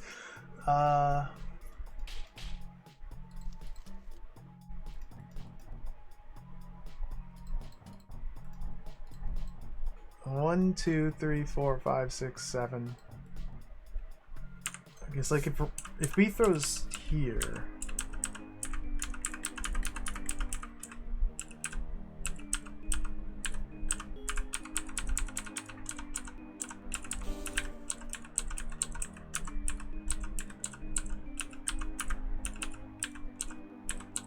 I'm not actually able to get close enough. I mean, I can make that move.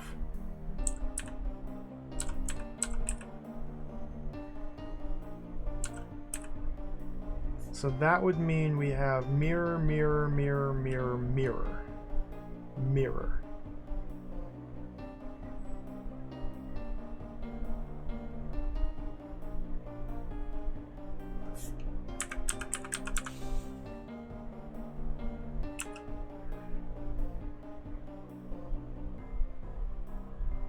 Now the question is, can I actually get a brained roach into that configuration. I don't actually know if that's possible.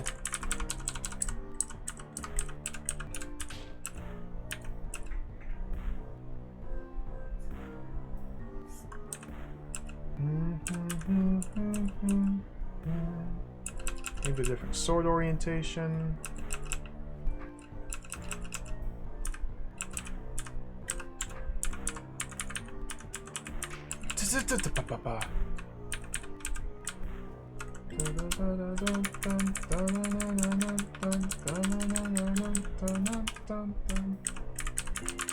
Okay, but if we already have, okay, so if we already have mirror there, there, that's a different story.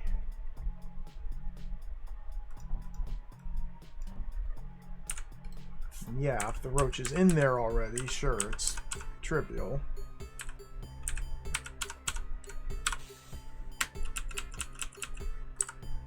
Pulling a roach into that specific configuration, well, less so.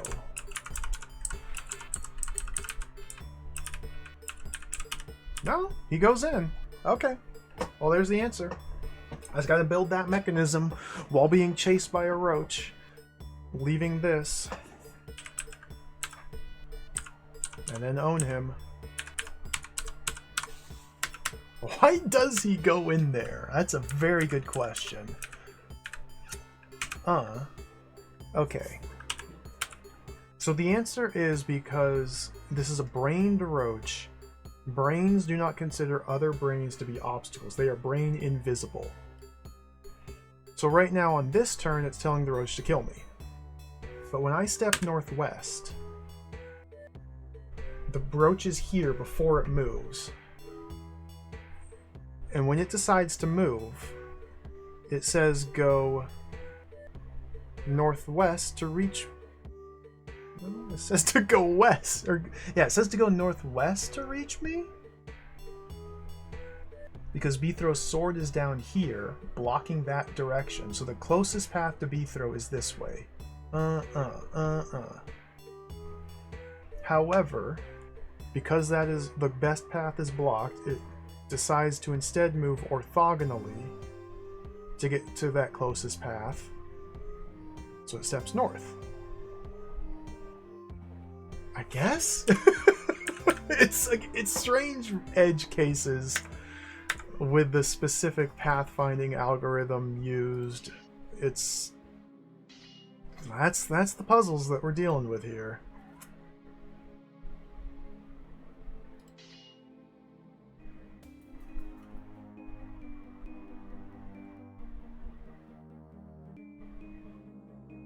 So this should work just in a different configuration, so I gotta spin that.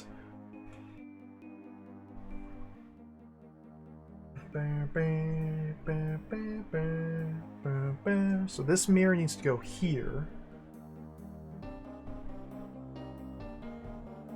And I dance in... No, the mirror goes here. Pulling the roach around in this direction, I go...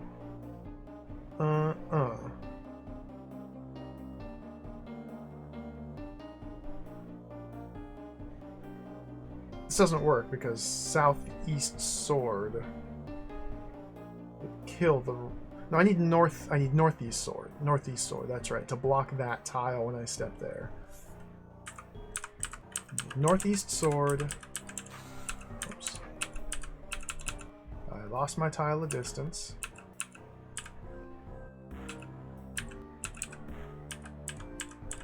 Northeast sword.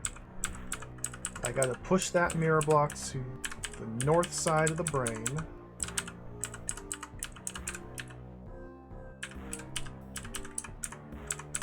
There we go. I need to reverse direction, which can be done like that.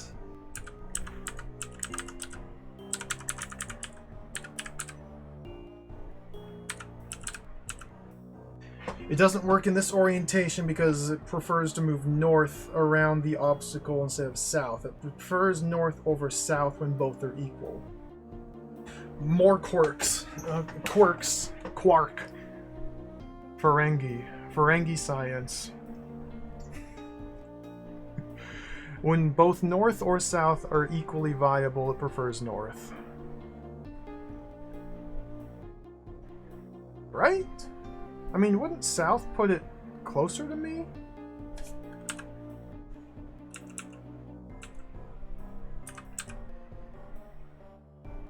Yeah?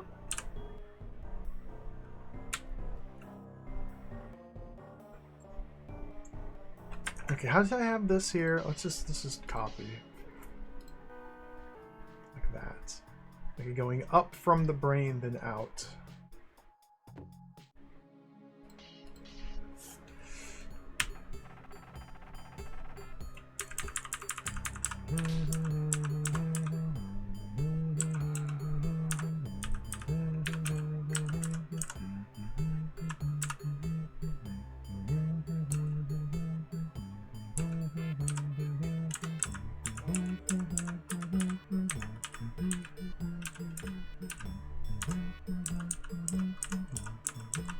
I love this song. Ooh, ah.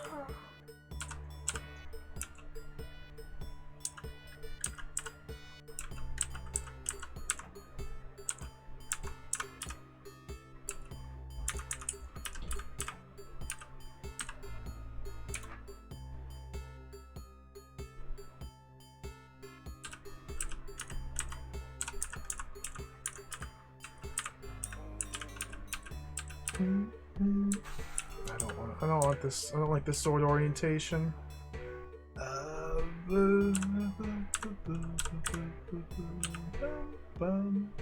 That was weird.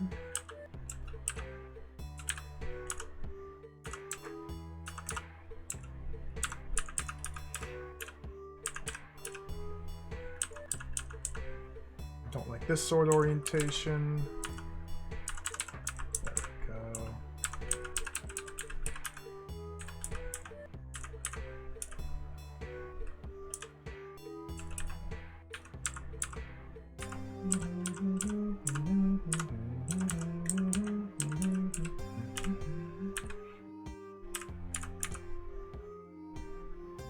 It's just as awkward as it looks. Oh man. Like, this is another one of those rooms. There's multiple like layers of tricks. Like, it's not obvious that you can just dance around a brained roach like this. There were rooms in earlier DROD games that relied specifically on manipulating brained roaches in this way. So having played those other rooms first gives me a huge advantage here. I gotta push that up. Okay, I gotta switch direction.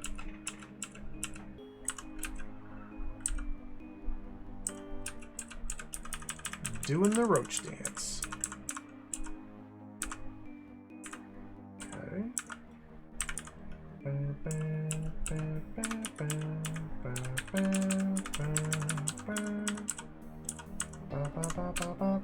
Okay.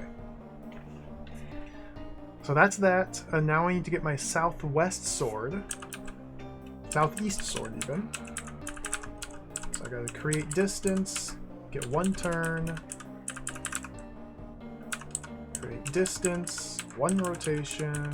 Create distance. I lost my distance.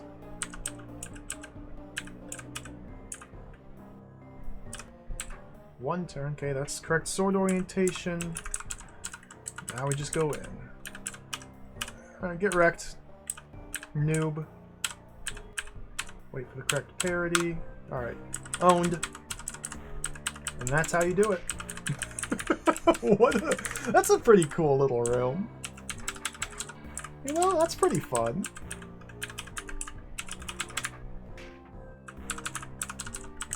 I like that.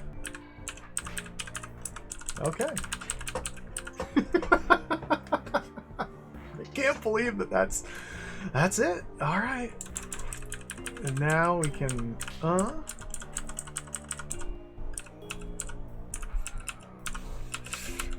this is still Non-trivial. Now I need a northwest sword before doing this. Let him get close to me.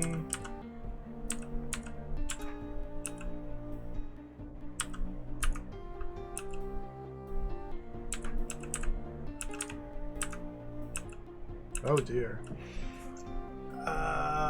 Ideally, I'd want the roach following me on this line to get in there. A brained roach will not really want to do that. So while standing here, roach following me in this direction, I need to block this tile to force him to step that way. So I need to loop around the other direction. Can I do that here? Well, not simply. Oh yeah. It's always possible. Until that comes up. There we go. Oh. Take a more direct line. He...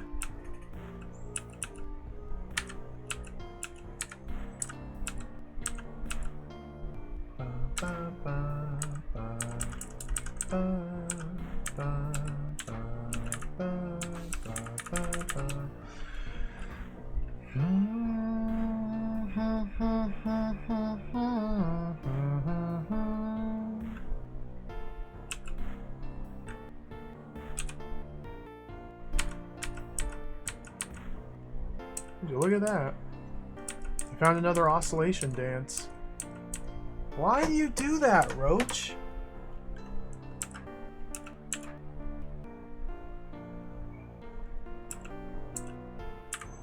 That's what it is, okay.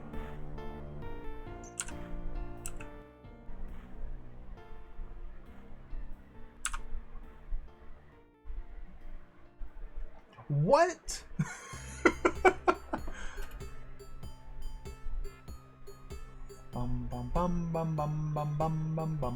This was so easy last time I did this part, but now I'm getting owned.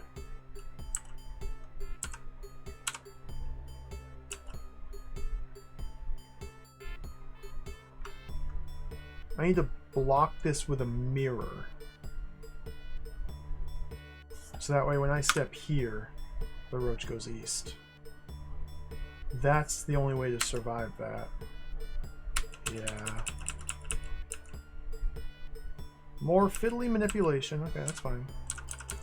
Fiddly manipulate, fiddly manipulation, fiddly manipulation, fiddly manipulation, fiddly manipulation. There we go. Clear! Ah! Alright. Good room. That was a pretty fun room. See, that one built off the concepts established in the previous version. It was an extension of it. It's still like a fiddly edge case manipulation, but still. It felt like a natural extension of the previous room. I liked that. These two rooms I'm stuck on. I'm stuck. You know what? It's already somehow been 4.5 hours of game. I need to take a break. I gotta take a break. I need to learn about what it's like to take breaks again. I've forgotten what it's like to take breaks. I gotta take a break. Let me take a break. Instead of just rampage, full destruction, 9-hour game session, let's take a break. Let me pause it and take a short break. Perhaps it would allow me to get a little bit more insight. I need to take more breaks. I know, I'm terrible about it. I just love DROD so much. I just want to keep playing. But anyway, let's take a break here. We'll come back in 5, maybe 10 minutes. 7, around there. I'm gonna go grab a snack, drink some water. We'll play more DROD. I'll put on some Double Dragon tunes. BRB.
Alright, we're back.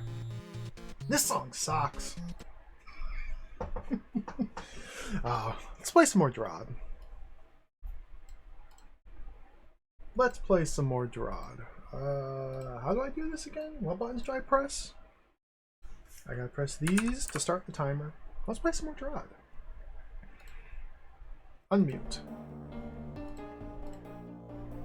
The Dadley rooms continue.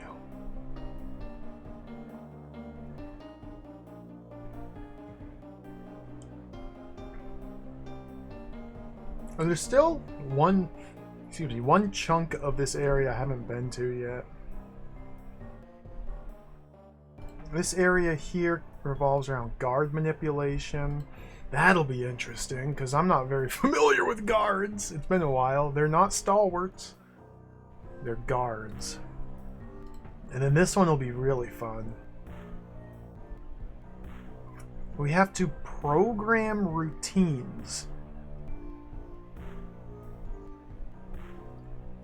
with forward, turn, call function 1, call function 2. I assume.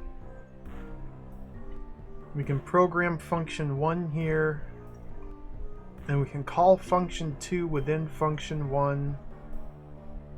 We can program function 2 here, and then execute the main program calling functions as necessary. This looks wild, dude! This is gonna be insane! And we have to use this program to clear the rooms. Calling function... Oh. Getting ahead of myself.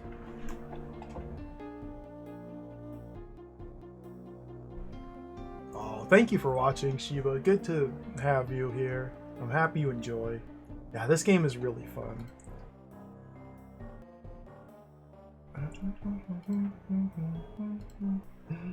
I want to finish this area and then at least peek into this area.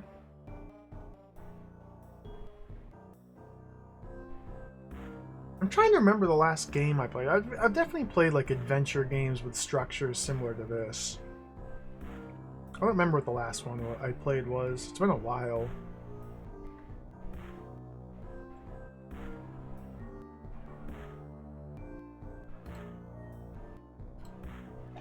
It's kind of frightening, though. It's kind of an intimidating prospect. Well, we'll get there. We'll get there.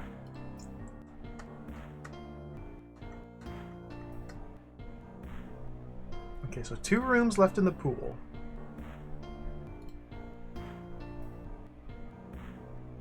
So my reading of this room is as follows.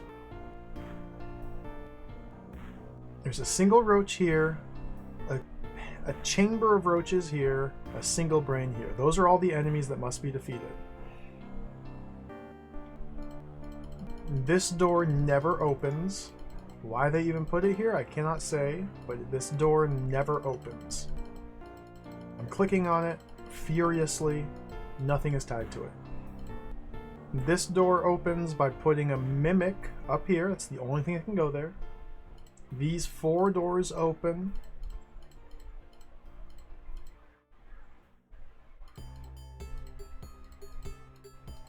When this button gets pressed, or when these associated buttons get pressed. These are multi-use pressure plates, so something must be actively pressing it down in order for its effect to be in place. Once it becomes depressed, it turns off. Well, no. That's not how that works. It just means you can step on it repeatedly.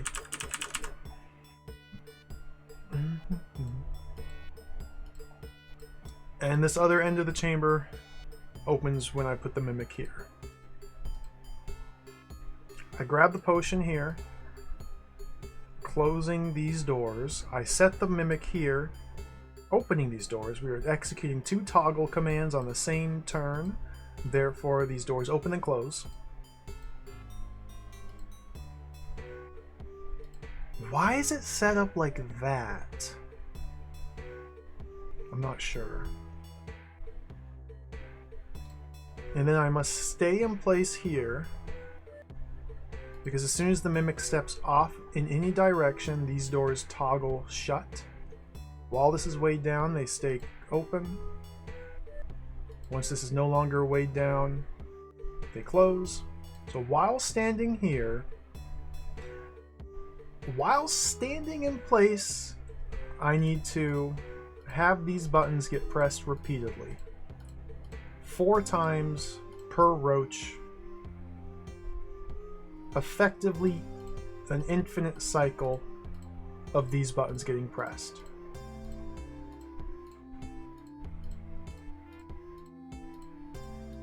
That's my understanding.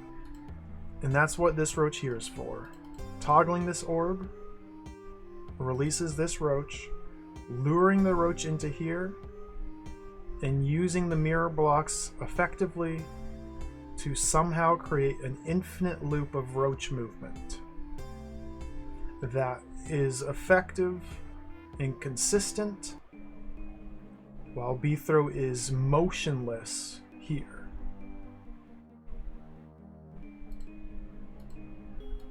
I cannot simply put the clone or put the mimic in here and cut these guys down because I can never get to this roach here.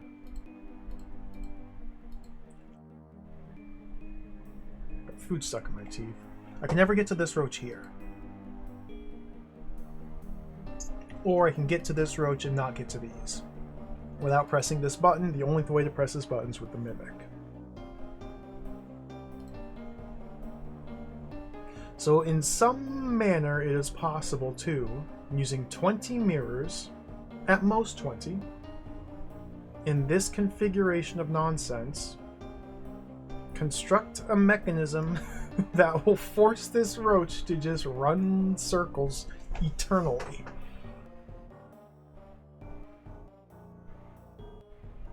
Interesting.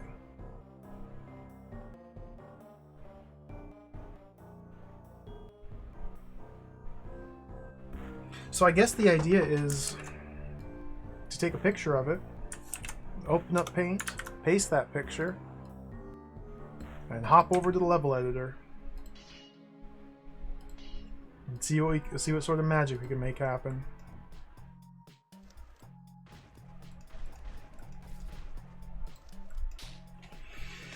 All right, let me reconstruct that mechanism. Hard wall.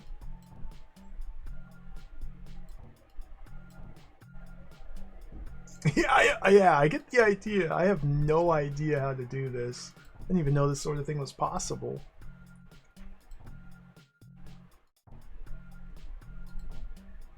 Okay, I got a screenshot of this so I can just recreate the mechanism here.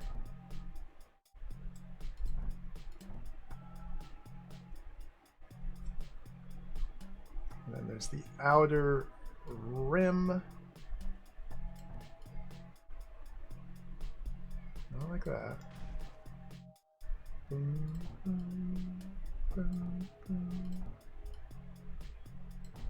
Maybe something like that.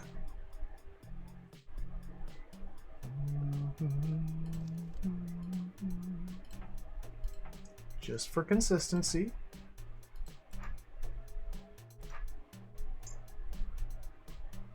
Arrow, arrow, arrow.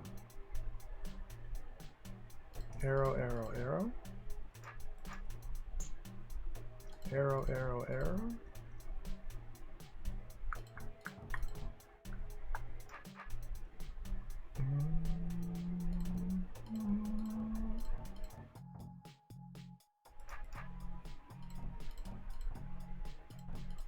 Okay. No ortho squares. We do need hot tiles though.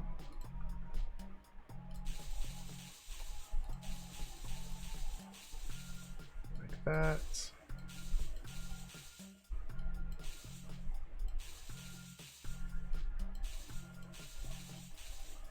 Okay. Got multi-use pressure plates there, there, there, and there, just so they don't.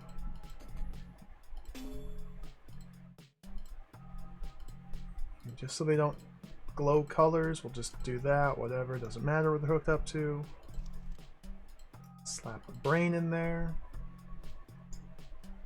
Alright, this is my mechanism. And I have a total of 20 mirrors to play with. And I need to make it so that a roach placed in here runs in circles. Nivnov, welcome. Thank you for the kind words. I enjoy to make these streams. I'm happy to hear you enjoy to watch.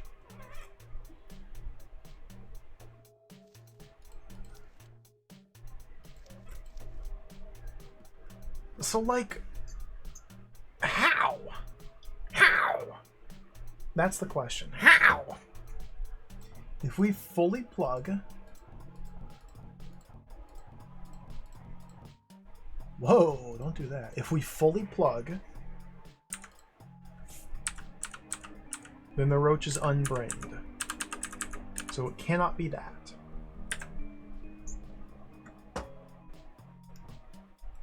If these are removed, then the roach just escapes. Shrimple as that. Whoa, hardwall. That was a terrible blunder.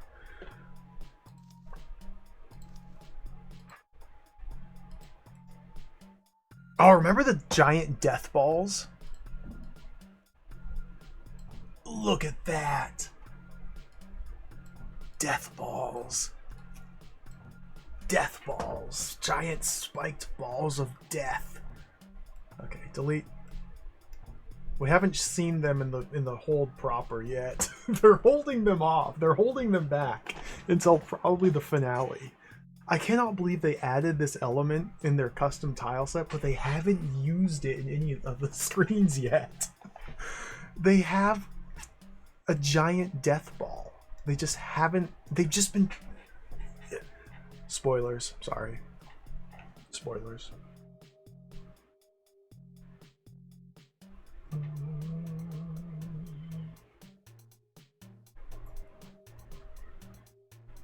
So in what...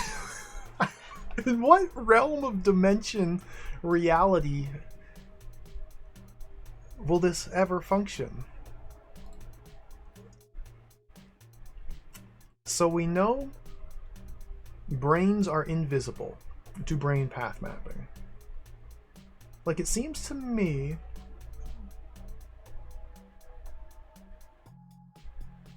oh, okay, okay, let's think, let me think, okay, I feel an idea formulating. Based on the movement rules of brainedness, the most preferred path gets taken. If it cannot be taken, they prefer orthogonal movements in a specific direction. Oh, no. Contents.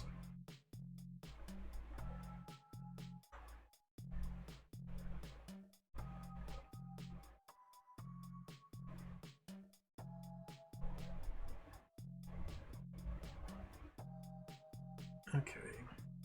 Considers the 9 possible tiles the monster can move to, including the option to wait in place. Do not contain visible obstacles. And then sorts them in order of distance from the player. If there's a tie, see, that's the crucial thing. We need to make sure there's a tie. The move preference is orthogonal moves first, then waiting in its current square, and then diagonal. Northwesterly moves taking precedence. It just says orthogonal. But if east and west are even, what does it take? Does it choose east or does it choose west? If north and south are the same distance, what does it prefer? Does it prefer north or does it prefer south? I guess to get the answer to that, we head to the level editor. Just construct a quick little mechanism here.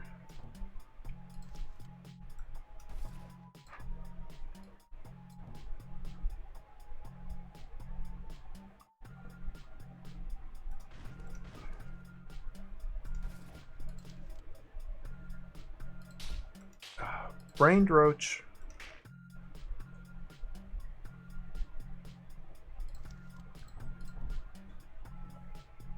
B throw stands right here. Both east and west are perfectly viable. It prefers west, okay?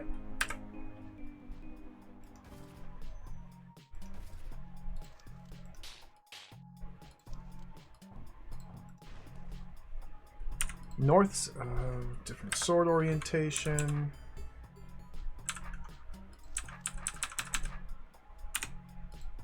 North and west are perfectly viable. It prefers... wrong way.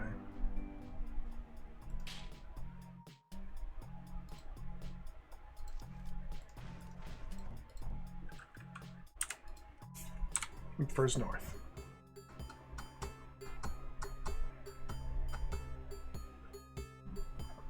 What if north and east, or what if north and west are both viable? Would that ever be relevant here? No. So it prefers north over south and west over east.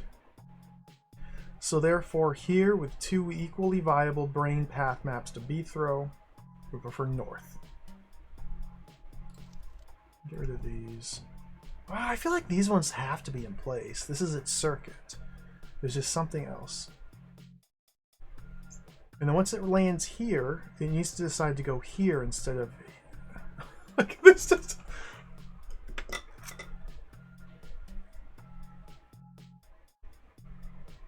The brain must be the key to this.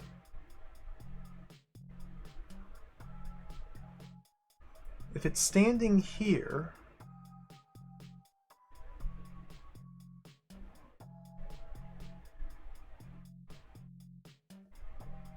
What?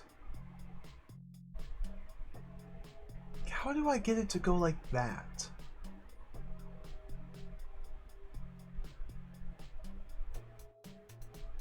I can't block these off because it needs to be trying to pathfind through the brain to get to B throw, but then constantly recalculate its path to send it somewhere else instead, like mid-movement. That makes... So from here, I want it to be going through the brain to get to B throw, but once it gets here, I want it to be going this way to get to B throw. Why? Why? How would that ever happen? The force arrows are irrelevant.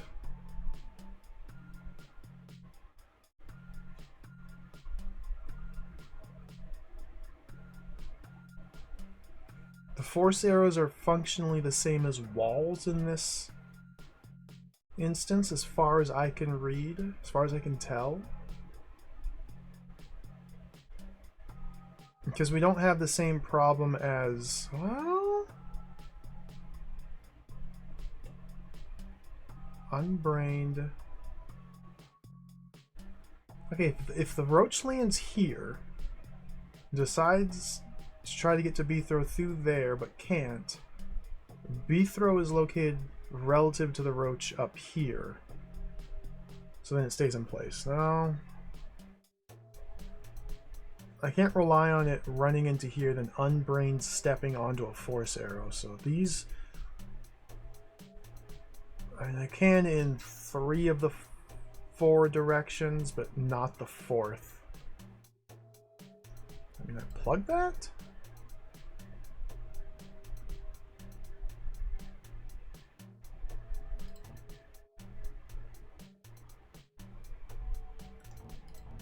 Either one seems fine.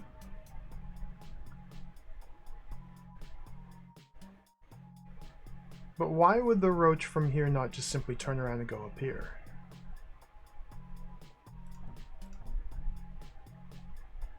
Ugh.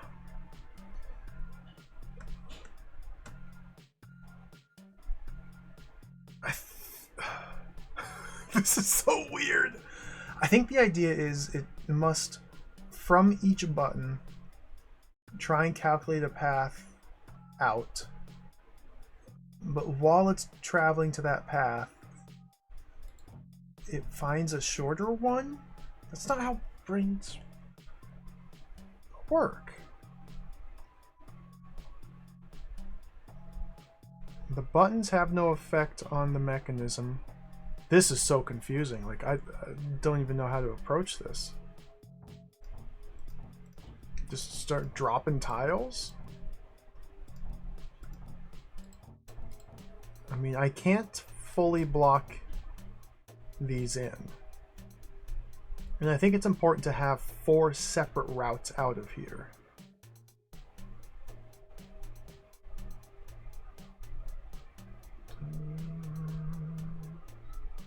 Maybe it doesn't run along this inner track. But it has to press the button somehow.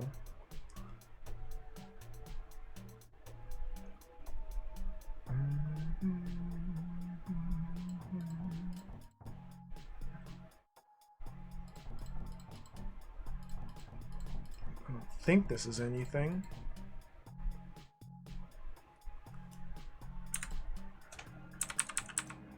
It's nothing. I don't know.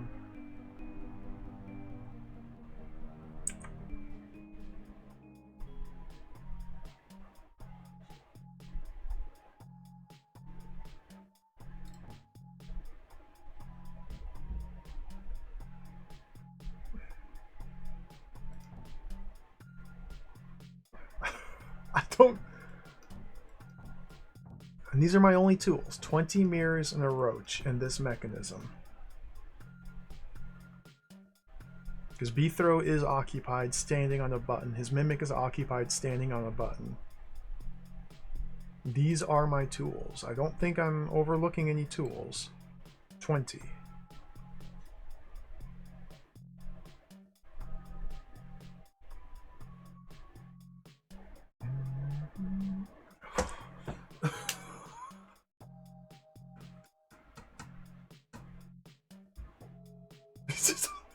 What?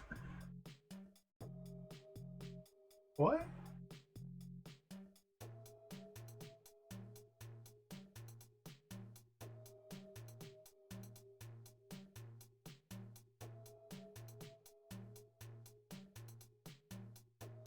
Like, is there any way to isolate the hot tile diagonal path out from the racetrack here?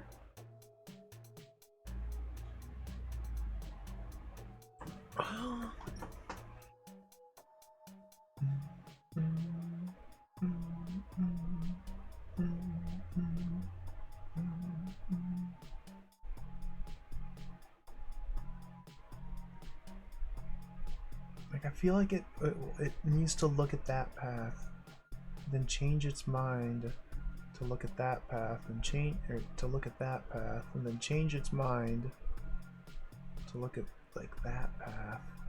Why? Why would it ever change its mind?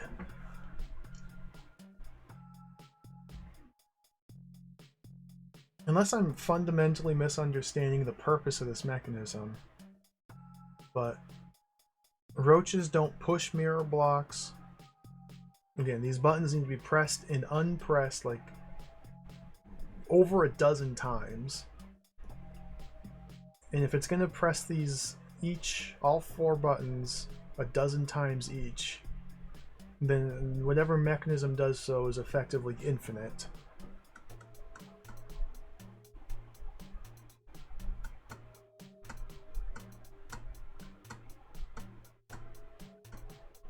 Arrows? Blocking diagonal movements to force orthogonal movements instead. So we don't need mirrors here. Really? I don't know where I don't know where I need them. It's just gonna go that way.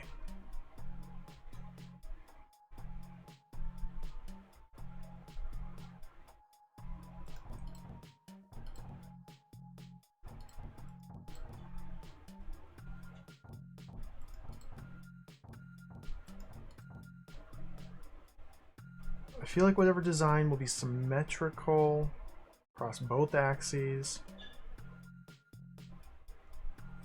Again, this just lets it go, Alright, so first things first, I need to prevent it from going, But I need it to see that?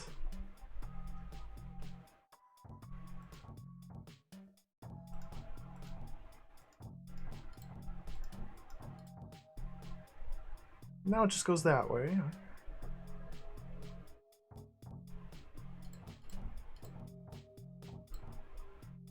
Now it's totally enclosed in.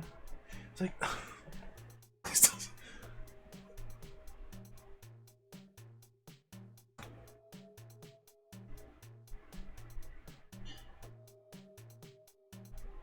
I guess the big problem here is, if there's a brain visible path to B-throw, then how am I going to stop the roach from taking it? And instead move along the circuit? I guess the problem is, how do I build this machine? That's kind of the crux of the issue. I haven't figured out how to build the machine that I need to build. And it seems to likely involve the fact that brains... Okay, is there any way to make it so that the only path out of here leads through the brain? I don't think so.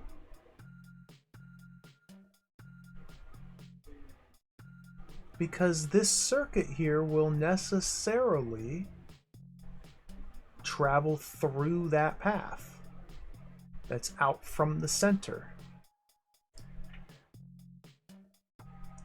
Force arrows are essentially the same thing as walls that B-throw can step onto. I can place mirrors onto force arrows, but I don't see how that would help me. We're not unbraining this thing ever, I don't think.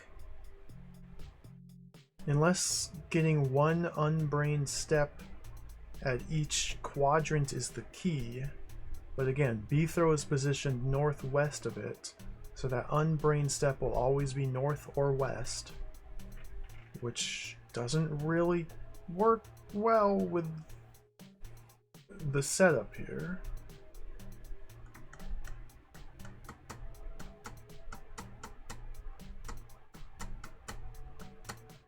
Huh.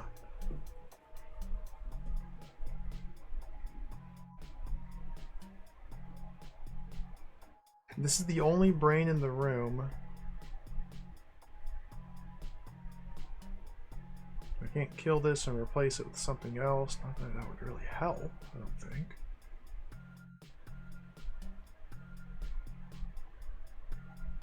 I feel like it's so obvious. It's like staring me in the face. Yet I don't see what it is.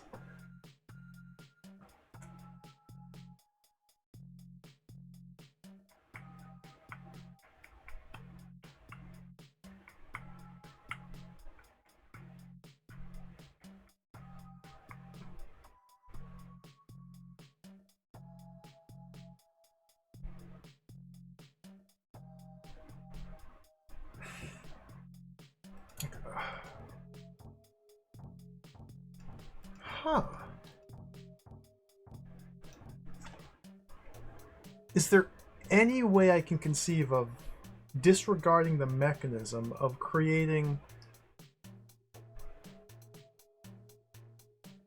Have I ever seen a brained roach just run in circles? In any instance ever? I don't think I have. Like, I'm trying to create a behavior that I don't think I've ever seen this enemy type exhibit. Oscillation, yes.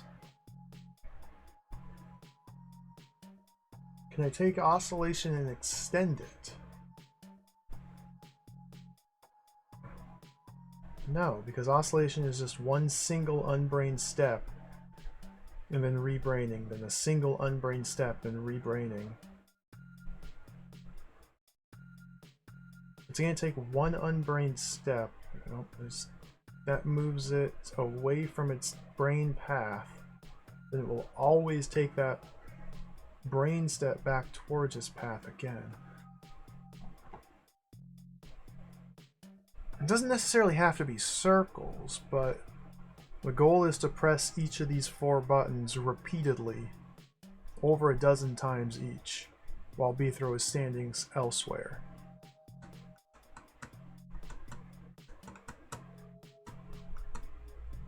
Like if there's a different path that like weaves around like this, I don't know how I would figure it out.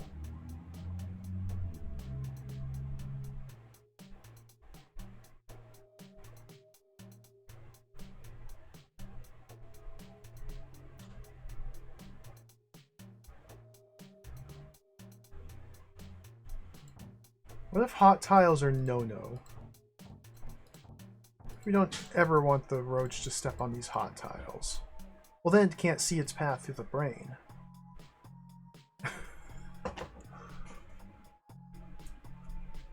So then it's just gonna go whoop out here. Like what?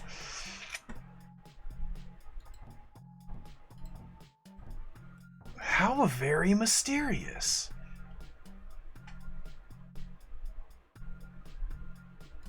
If I plug these 4 holes, now it's an unbrained roach. So none of this matters because it's now unbrained. We'll slide towards Bethro.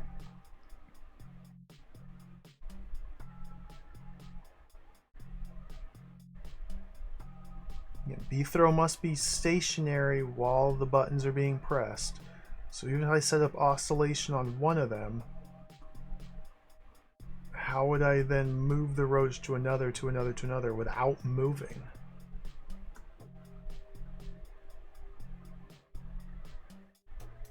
This is mysterious.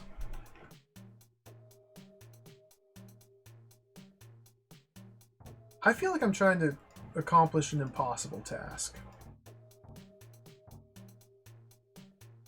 Exactly. Like, I feel like I just fundamentally am misunderstanding what I'm being asked to do. Because this is a...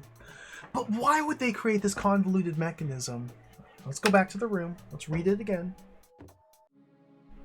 Maybe I'm inventing a puzzle that doesn't exist and then getting frustrated because I can't solve it. I've done that before.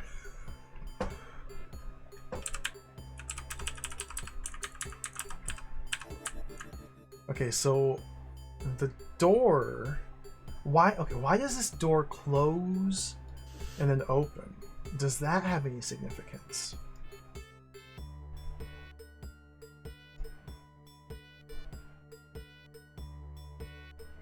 It's a good question that I don't have an answer to. But I cannot toggle this off and on. Because once I place the mimic, any movement I make closes these doors. So like Bethro just has to waggle while these doors get opened and closed in sequence. Placing the mimic here and having him do the runaround. 20 mirrors. Nothing opens this door.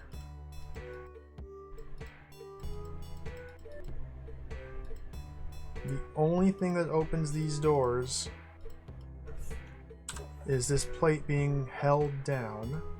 The only thing that can get up in here and hold this plate down is a mimic. 20 mirrors. A lot of force arrows, yeah.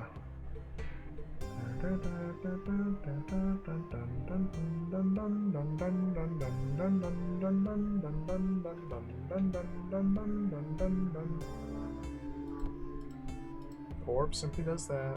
I think I understand the requirements here. So Bethro is due west of the top row of checkpoints in the mechanism. Uh-huh. Yeah, I see. What? You got food? Wait, I'm starving. My name is Bethro. Thank you, Bethro. This button opens this door and closes the rest. This button opens that door, closes the rest. That one opens that door, closes the rest. One opens that door, closes the rest.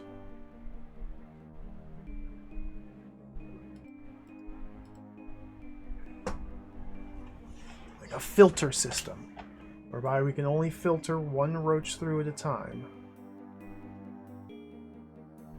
if these are pressed in sequence. So I can do that. Well, from here I can't, because the roach is unbrained and trying to path me this way. So I can't even pull a single roach through by myself, because I need to be standing... Oh, nope.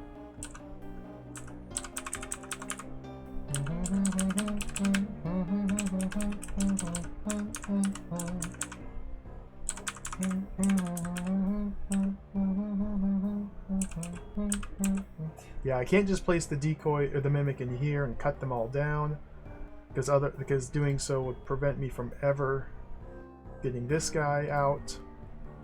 I can't drop the mimic over here to do the buttons, because then nothing ever opens these doors. Nothing at all, period, opens this door here. It just seems impossible. Just like this other room down here. It just seems impossible. Until I discover the trick. The strange quirk of movement that I've never seen in my hundreds of hours playing this game.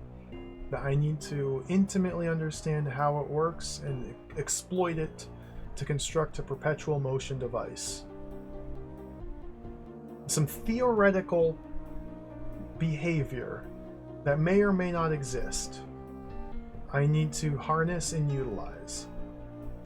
It's like, what even is the behavior that I'm trying to utilize here? I'm just inventing things.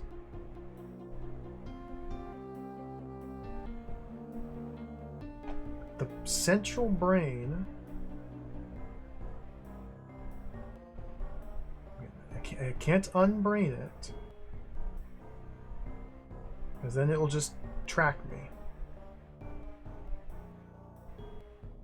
Because we need to press the buttons 4 times for a single roach. And there are 3, 6, 9, 12, 15, 16, 17, 18. 18 by 4. We need to press the 72 button presses total. 18 on each button. Effectively, if we can do that, we can do it an infinite number of times.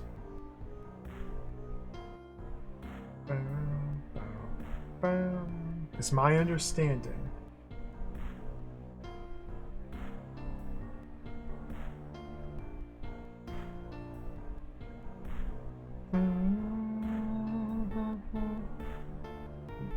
The isolated button, yeah. It might be significant.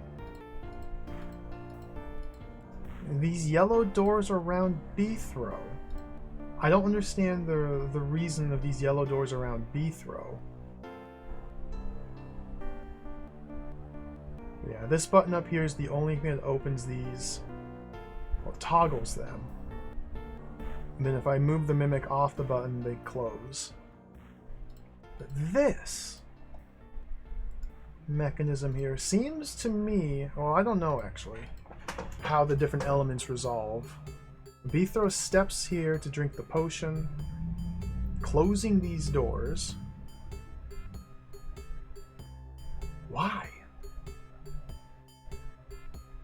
B throws drops the mimic up here, which then opens these doors. Alright, I gotta get into the nitty-gritty here, the nuts and bolts. Element behavior order.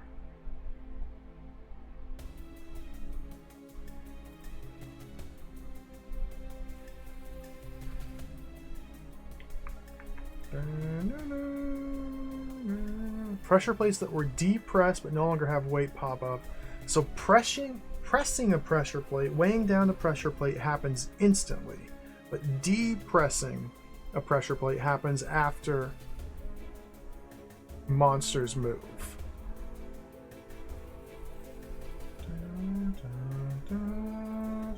Orbs are activated immediately. Red and black doors immediate. Explosions immediate.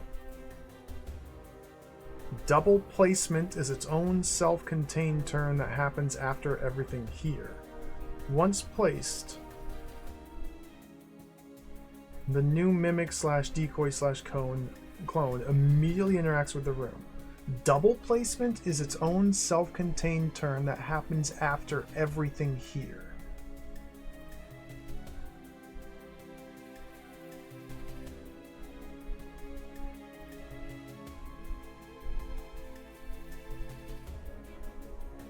When do monsters move? This all happens after every monster moves?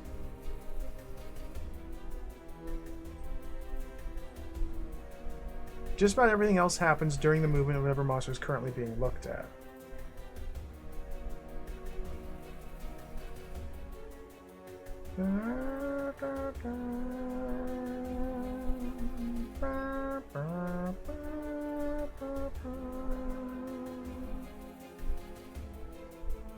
Presumably double placement just means placing a duplicate of Beethroat, either as a mimic, a decoy, or a clone.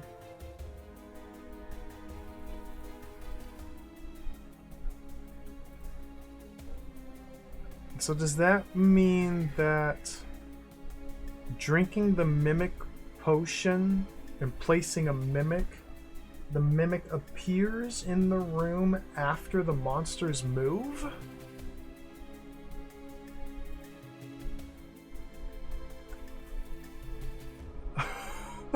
What? This is really getting into the nitty-gritty nonsense. General principles. DROD's a deterministic turn-based game. As you know, moving the player character starts off the turn with all monsters and other NPCs following this in a defined order. For the most part, the exact order does not matter, but there are occasions where it might. The order goes in groups as follows. Player. Mimics, decoys, clones. Fagundo, stalwart soldiers, slayers, guards, monsters and half. Citizens, scripted characters. Within each group, movement order is according to the order they were placed in the room by the architect, followed by the order in which any spawned monsters were spawned.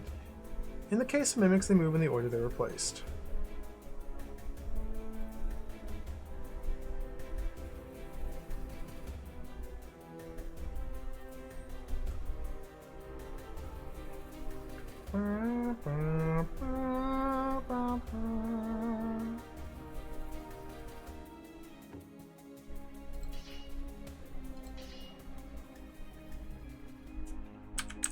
Half! Get the door. Going. Open the door, Half.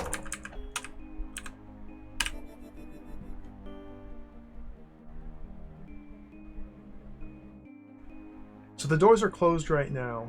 So, like, well, yeah, this proves it. Okay.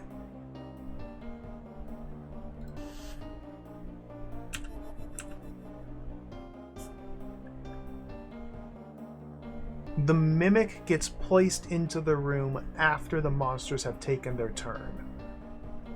Therefore, setting the mechanism in motion involves the roach down here taking a single unbrained step.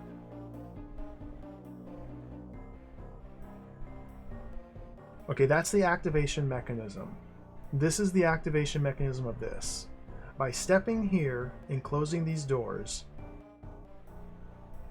and then placing the mimic here, the mimic doesn't actually take effect and push this button until after all monsters in the room have moved. That's demonstrated by this right here. Because now there's an open door, which means all of these roaches tried to move, couldn't, and then the door was opened. So, this is what the room state looks like when all the monsters decide to make their move. Meaning, the roach in here must make an unbrained move, will make an unbrained move, and then from there, it's now caught in its paradoxical conundrum. because now it's brained, and it will remain so. So a single unbrained move must be enough to set the roach into an eternal loop. So we do have one unbrained move. So what does that mean? Putting it onto a force arrow?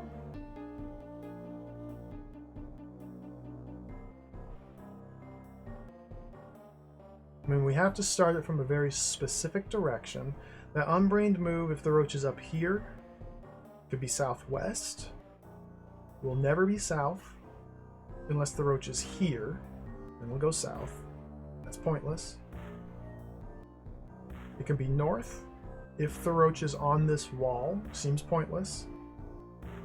It could be due west if the roach is in this column, so I can get it due west onto this arrow, which forces it to move up here. Or it could be a northwest move if the roach is anywhere in this quadrant.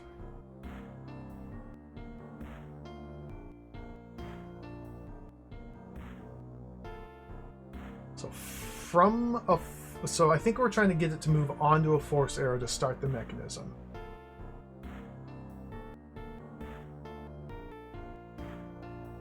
I still don't understand the shape of the mechanism.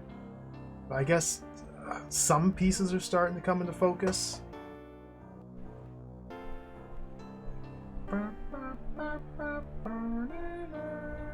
Or I can even force it to make a slide off a force arrow. I don't see really how that would be useful. And these force arrows are all quite tricky to... Northwest, like, okay, like... Here west. I guess here northwest, here northwest. Northwest here would just slide it. Northwest here would avoid. So I guess we're starting here, here, or perhaps here?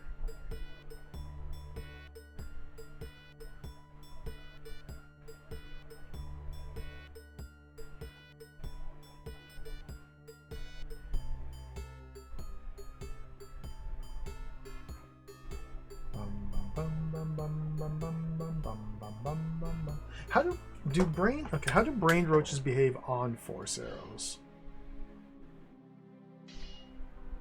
I feel like I should know this. Yep. Head around.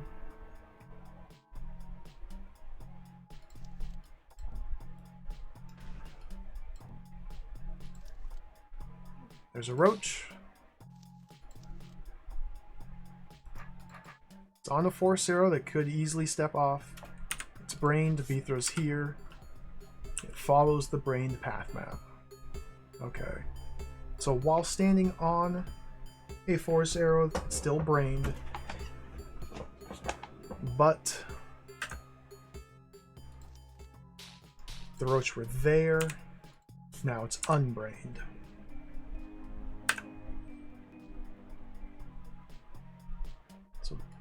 B throw is in this row. No. B throw's in this row. Okay.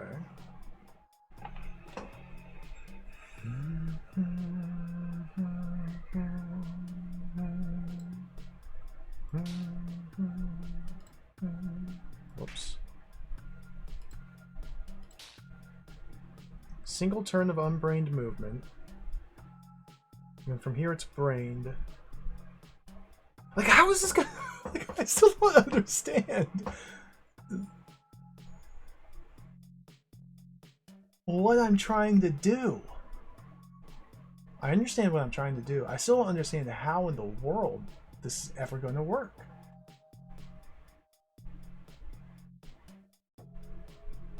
Yeah, I have a sense for how it can start. But start what? Start running in circles.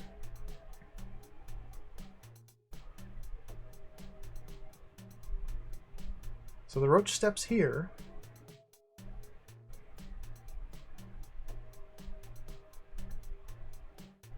And then it needs to have a brained path to B throw.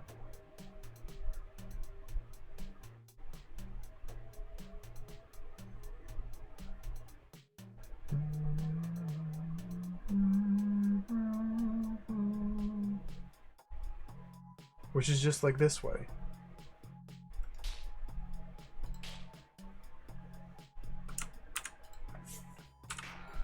Oh, dang it. What?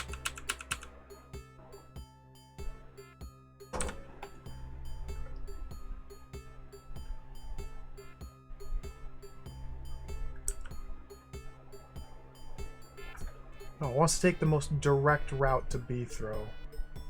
Through there. Okay. It steps east. Because brain roaches are dumb, yeah.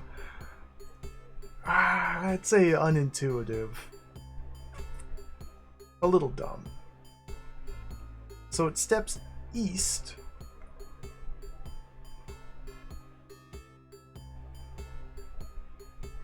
Because it can't step west, it can't step north, nor can it step south. It can only step, and it prefers orthogonality over diagonality. So even though it can move southeast or northeast, it moves east. Whoops. From here, it now calculates the path to B throw as being in this direction. Okay, so now, how do I harness this? I feel like we're getting close. And by that, I mean, I have no idea what I'm supposed to do from here.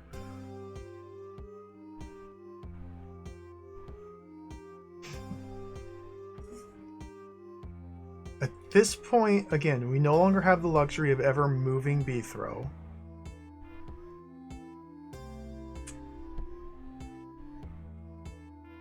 I guess now we just decide. I get that out of there.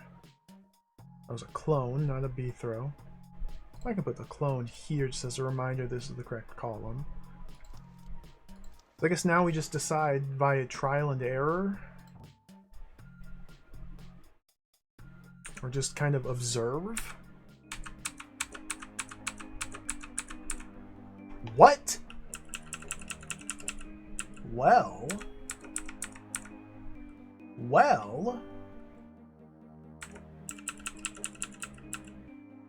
Well, we might be getting somewhere.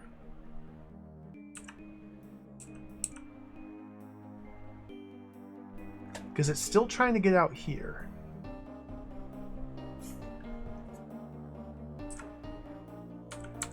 It's from here. Okay, so block this. No, it goes down.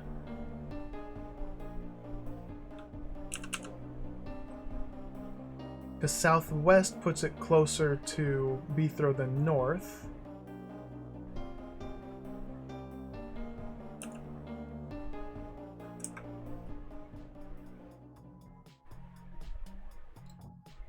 Okay. So we're just going to slowly trial and error this because I don't know what else to do. Now he goes that way, so let's block that. Now he's going that way like a total dingus. Okay. Wait, what way? Okay, well, let's block that.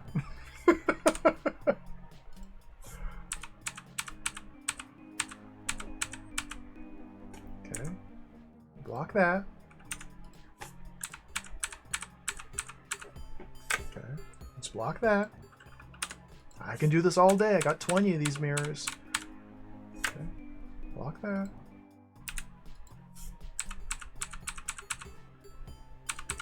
Oh! He's good. He's good. Well, let's block that. No! Let's block that.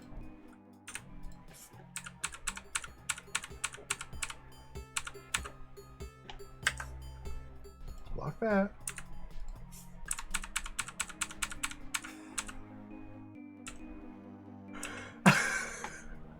Block that.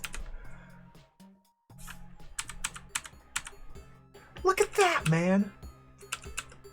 That's a second unbrained move.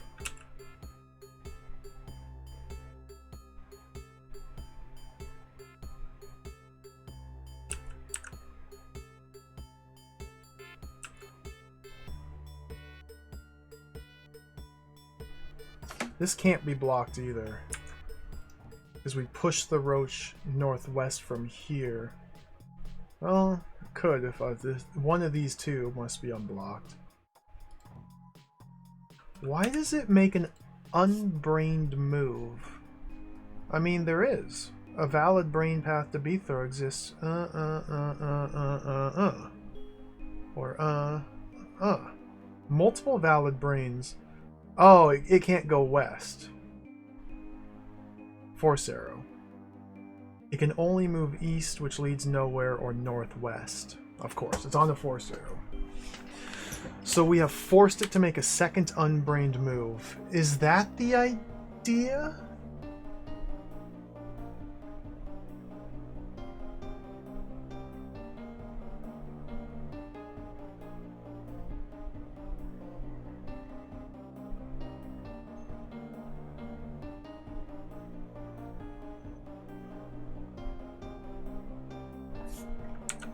Now it's out.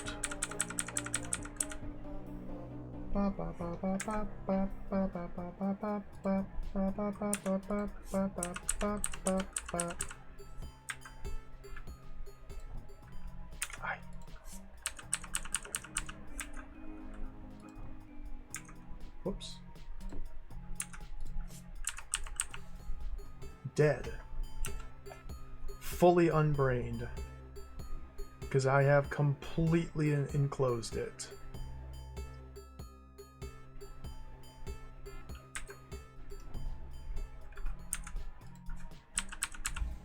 Completely enclosed it.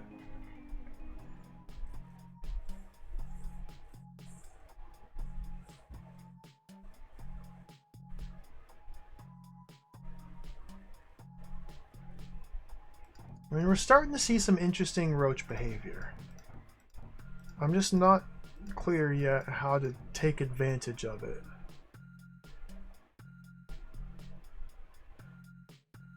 By placing the roach in the correct position, we are able to give it, in fact, we must force it to take a single unbrained step. Now the force, what is happening? If I block that and that, it stepped from here. It can only go there or there. Well, that's going to lead towards Beethil, right? Yeah.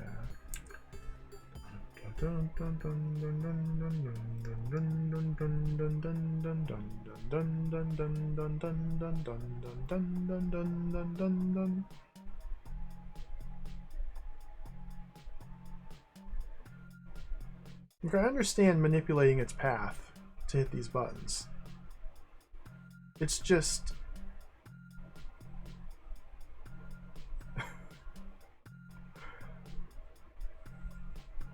the whole perpetual motion part that gets me. That's the part that really gets me.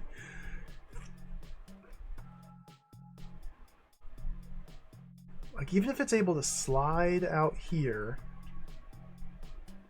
and then hit that, can we redirect it onto here somehow?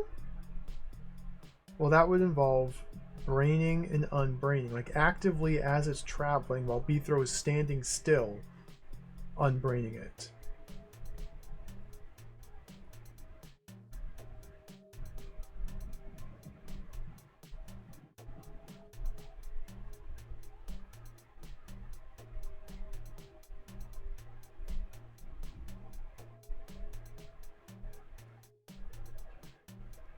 The force arrows are the key. The force arrows are the key.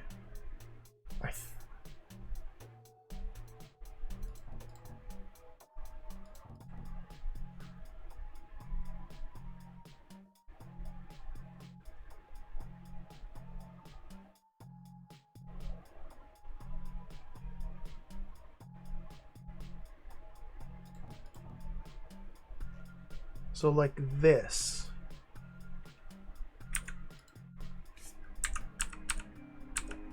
Okay. So from here, it wants to go through like that.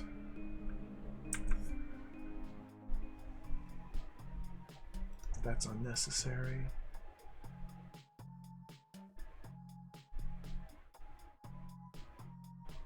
I could also start from here.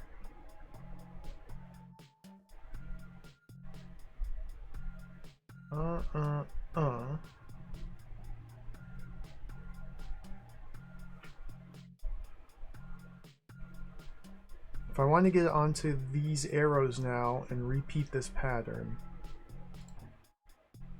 we gotta push it up this way. But there's... And now it's just gonna go out this way. This doesn't... What in the world am I doing? This doesn't make sense.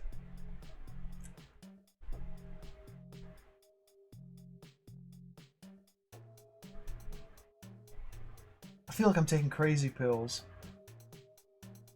I've lost it.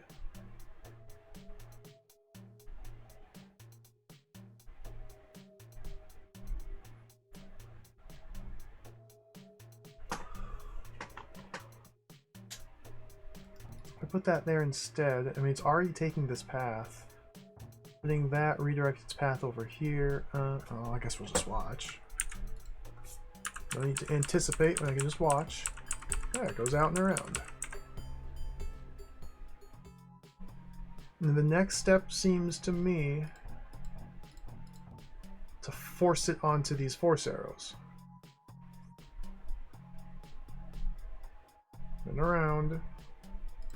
And force it onto these force arrows. Then down here. And around.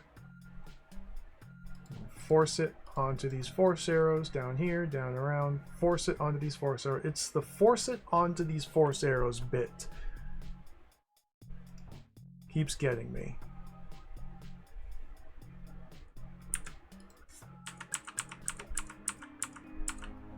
What? What? Well, I think I just stumbled onto something.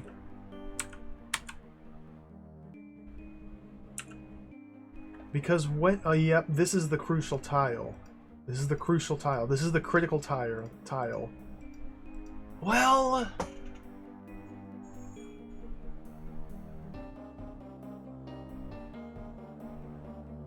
to a point. I don't know, because it steps there.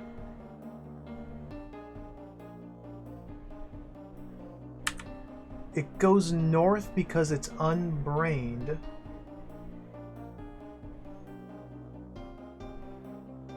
And it goes there. But now it's heading for this exit, which is free.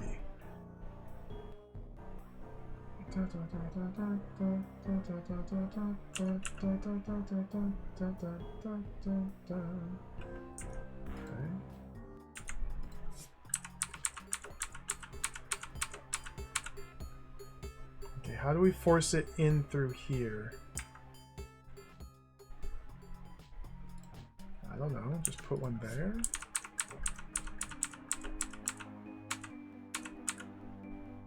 Now, he oscillates because his unbrained move is pulling him northwest, not onto the force arrow.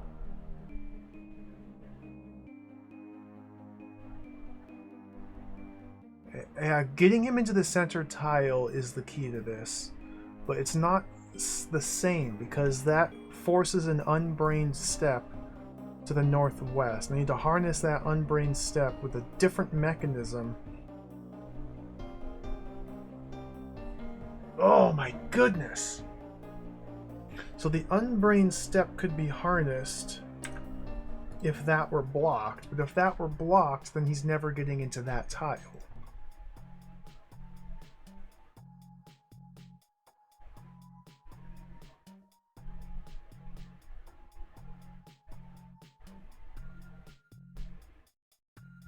Steps there. I need him to slide here.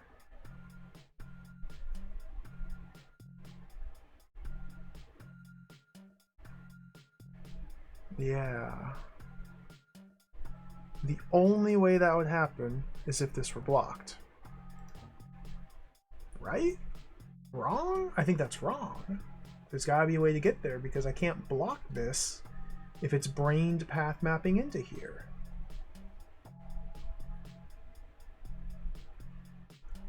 Unless I unbrained stepped it onto this and slid down like... No, that doesn't work. Unless I unbrained pathed it onto this and slid down that. There's no way to make it take an unbrained step from here. It's the brain, the presence of the brain.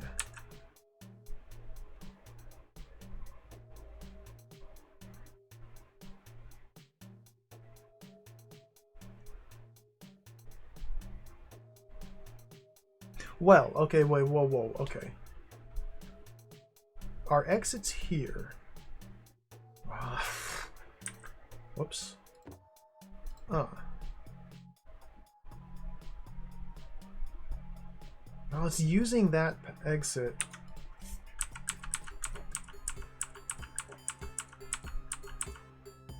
Oscillation. Again, because the unbrained step.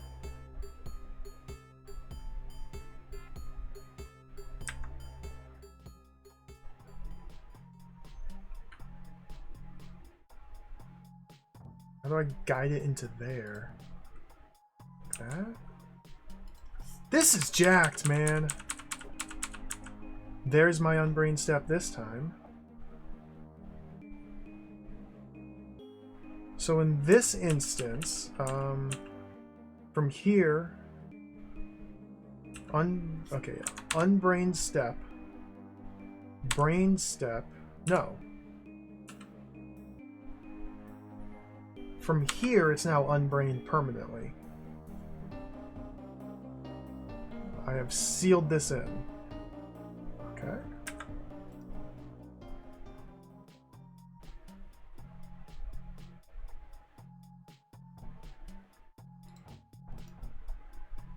Just need to have different mechanisms for each part. Okay.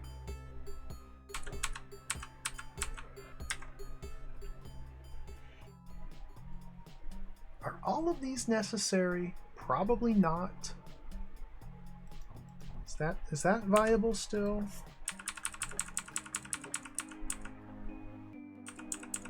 Yes. Okay, well now we're here. Different mechanism for every quadrant. I thought it was a consistent mechanism placement for every quadrant. Is that necessary? Let's find out. No? Okay. So now we're here.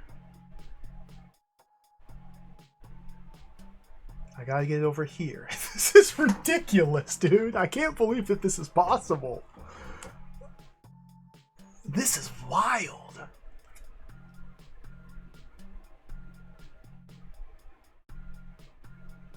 Okay, so from here, ideally I'd like to get it, here the unbrained step sends it west. So we have some strange consideration. So wait, what's the full path? What's the full path? Where do I need to intercept? We need to intercept after this, but what's he do? Well, he's braining his way out this direction, of course. So I probably want to block this.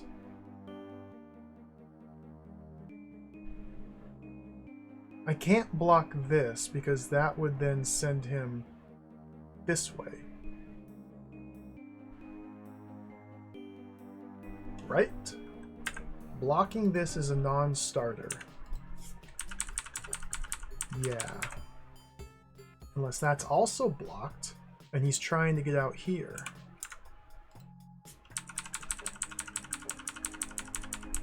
Ooh, you dingest. Okay, so that's what that purpose serves.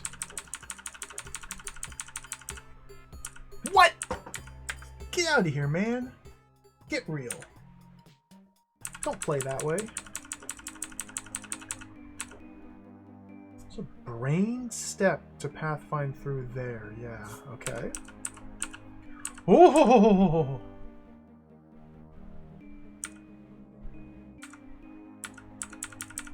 Look at this! Look at this!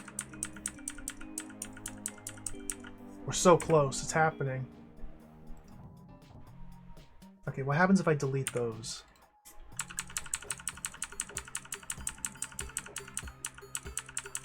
Oh. Take that. I didn't mean it that way. Take that.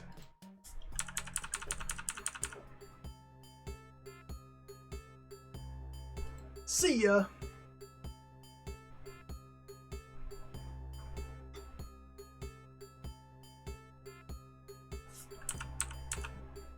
Ah, oh, full unbrainery.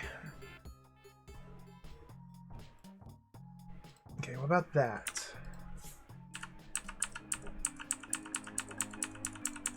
I love trolls. Trolls are hilarious, aren't they?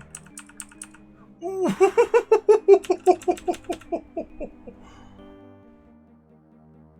This is the crux. We're on the precipice of greatness here. We're on the precipice. Now, in what world will I ever convince it to go out, or to not go out this way and take an unbrained step? This is where unbrained step. We gotta unbrained step it. Okay, where's the unbrained steppery?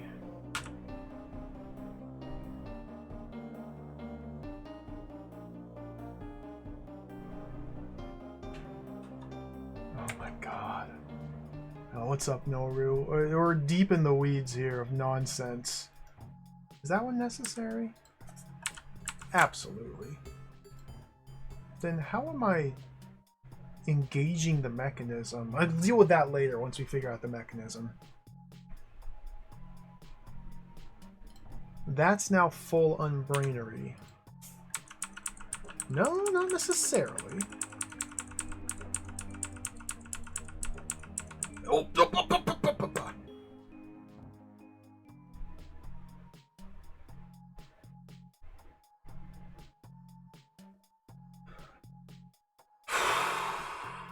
I can make it take an unbrained step here. That'd be so cool.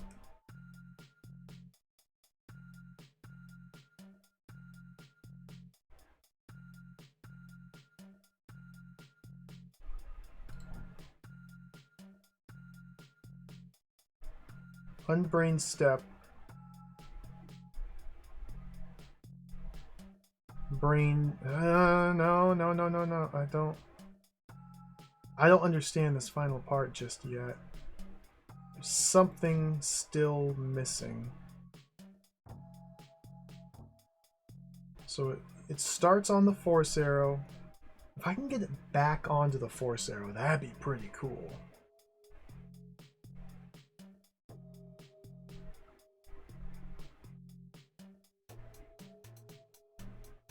Alright, let me watch this one more time.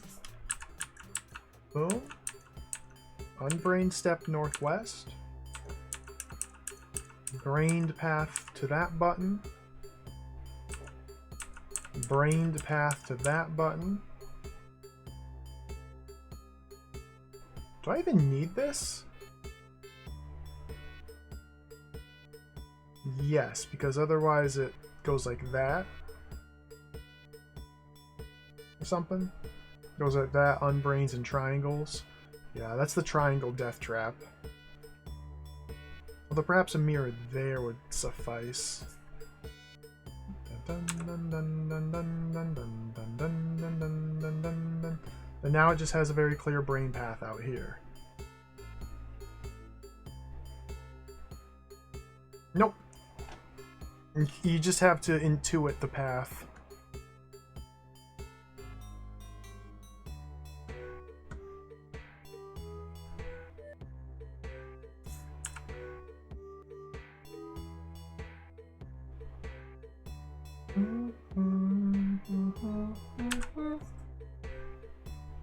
How do I force it there?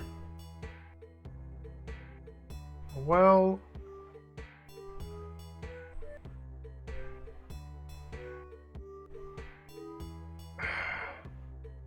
that would mean that from here, I would need to make it so the shortest route out here runs through the center.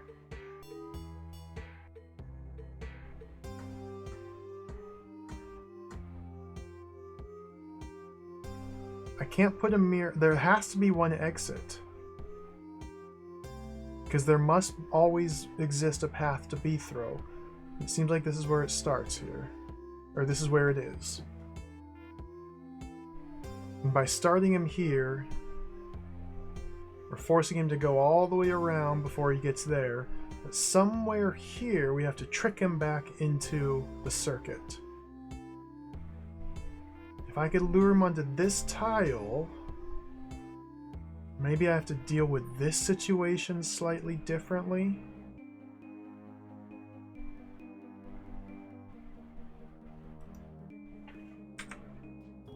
Putting that there.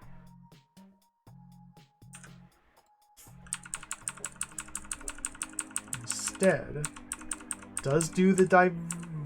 Ooh, what is happening here?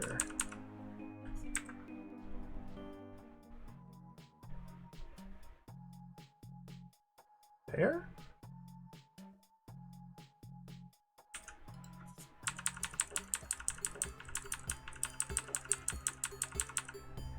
Okay.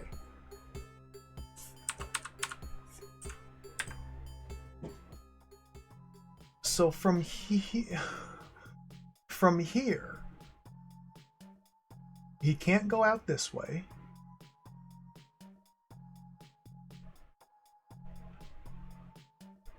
From here, he goes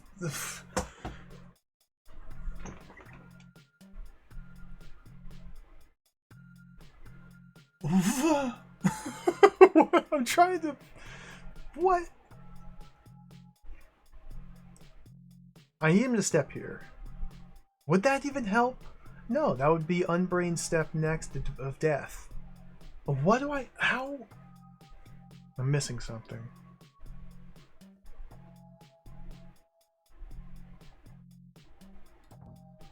It's not going to help, but let's just see.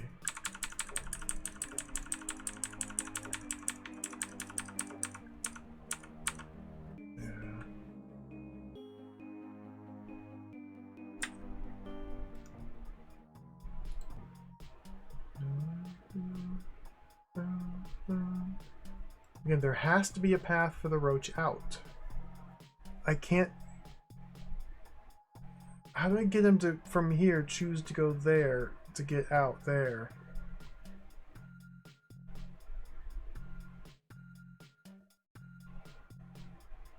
I can't unblock that.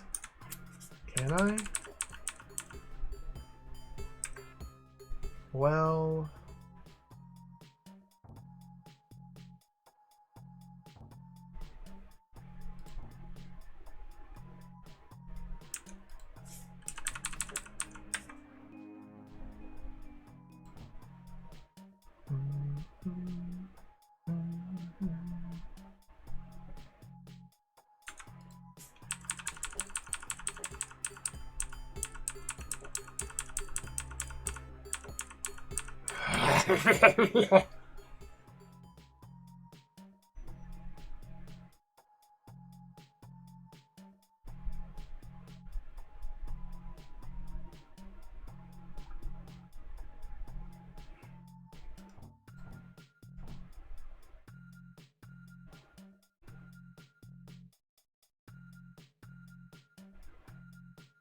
I don't get this last part.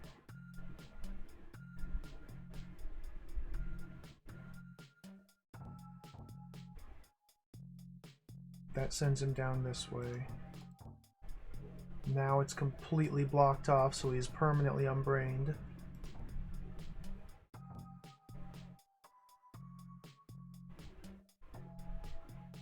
There's no way in the room I'm trying to solve to actively toggle or retoggle these doors. What? No. I get 1 usage.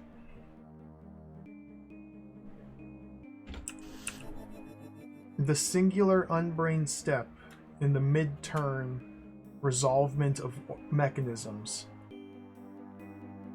is how we start the sequence. Maybe I started in the wrong spot? Whoops.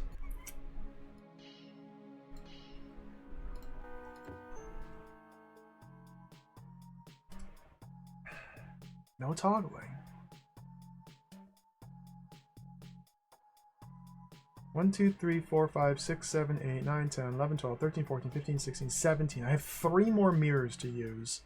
Plus, I still need to get the roach in position and get all the way over to the button. Like, that's not going to be trivial. But that's secondary concern. That's a secondary concern.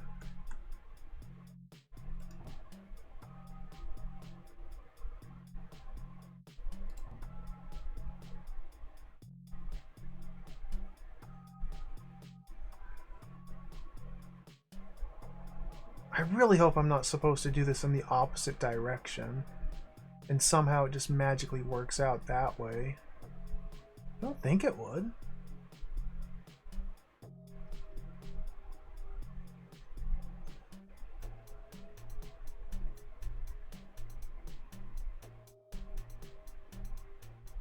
I don't think it would.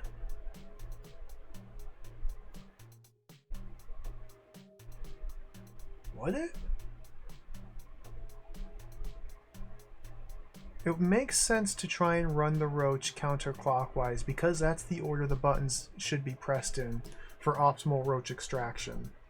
You can still extract them clockwise. It would just be a lot slower.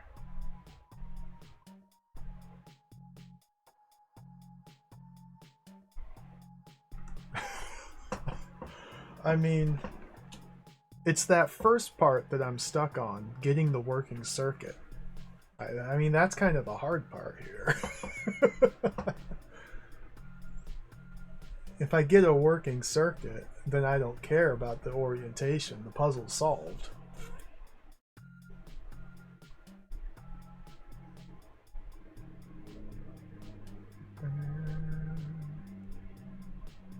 Because movement preferences dictate north over south and west over east. And that could be... Dude!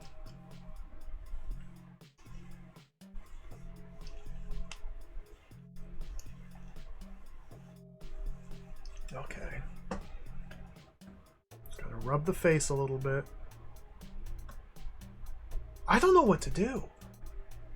We got 3/4 of the way through, and then I just ran out of steam.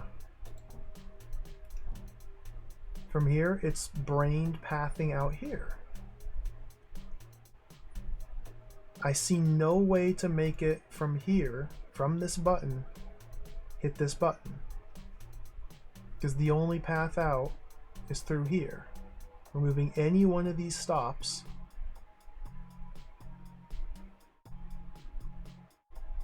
causes it just to run out.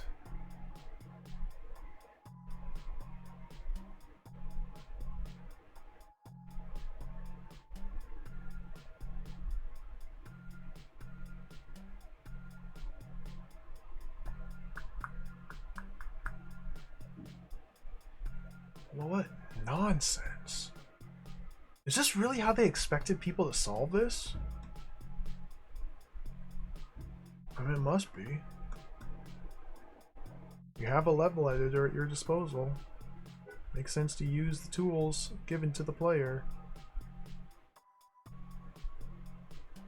I can go back to just placing mirrors in. Okay, he gets out. But again, none of these make sense to place anywhere. Gets out. Through here. Blocking both of those paths has now permanently unbrained him.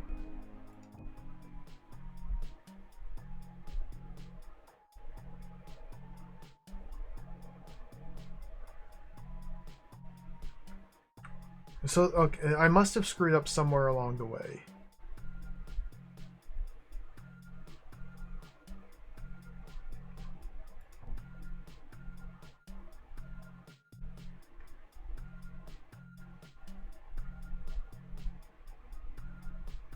There must be a way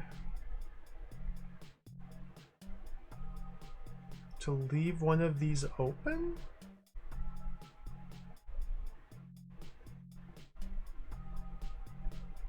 No,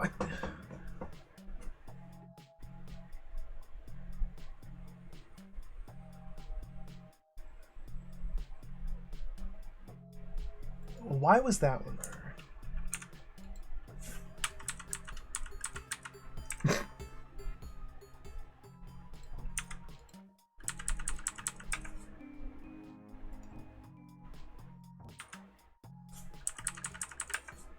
That's why that one's there. Okay. Why is that one there? Well, look how much easier that was. Same problem. So from here, with this blocked here, he will never hit that button.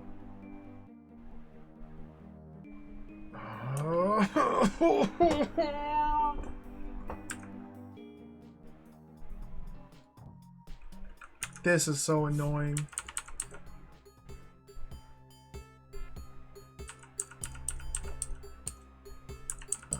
I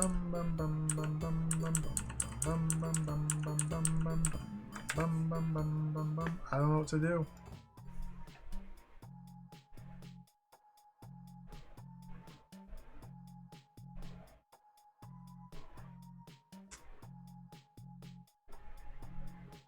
I was on such a roll, I had so much momentum going. And the final piece of the pie is just doesn't make sense.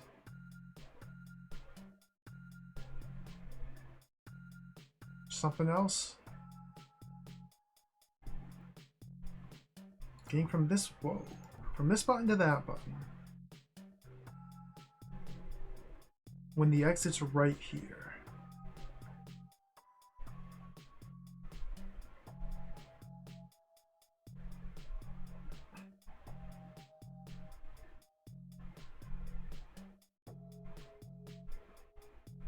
What the what?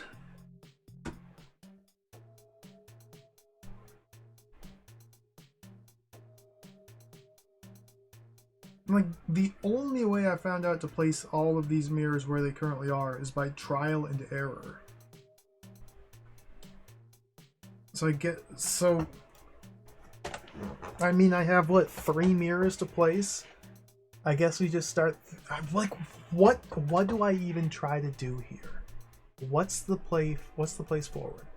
I've tried to think about its movements. Nothing I can think about would ever cause the roach to go from here to here, while the exit's right here. Blocking its path down to reach the exit just causes it to go through here. Blocking this path in, out, causes it to go down here. Blocking both means there's now no paths out of here, therefore it doesn't follow the track at all.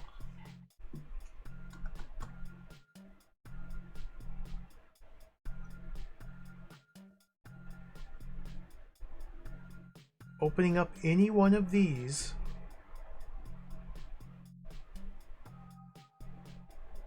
causes it to leave out in that direction. The first chance it gets. Because at the moment it's pathfinding from here through this convoluted sequence out here to B-throw. Well, technically it's pathfinding this way. And then from here, technically here it's unbrained, now here it's brained. Utilizing the unbrained step must be the key to this.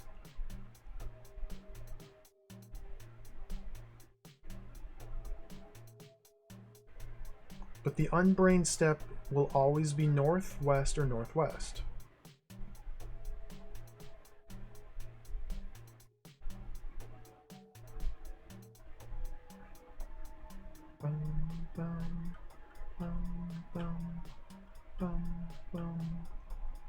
Yeah, in the original room, the yellow doors around B-throw are how we get the roach onto the force arrow in the first place to initiate the circuit. Because as it stands, I have the roach starting from here. Maybe he needs to start from down here, though. We get precisely one part of a turn. A part of a turn, not a full turn, a part of a turn where B-throw is completely enclosed indoors, forcing all monsters to be unbrained for this part of a turn. When I place the Mimic there, the Mimic enters the world after every monster has moved, as demonstrated by the fact that the monsters have taken their turn, but none of them moved into here. So, we lure the roach down here, set it into the appropriate position.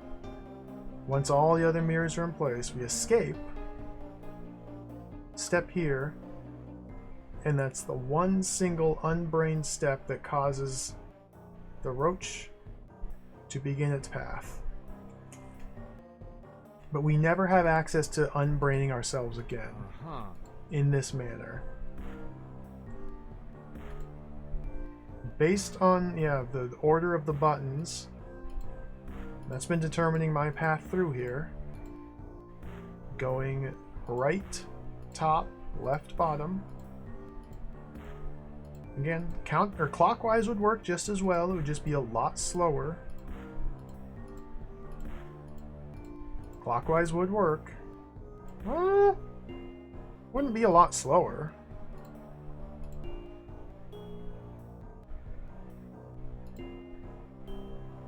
Because if we send them clockwise, roach steps here. These are now filled with roaches.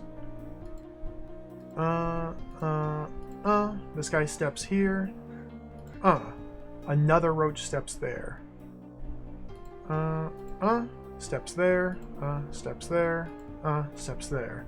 This would actually be faster to go on. Okay, we gotta go the other direction. We just have to go the other direction.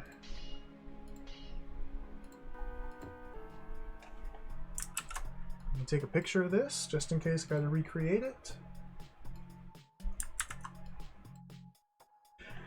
And let's just go the other direction. Alright. From the top. Trial and error.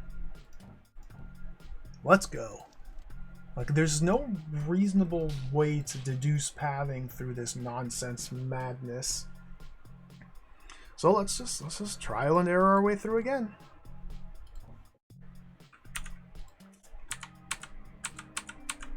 What? Oh yeah, that's right, because he's trying to go this way. Don't do that. Don't do that.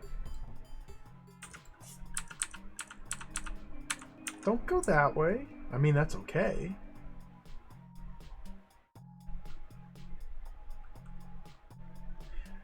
I want to go this way. Don't want him to go that way. Dude, look at that. Look at that, man. Just trial and error from the beginning. A very fun process here. Oh, now he's going this way. He's going out that way.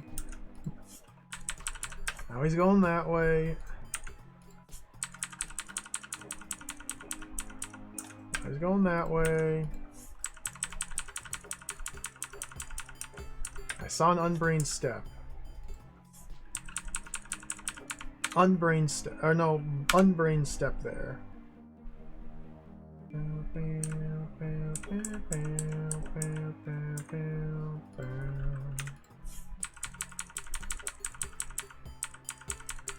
Caught in the loop. The loop of eternity. So block that. The eternal loop. Don't go that way, man. Just don't. Just don't.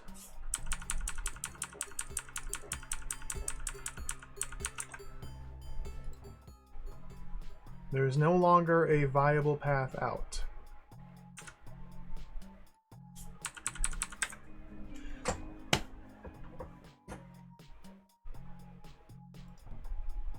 And from here, how's he getting back to... This is terrible.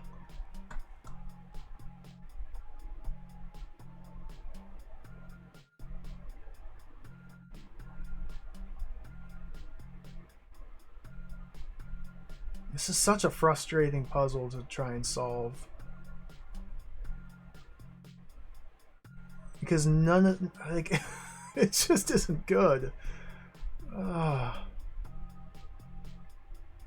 It relies on so many bizarre quirks of pathfinding algorithm and braining and unbraining and trial and error. I'm just not enjoying this. You know? What do I do? What do I do?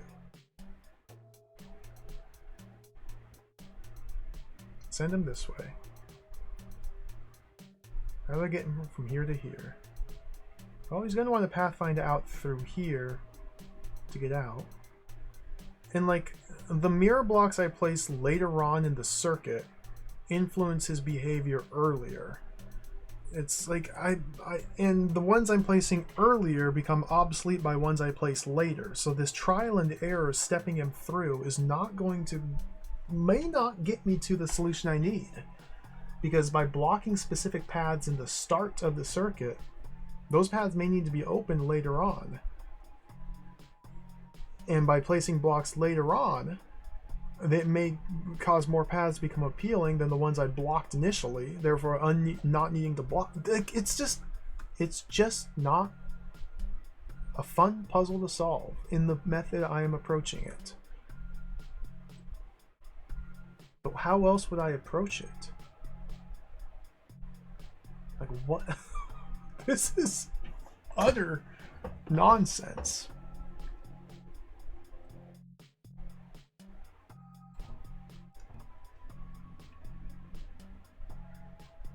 From here, the unbrained step would be there. Sliding it north, brain.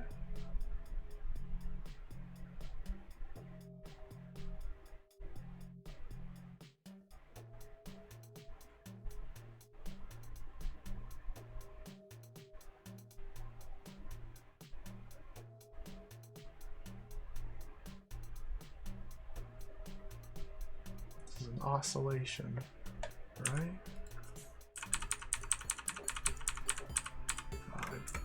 I removed too many blocks.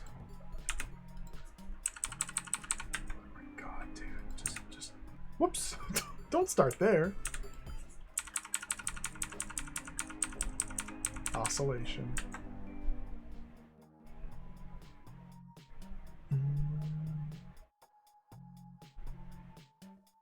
I have no idea what to do. I feel like I've come so close, but at the same time, I simply have no idea what I'm doing. And it's not a satisfying way to solve a puzzle. Literally trial and error. Over the course of such a long, sustained path that doesn't make sense. This... dude...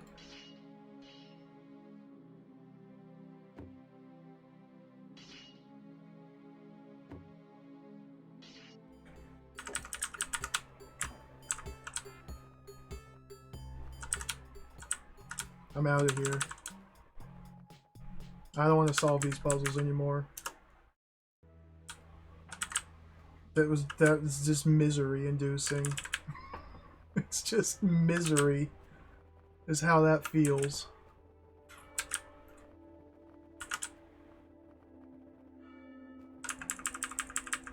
We can do more programming puzzles. Ah, Sense East. What kind of misery is this? VIP area. Whoa. Authorized personnel only. Oh, I'm in. And what's up here? The bar.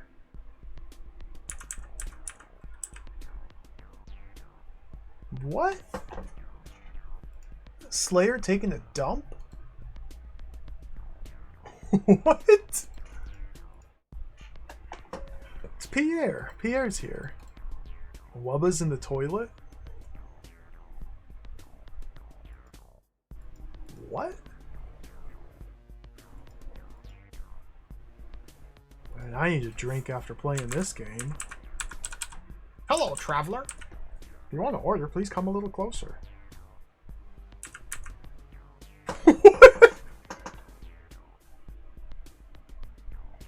Double whiskey. After all the heavy battles, I could really use a double whiskey. Coming.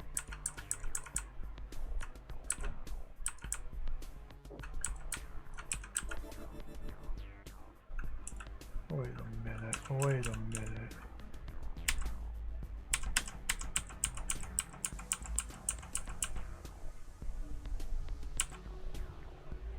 What? What? What am I doing? Are there monsters here?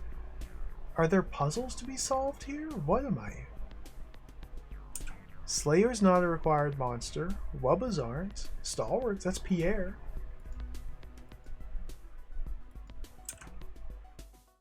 No? We're just hanging out. Alright. Storage room.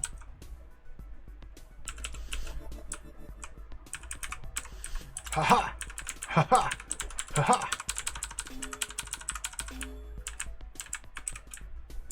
Nope! I think I drank too much turnip juice. There was some dudes talking about the stolen jewel earlier. They went to the VIP area, but I can't follow them till I sober up a bit. You really are wasted, my friend. I think I need one more turnip juice. Where's the waiter? Wubba.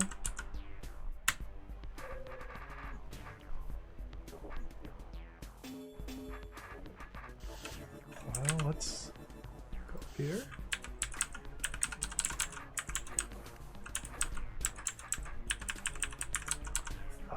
No, up there.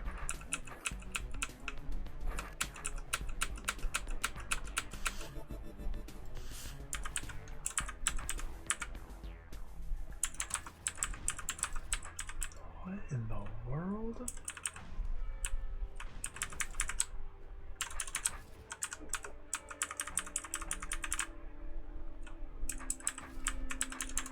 What in the world?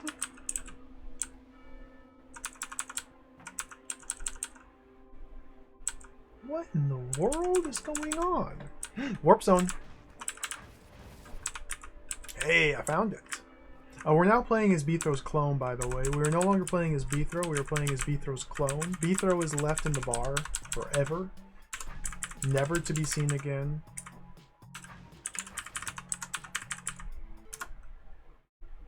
We're back to the warp zone.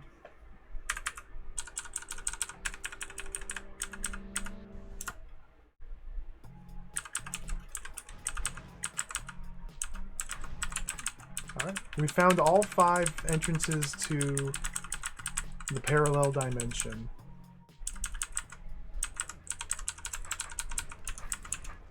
I could probably even piece together this design.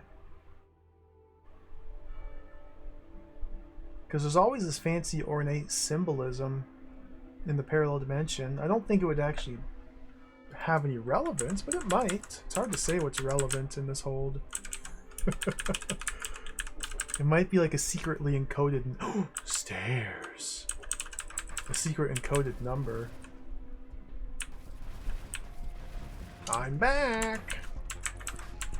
Here I am. Hey, ya unk. Health. Get the door. Going.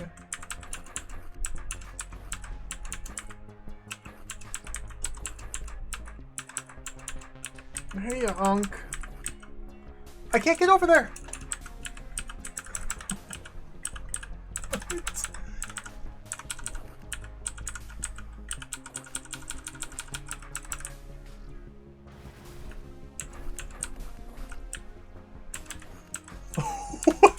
happening? Beethro, why are you going on a rampage?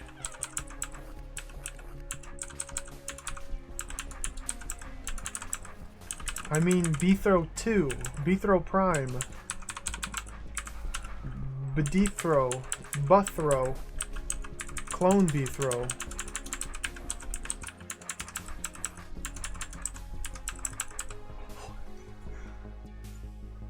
What?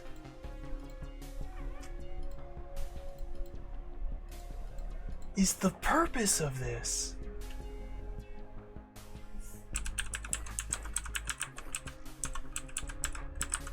What? What? See, Beethro, he's disappeared. So this is all nothingness?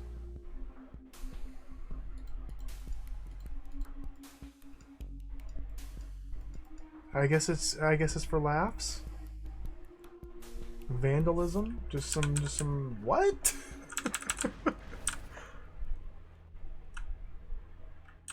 Can I get down there? I'm in.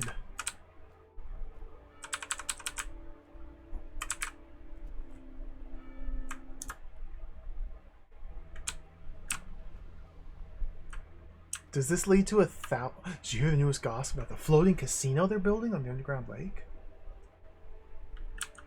What? I was told they're building some kind of research center there. Everyone seems to have a different theory on what actually they're building there. Anyway, as you probably already know, they had to stop building because some water skippers invaded the building zone. Yeah, I heard about it. The guy who told me was sure that they were building a hot air balloon factory there. What? That doesn't even make any sense. Oh, whatever. Anyway, I heard they're going to start building again soon. So they found a way to get rid of the water skippers then? Well, apparently some dudes walked in and killed all the water skippers with swords. They left without any explanation. Sounds a bit weird, don't you think? Maybe. But they're going to resume building it soon, that's for sure. That was me, Beethro. Just doing my job. I see monsters, I smite them. Assuming it's possible. Oftentimes it's literally impossible.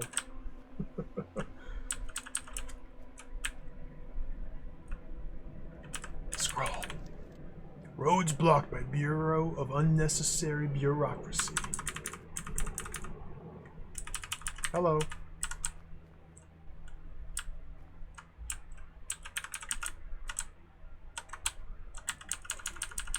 Hello. Well, this is Character Citizen 3 number 4. Oh! I'm sorry. Why is Character Citizen 3 number 4 killable? But Citizen number 3 and Citizen number 2 and Citizen number 1 are not. What? Like Citizen 1 and 2 down here. Why?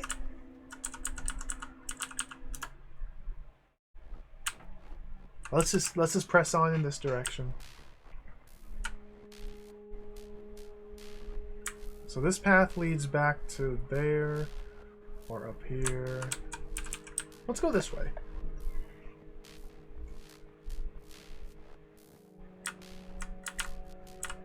Oh, this is gonna lead to a stalwart staircase from the Goblin Woods. Because yeah, the green is the Goblin Woods, the blue is the Floating Lakes, red is Lethal Lava Land. I don't remember. Oh, black is the city. Yeah, we're here. Okay. So this should lead to where we encountered a stalwart somewhere.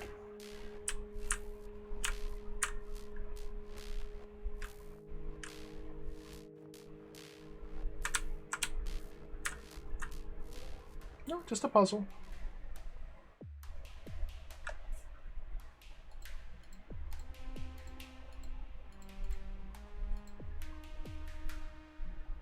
What?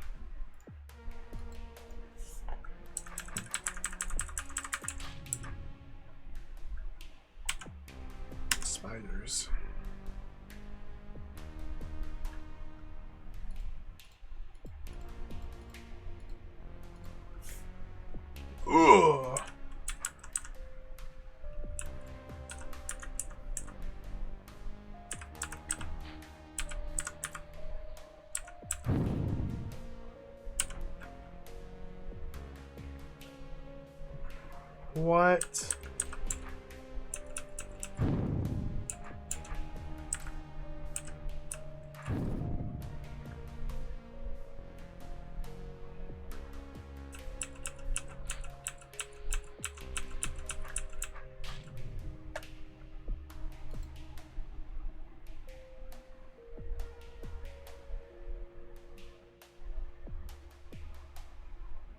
What?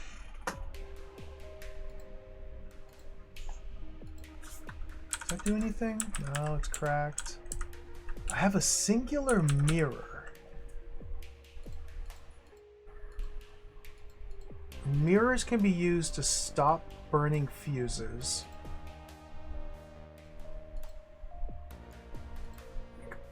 There are 2 save tiles with which to survive the explosion.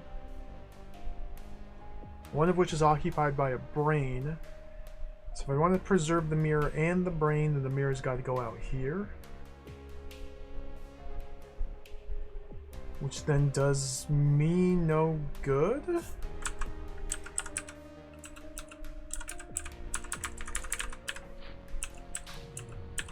Do I want to preserve the brain?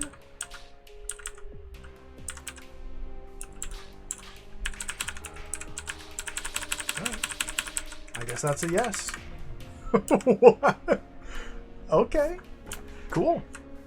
Hey, I solved a puzzle. Oh, I forgot what it's like to solve puzzles in this game. Oh, that feels so good. A real puzzle. That wasn't really much of a puzzle.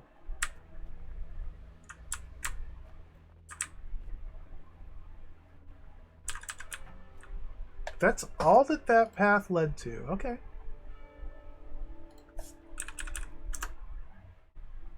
All right.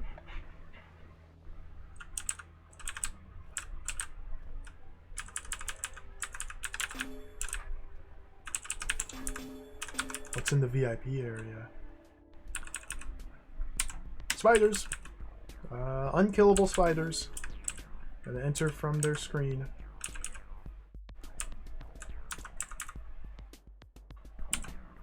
Spiders. So where's the jewel? Is that Denfrey? Took it to the shady bank, put it behind an ultra-secure blue door. I wrote the code you need on that scroll. Are you sure that no one can get it? It's highly unlikely. But are you not sure? It was almost impossible for anyone to get it. But not totally impossible. I guess if someone could get the code on that scroll... And also is cunning enough to outsmart a Slayer. Brave enough to face a gang of bandits at their own lair. Confident enough to face his reflection at the pool. Voracious enough to eat a whole 8-course meal at the diner. And nerdy enough to know how to program robots. Then maybe he'd be able to get it. Surely you know how unlikely that is. I don't know. The blue door is foolproof. Relax already. Okay. That was Denfrey of False. Bandit Captain. The Goblin Leader. Yeah. Wait, who is that? Fellow bandits, get him. I'm getting out of here. It's my goblin voice.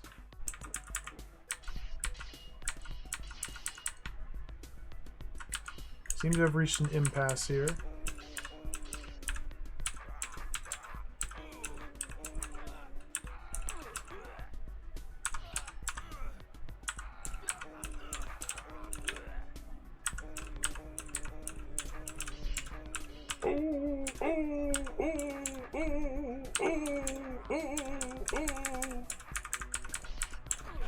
Alright, they're dead. The jewel vault code is 564299. So that'll lead to the blue door, but since the bank is in the indoors section of the map, before we can open the blue door, we have to clear out all of the individual chunks of the indoors. So we still have, this is the bandits' den then. So these guards are bandits. Guards are interesting enemies. That could be a fun one to try. We have to solve these programming nonsense engineer puzzles. We're almost done with the bar. We got the Slayer. We got the diner. I think all the other bank vaults are optional bonus rooms. And I haven't even begun the programming challenge yet. But clear. I gotta go up that way. Okay.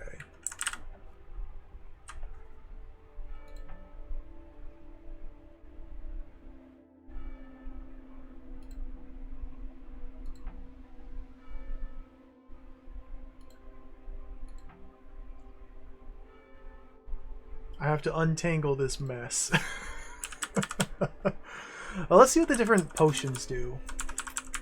Or the different drinks. Hello, traveler. Water, please. That's invisibility. I don't think that will do me any good here. Seems like the clone potion is just the best one.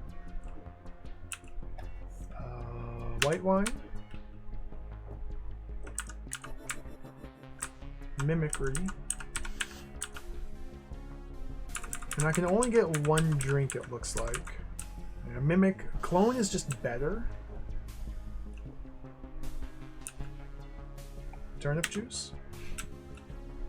Turnip juice. Oh, speed potion.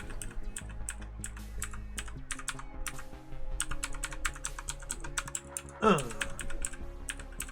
love a good speed potion.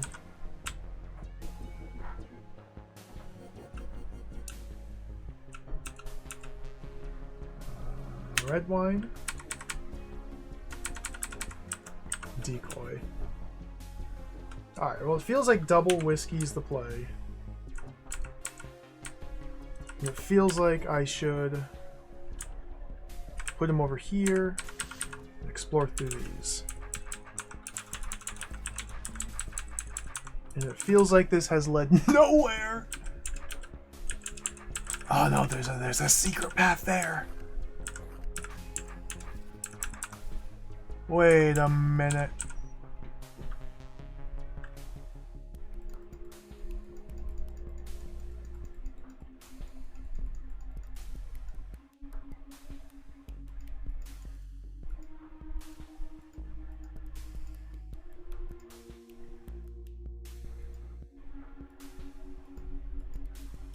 Now this is gaming.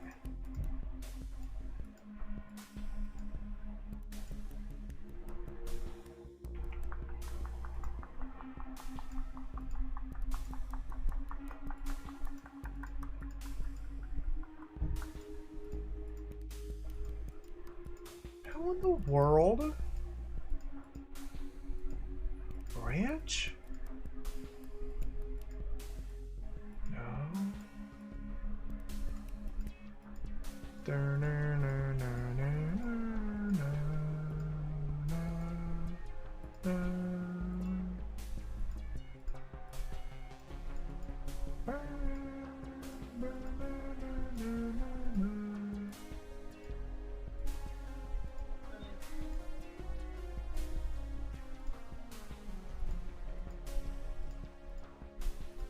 That lets me go north.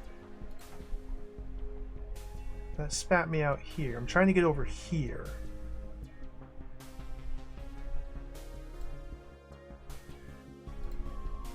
It's a one-way tunnel. Alright.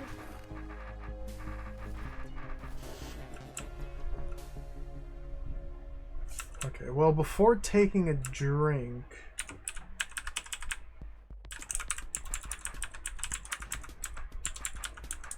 Beethro has no means to affect this without first quaffing potion. We get one single potion. I can enter from the east, which connects up to here. I can drop the clone here.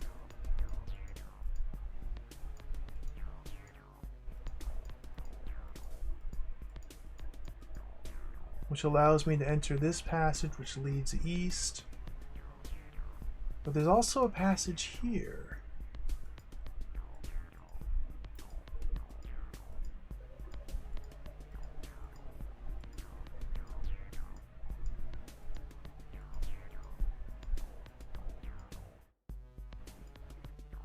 What the heck? Terminates here?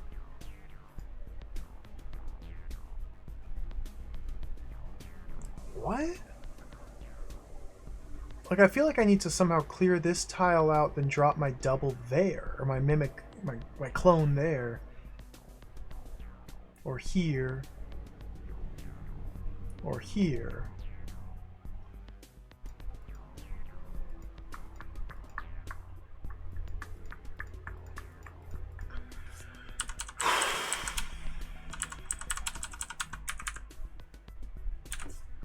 Full investigation is required yet again. I obviously missed a path.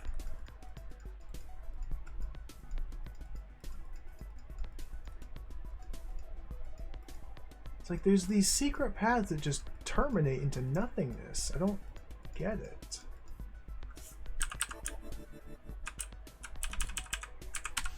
The move counter isn't hiding anything, is it? No. Okay, so this man here.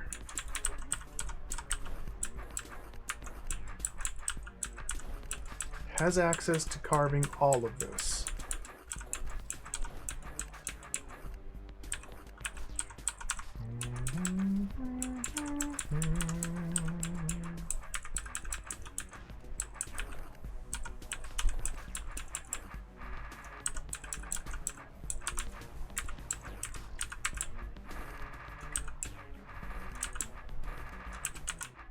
This is the unstoppable secret finding technique. Wait, this is a different... let's carve these out just for the sake of being thorough. Some wubba action, okay.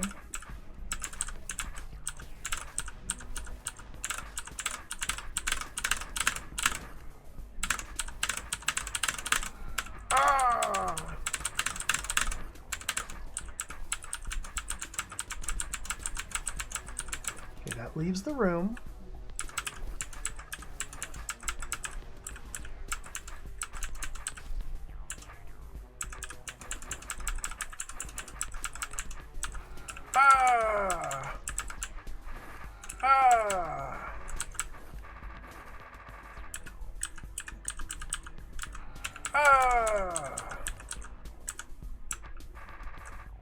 But that ortho square there prevents me from stepping onto that tunnel. Not that I'd want to. Well, the tunnel leads to the continuation of the path, which links up with the path here. It takes me up here.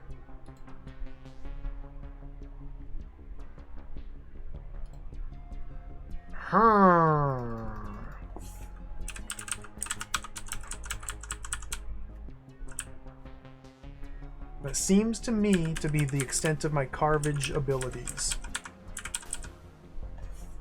And if Beethra were to enter the room from here, carve all of this, there's no way to then come down here and order a drink. To plant the clone there, I don't think it's even possible to put a clone on a tunnel. I'm not able to clear that out. From over here, we have access to this wall, northwest of this wall, and that's it. Huh. Strange.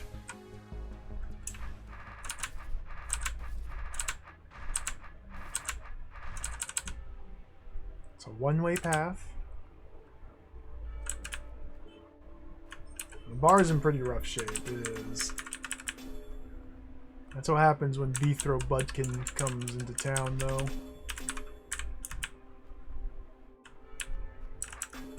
And then this way, there's no secrets in these corners. The only way to open that door is to press that button coming from the north. There's no secret shenanigans here. Huh. Very confusing.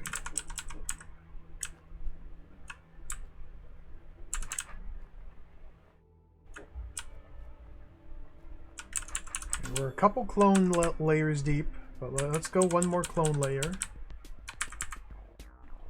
Clone, make a new clone. I can't put it there, can't put it there. Put it up here.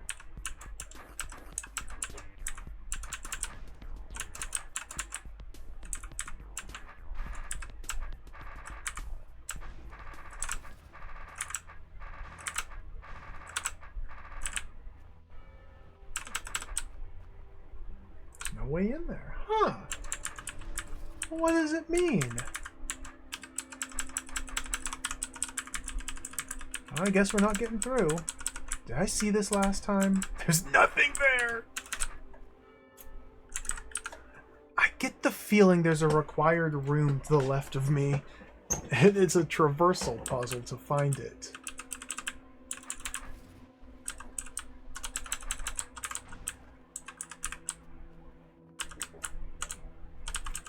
Am I sure there's no way to get a second drink at the bar?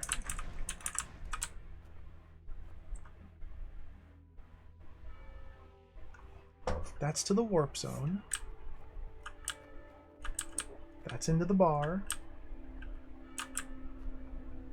Behind the bar.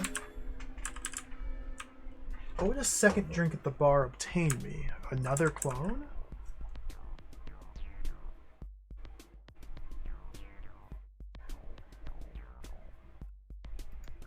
Slaying time.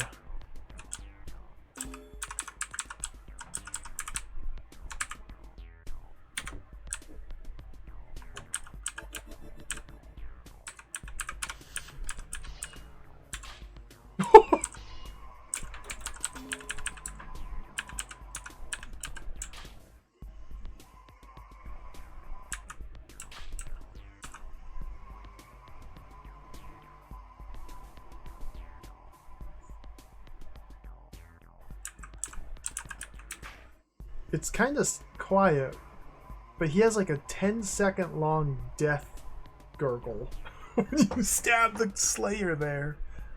Cool. Good stuff.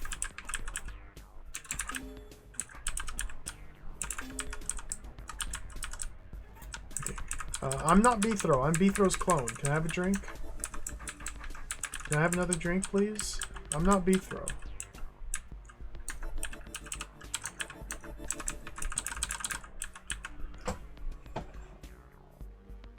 Speed, mimic, decoy, clone, invisibility. The 5 types of potions.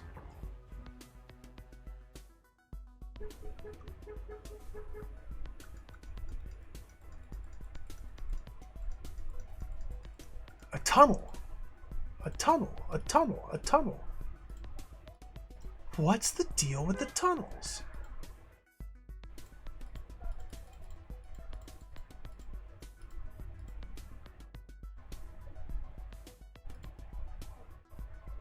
Tunnels must be the way out. Maybe this is the way out of this area up here.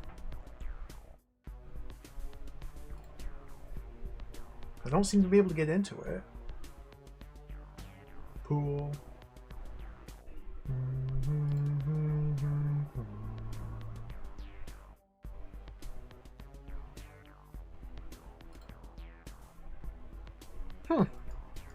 Alright. Another mystery. This is the storage. Isn't this the puzzle solving music? Like, doesn't this music indicate that there's monsters in the room? Well, I don't see any. Except for Beethro.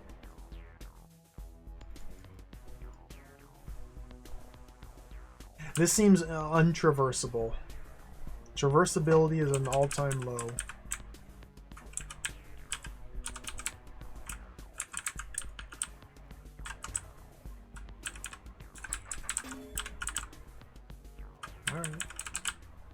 Get out of here. Like, this is just a nothingness chamber. Huh. I don't know.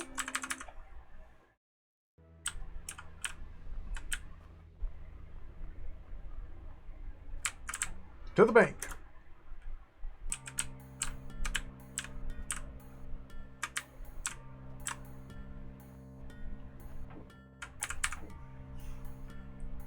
Five, 6, 4, 2, 9er, 9er. So this is the Goblin King's code.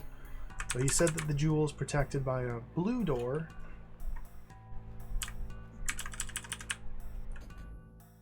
Oh, there it is. That's it.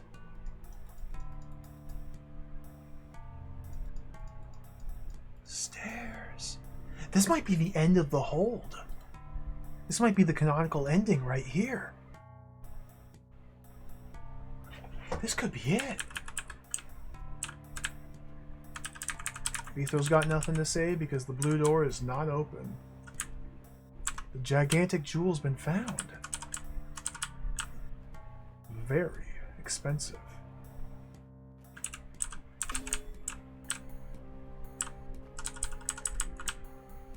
Well, let's go try and solve some puzzles.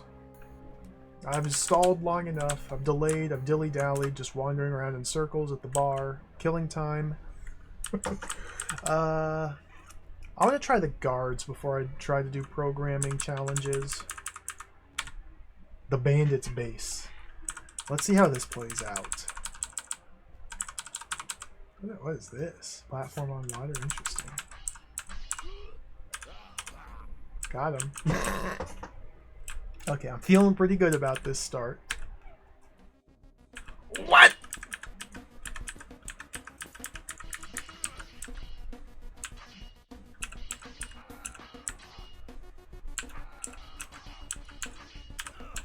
Well...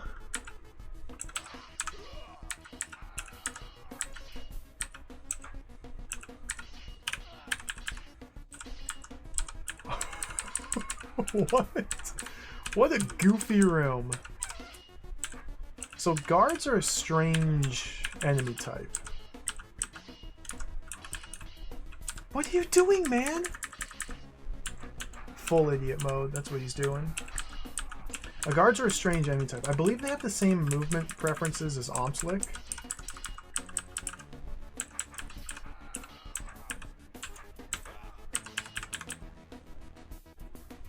Like a lot of the same rules as Omslick movement with regards to facing specific directions before moving, sidestepping obstacles. I believe guards always act as if they're brained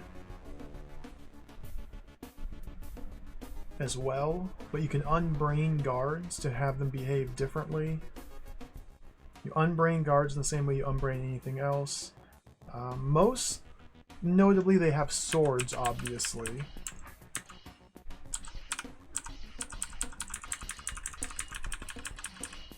And guards will refuse to stab other guards. They simply do not.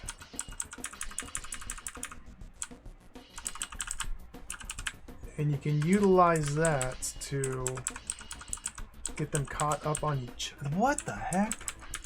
I was able to so easily penetrate the inner of that. Formed an impassable barrier. What? What is this?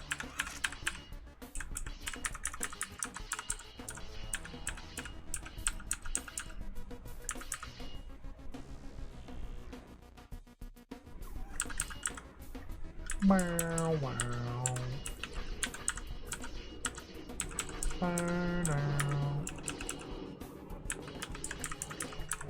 How am I gonna stab this? Oh, empty eye, welcome. DROD gaming rules. I love this game.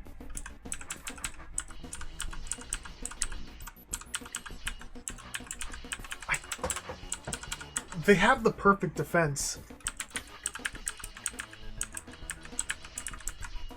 I may have needed to use these guards to help me attack these ones.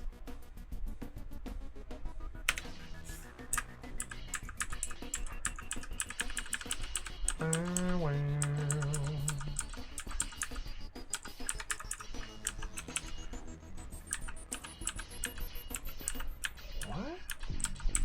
What are you doing, man?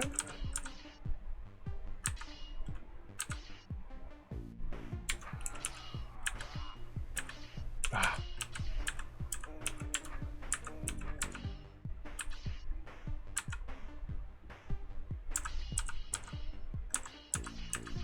This is bizarre.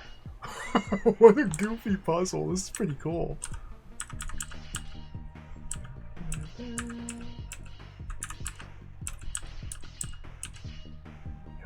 He sticks his sword here, preventing him from moving east or south because he will never stab his friends. And he won't rotate his sword until Beethro gets to a different angle away from him. Ugh. Can I bring your friend out? You want to play too? Can we get two of you out here? This man does. There we go.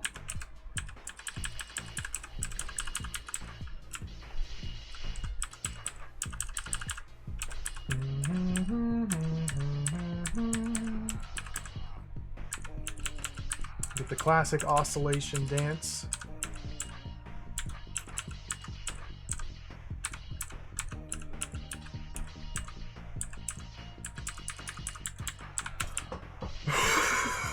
Okay.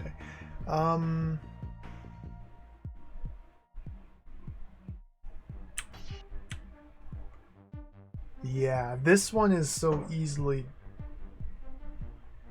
stabbable because it's a different starting orientation of swords, and there's less guards. There's got to be a way to use these guys to help me puncture these guys' defense. They have the perfect defense right now. But I think I need to use the imperfect defense. These guys are all locked in place, by the way. Not a single one of them is capable of turning their swords. Or moving, for that matter. Well, this guy could step... No, he's on a force arrow. So until we release the hounds, they're all locked in place. But upon releasing... this should cause enough disruption somehow.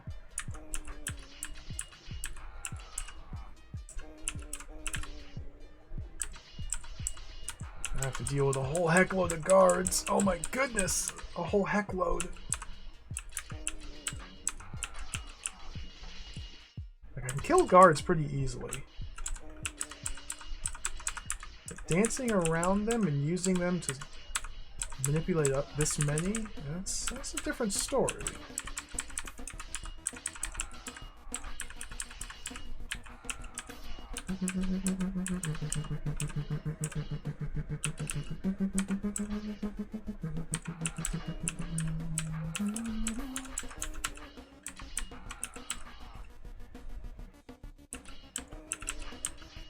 I really feel like I don't want to be killing any of these.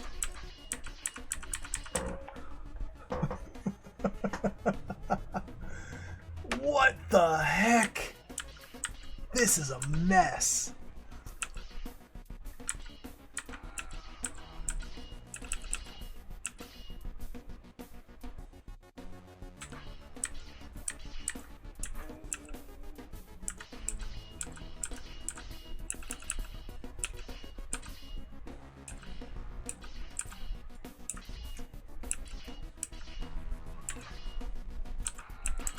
I just don't get a chance to get in there. Oh, dang.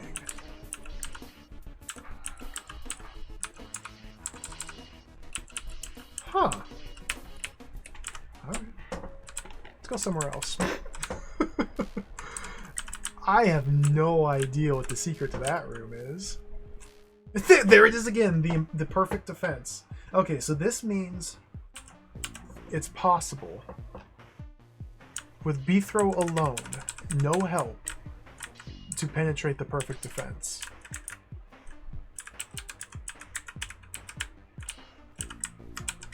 Really?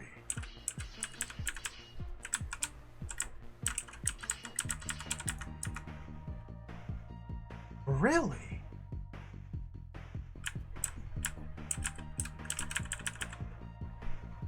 What the heck is this? Bandit lie. This is the bandit lie.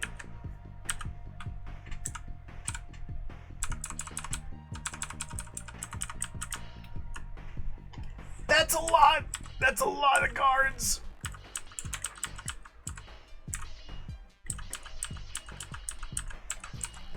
IB throw will cut you all down.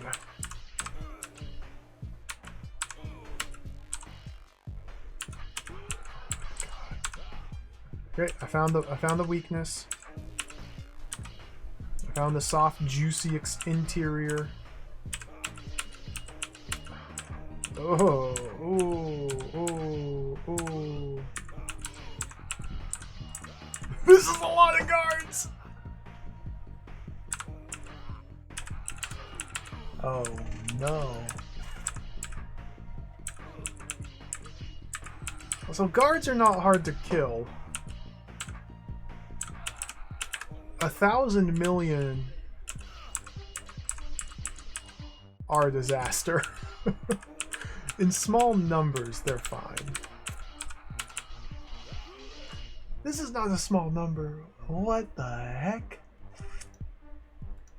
Okay, I can probably penetrate from any direction, it looks like. Yeah.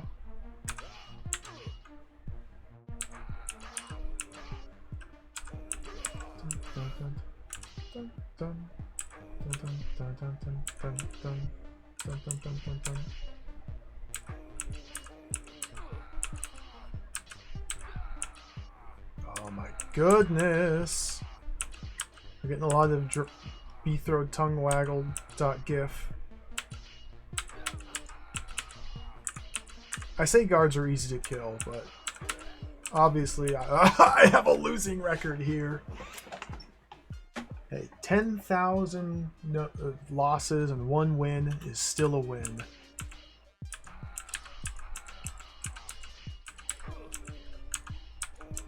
What? Okay, maybe like guard movement preferences dictate a more advantageous puncture. I'm getting like the exact same pattern of moves.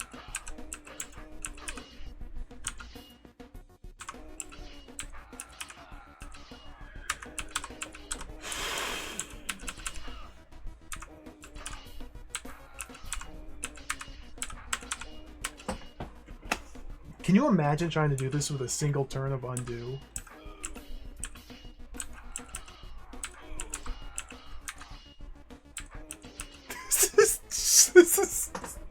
This is nonsense. Let's check out a different room.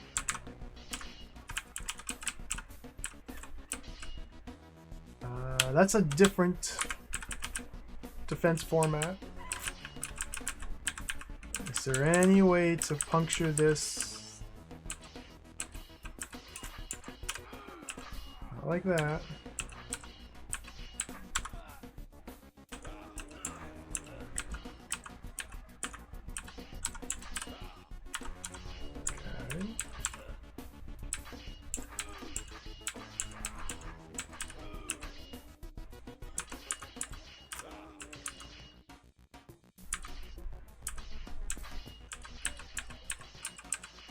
Who wants some? Who wants some?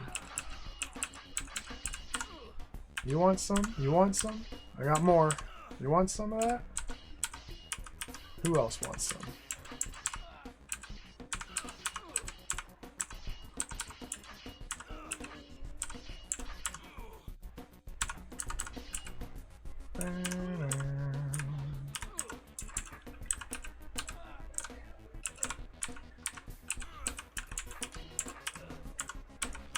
Hey, I cleared a room.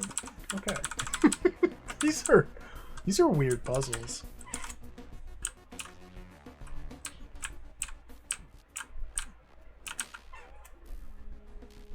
Yeah, Annihilation. This chunk of the game is split into 1, 2, 3, 4, 5, 6, 7 discrete little zones, each one focusing or highlighting a single element and building puzzles around that. This is the guard land.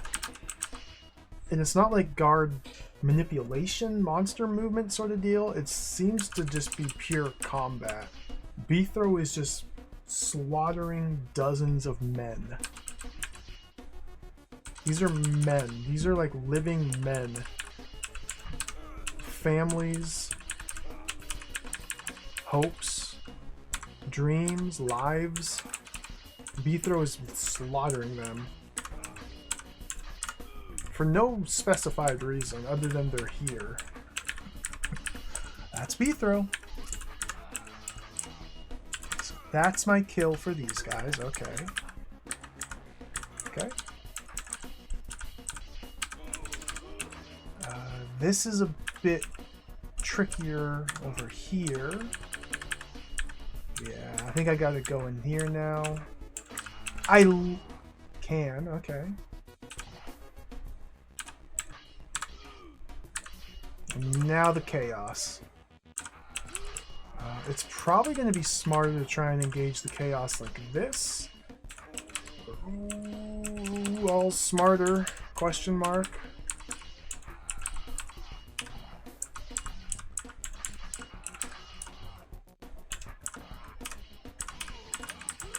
Chaos engagement. Okay, that was pretty good chaos engagement.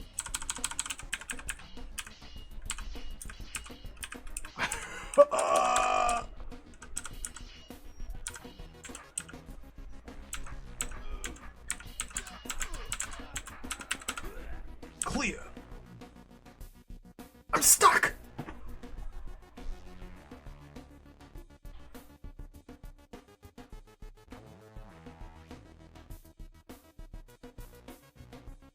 Oops. So if I want to cross the force arrows, my only way to return is through here. I didn't realize that.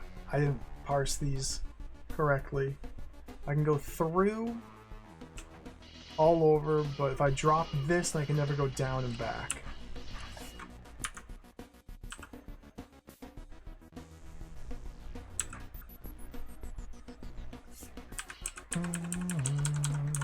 But it looks like there's not really much I can do here from this side anymore.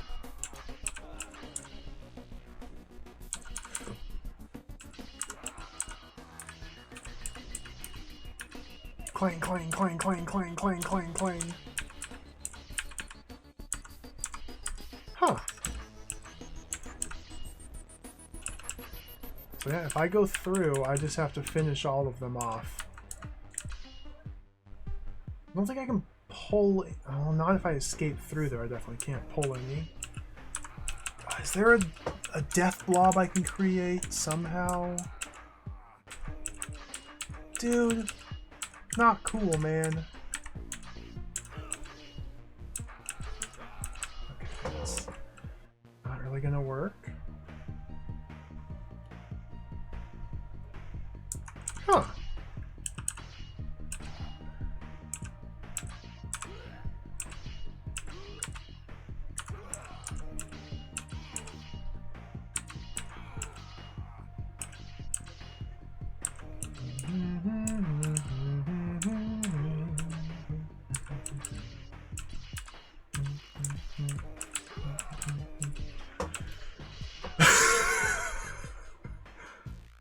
It's a lot of guards to fight in a very confined area.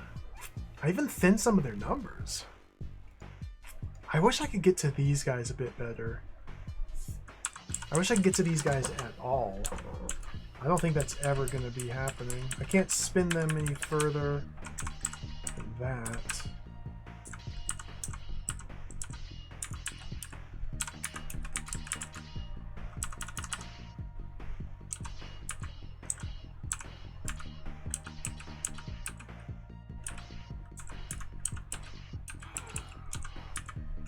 So you can do the fancy like dancing movement trick that you can use for Omplix as well to keep them in place while advancing or retreating on a specific angled line.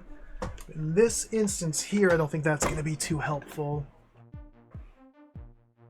Like, I need this guy's sword to be all the way northeast like that for me to have a chance to stab this guy. That's not gonna happen.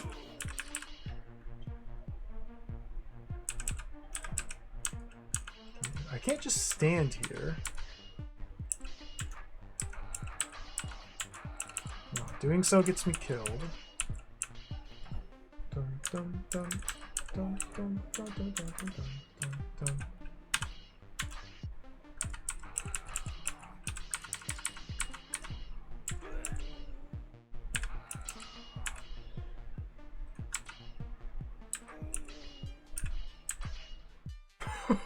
Oh, baby. Oh, dear. Oh, dear.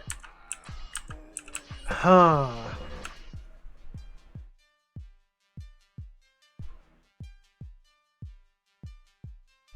Wow, Roker, welcome. Never-ending DROD. I think we're actually close. Relatively close to the end of the story of this hold.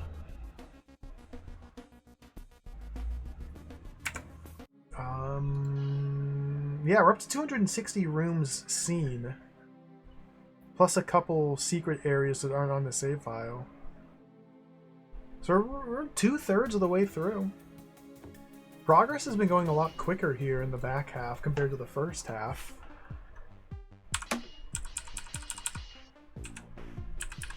But there's still some incredibly diabolical, sinister puzzles to be solved here. I can't figure out what to do.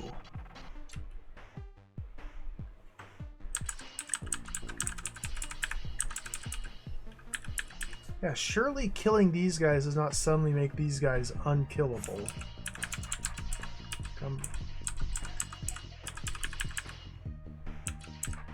It's the position of the force arrows that allows me to do that.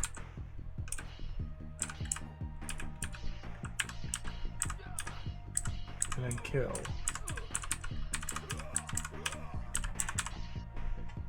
Because the force arrows are aligned differently. Southwest.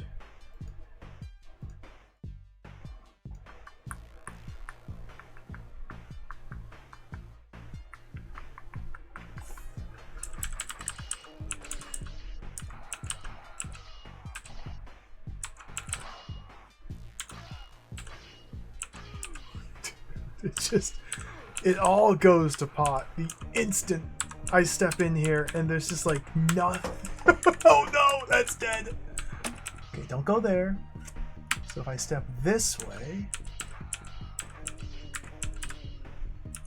see, again, differently than before, but this just feels like pure trial and error. Like, how would you divine the correct way to survive this? Like, oh, all right. Yikes. Bandit land.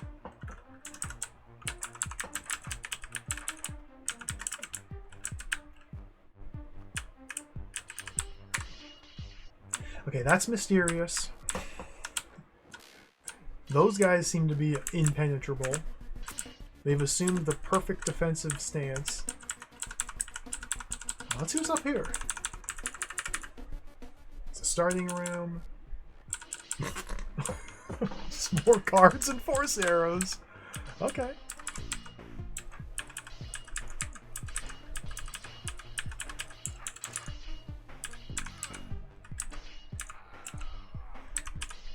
Hey, come on. I saw you. Do that again.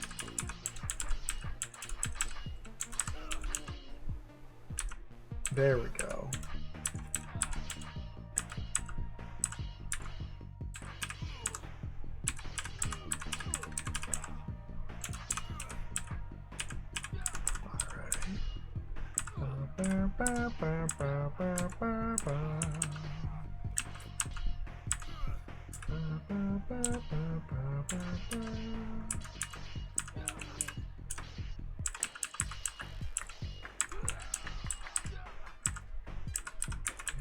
Wiggle any more out?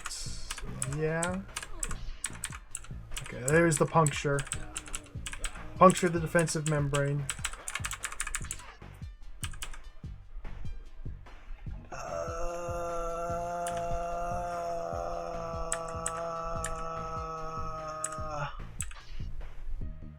If I step there, I'm stuck. If I can use that. Clear! Annihilation, probably. It's hard to say, though. It's hard to say. With puzzle games especially, so much revolves around the style of the authors.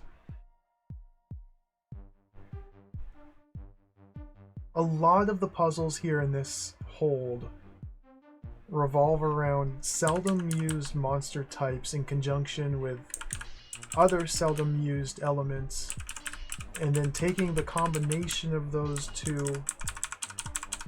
and exploiting like strange edge cases in their behavior when they interact with each other. This hold is very weird. It feels different than a lot of other DROD holds I've played.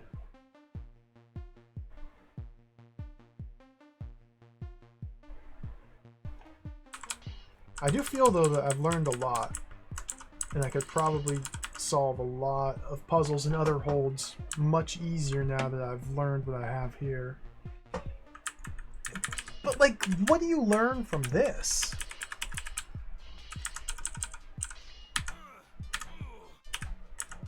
There's 10 billion guards? That's what I've learned here.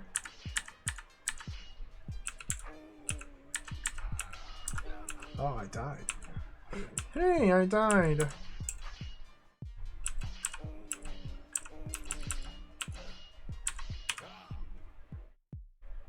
I guess I've learned the benefits of severe trial and error. Like,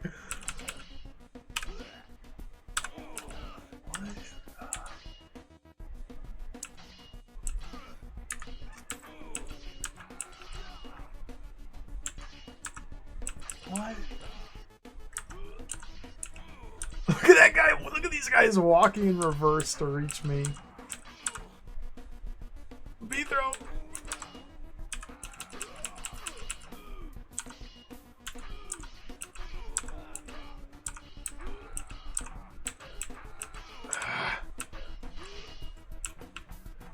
What a weird room.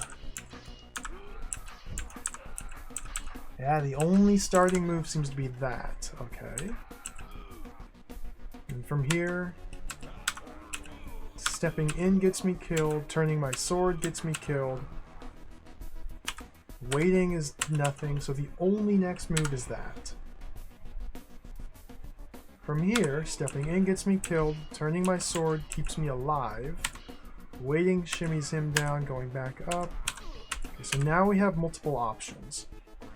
I think I'd like to try to preserve this barricade until this guy's dealt with. So maybe do that.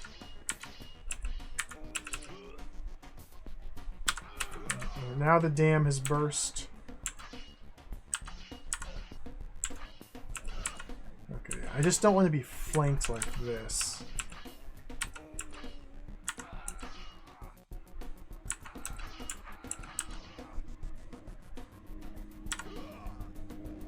I don't know about this. That gets me killed. Waiting is probably no good. I can't do anything here. Okay.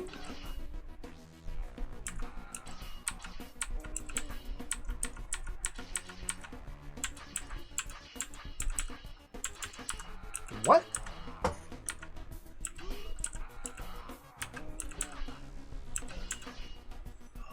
Delayed the inevitable by 1 turn.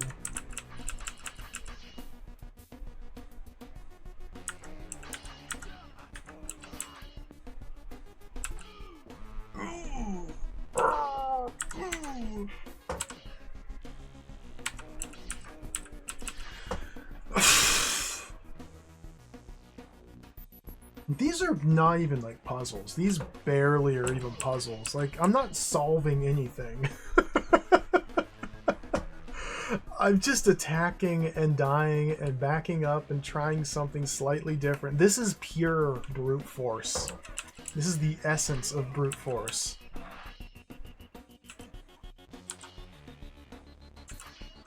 But like...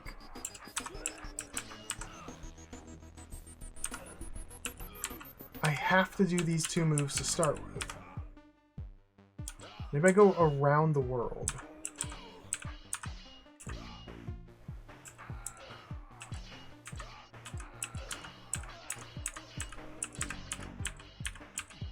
I guess that was probably it.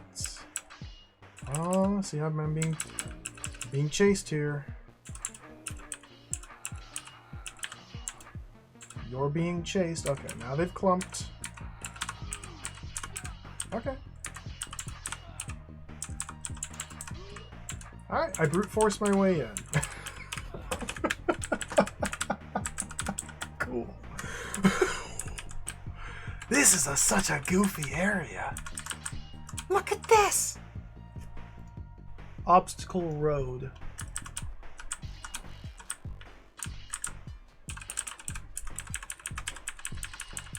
And now they're throwing rotator tokens in the mix. So these 8 guards around the center cannot move. No, they can move. Well, once the guards around them clear out, they can back up directly in reverse. That's all they can do. So, again, just gotta have to puncture the impenetrable shield.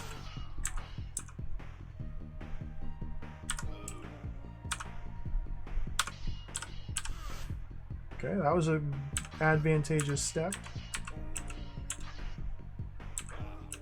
Oh, oh.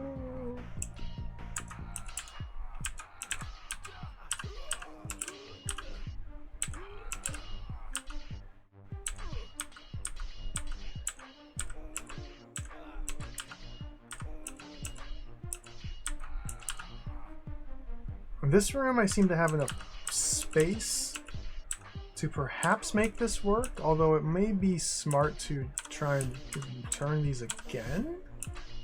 In fact, if I could do another rotation, I could escape out here, and that would be like supreme safety choke point. It's a big if.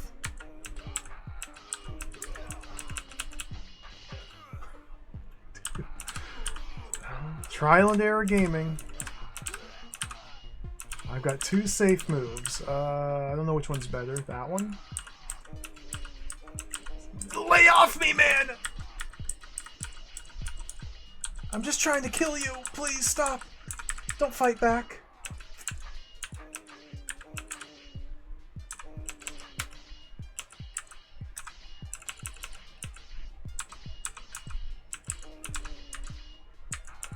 Bad. So, where did I go wrong? It's impossible to say. It's very likely that that approach right there I was doing was the perfect approach that would have worked. It's also very likely that that was doomed to failure. It's also possible that there is no perfect approach and this is just pure madness.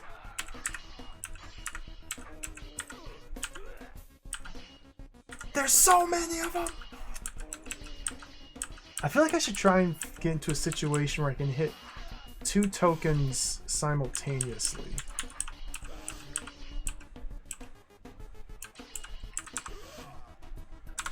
Like that, and escape. Wrong way.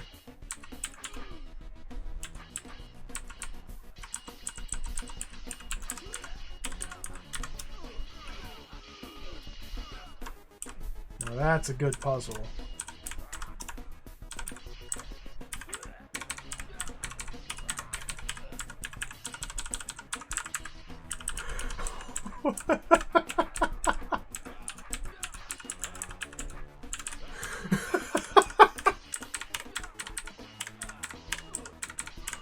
Got him. Oh, he's good. He's good.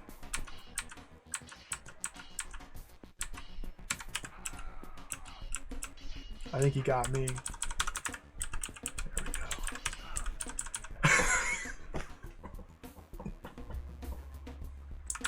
go. Cool.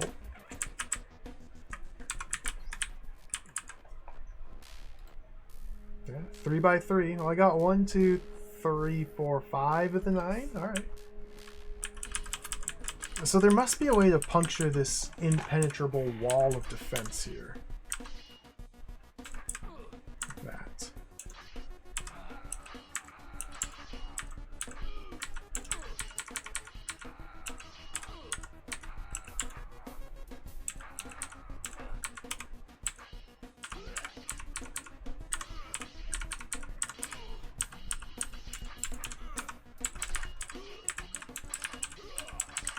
Okay. You just stab him. You just gotta stab him. Interesting. This is so goofy. This is so supremely goofy. I kind of love it. Alright, what was the deal with this room? I just got owned last time I came here. Oh, that's right. You have to enter from the cardinals and from the orthogonals.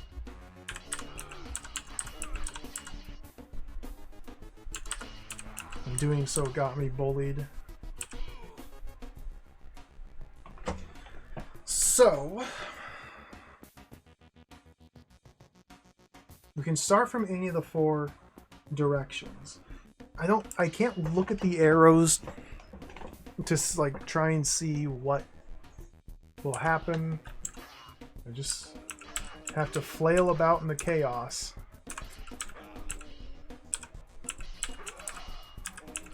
Dying 1,000 times. Okay, maybe I go that way instead.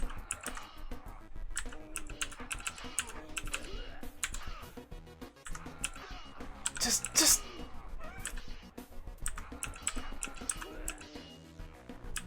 oh, that gets me killed.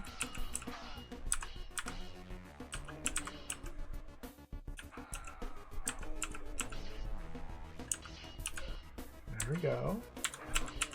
Sometimes in like chaotic madness rooms like this, it's beneficial to just randomly wait a turn unintuitively.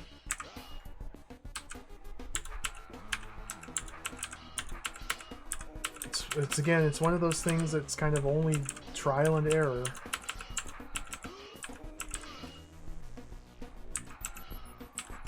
This is... What the hell? Are you kidding me with this? I think I'm stuck. I have no idea where I went wrong. Maybe I've inserted a wait when I shouldn't have. In fact, I think that might have been it.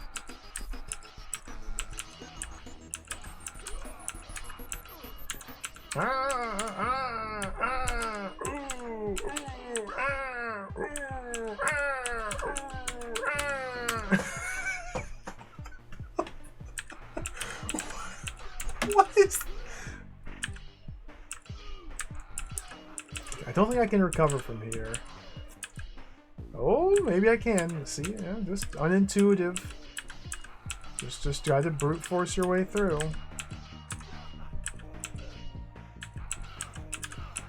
Oh, they got me there. Unless I can go in. No.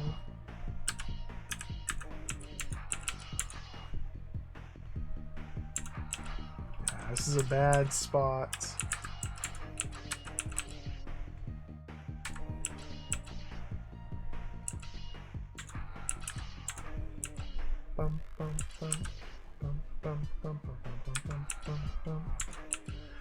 Whew, man.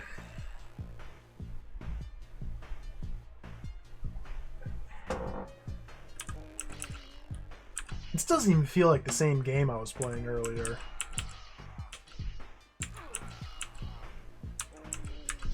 Like, what happened here?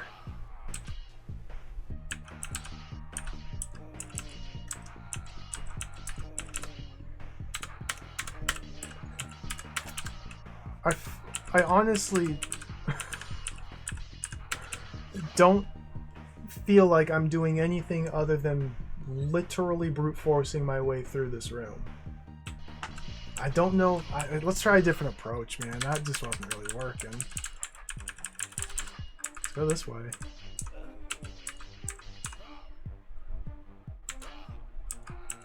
I don't know if there's any meaningful difference between the different angles of attack.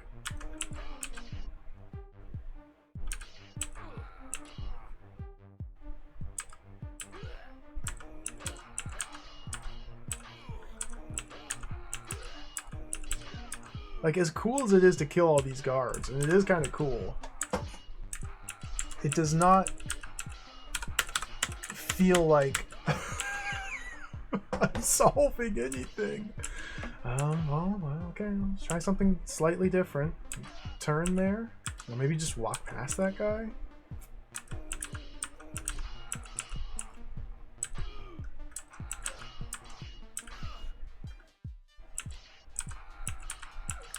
Oh my god! I don't think I've gotten halfway through them. How do you even design a room like this?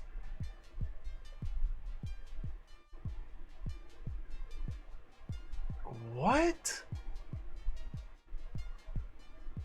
Alright, well, let's...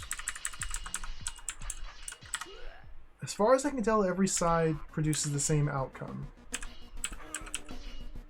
Now, whichever angle I attack them in first doesn't seem to matter, but who knows what's affecting what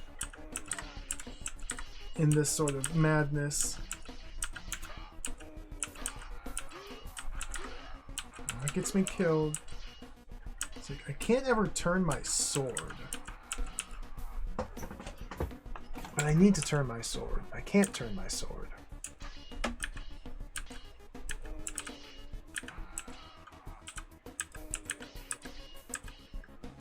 Okay, I got around them.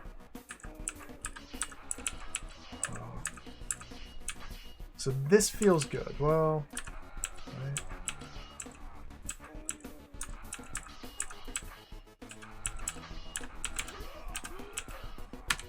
Now they're flanking. Dude, come on.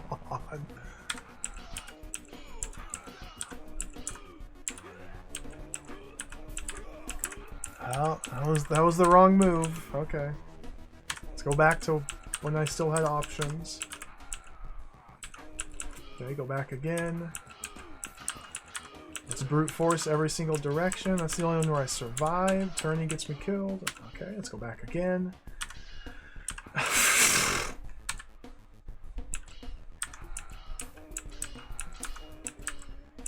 That lets me live there, or wait input lets me live. Turning kills me. I can go north, or I can wait. Waiting gets me killed one turn. North is what I did last time. Let's go back again.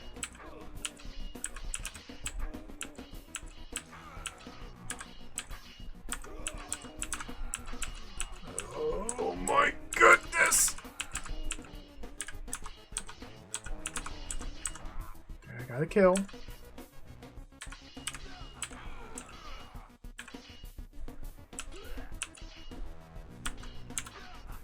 Okay. Slowly whittling their numbers down through the ultimate power of infinite attempts. This is this is so silly.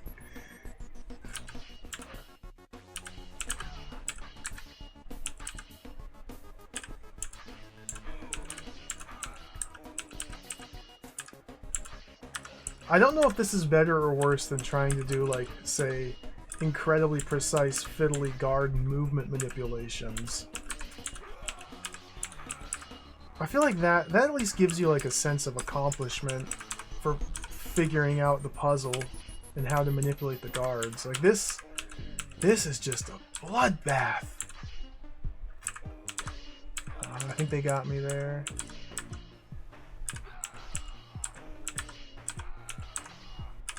A bloodbath with never any indication of where I've screwed up.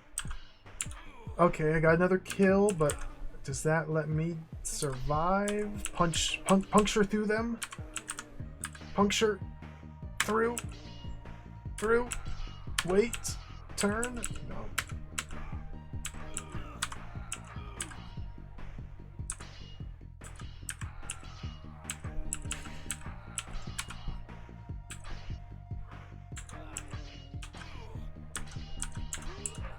Okay, I'll take that.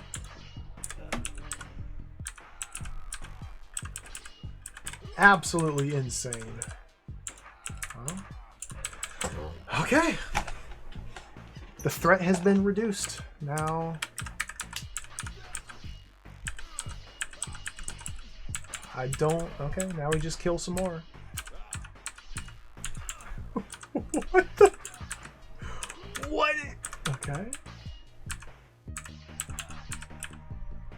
This is wild. Oh, they're coming for me. Rah. Rah. Rah.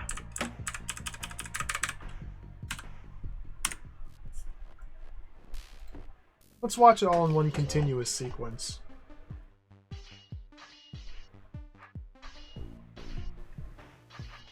Okay, Beethro is very confused about what to do. He's sizing up the situation. Oh yeah, it's a lot of guards.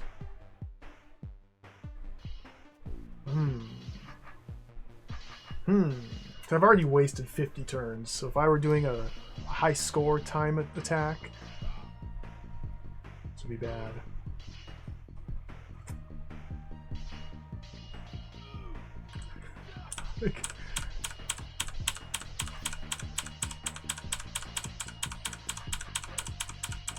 Just run them around in circles, slowly chipping away their numbers as you go, just using the perfect moves to always avoid or get them stuck.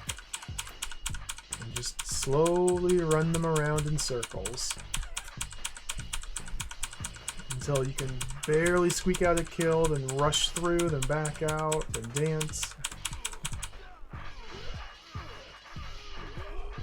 Wow. What a room. Oh, don't watch it again. This is nuts, dude.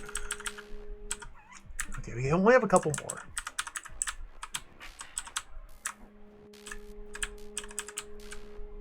Yeah, only 2 more. So we have the bulbous orb of indefensive or defensive perfection, or this. I wasn't able to get anything going after clearing out these 6. But as we just witnessed, obviously the answer is to sometimes simply keep trying until it just works. How did I do this?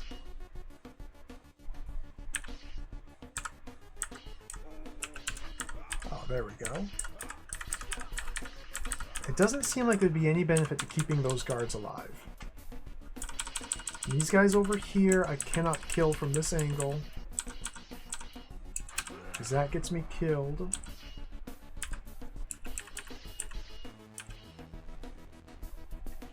Once I enter, I can leave. But once I leave, I can re-enter but never leave again. There's one way out.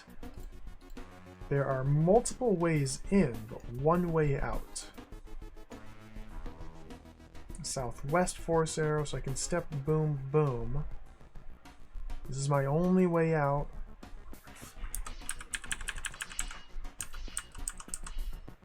See, in this sort of rune geometry, I can't really run them in circles like I did in the other room. Backing myself into a corner like this seems very bad.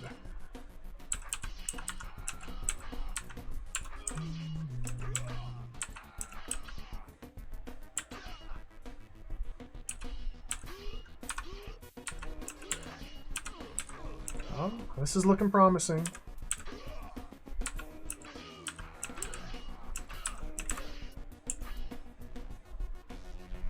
Ooh, I think they got me there.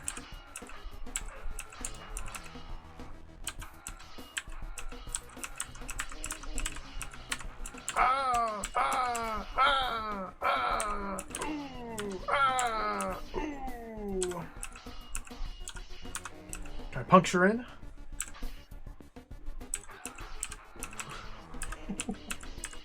This is jacked.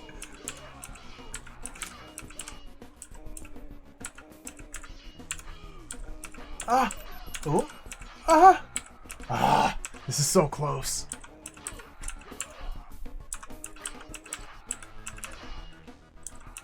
I backed myself in the corner. Ooh, we can almost run out. Ooh.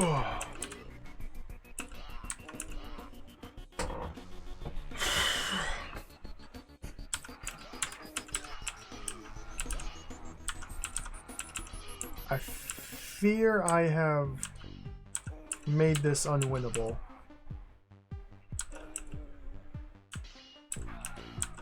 Why do I say that? I don't know.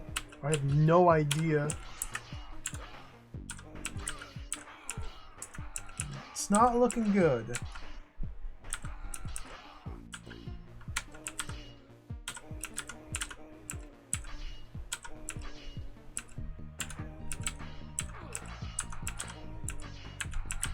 Get out the throw!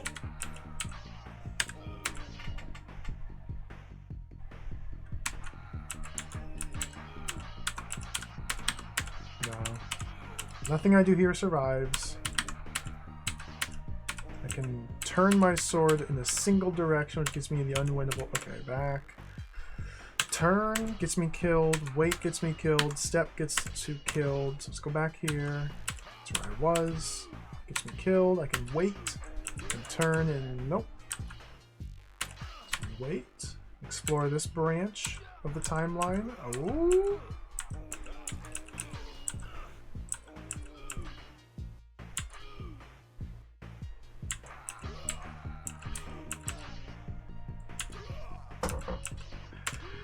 I guess I screwed up. I don't know when.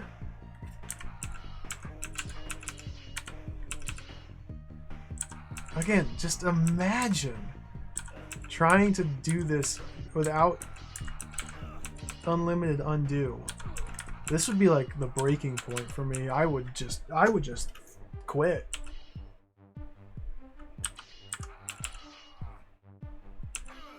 Especially fighting this far away from the checkpoints.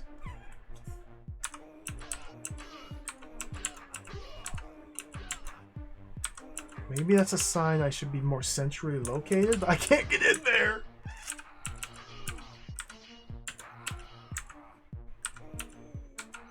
Like, what do you...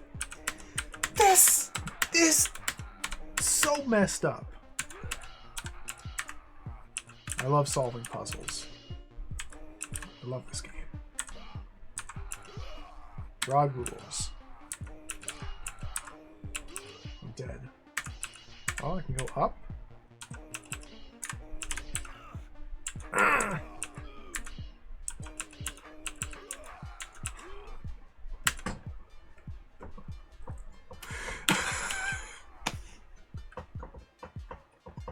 What is happening? What?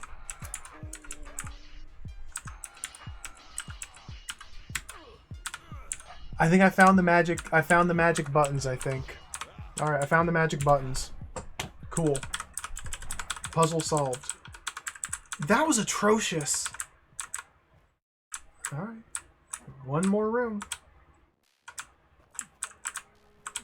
This is the worst area, I think, in the game. I think this specific area is the worst one that they've made. They've made tons of awesome, excellent areas full of very fun and difficult, challenging, satisfying puzzles. This is garbage. So this was a seemingly impenetrable shell of defense. my first time through.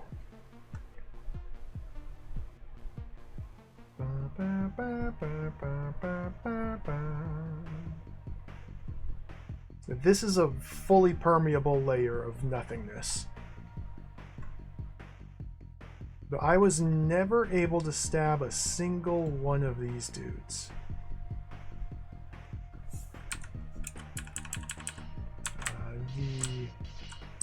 That's right, these guys are permanently stun locked until I make my first kill, and then they can all filter out.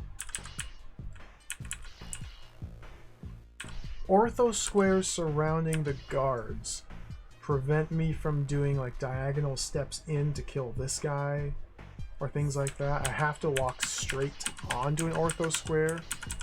They're pretty much always capable of getting their swords there before I can step onto them. What I think I need to do is use these guys, plant them on the ortho squares. Maybe just one would be enough to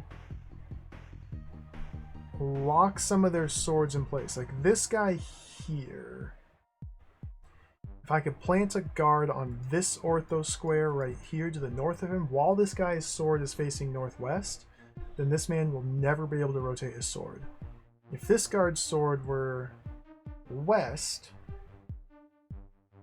I might be able to, unlikely, I might be able to run around here and step here with a southwest sword to puncture. I think something like that's what I need to do. Get one of these guards trapped. Or like this guy here who's currently facing east. If there were a guard on this ortho square, he would not be able to rotate his sword, giving me a window to open. A window open to stab him. But as it stands,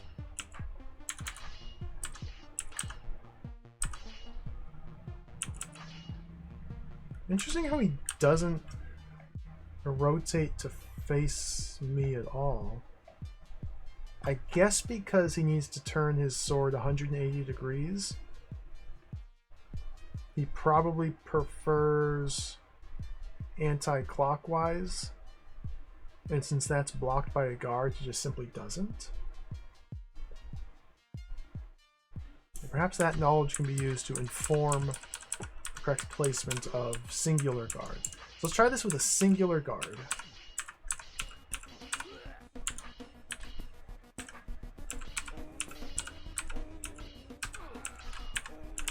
Ooh, ah, ooh, ooh, ooh, ooh, ah, ooh, ah, ooh, ooh.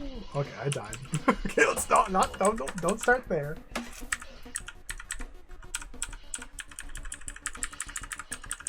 Oh, I did nothing. Interesting.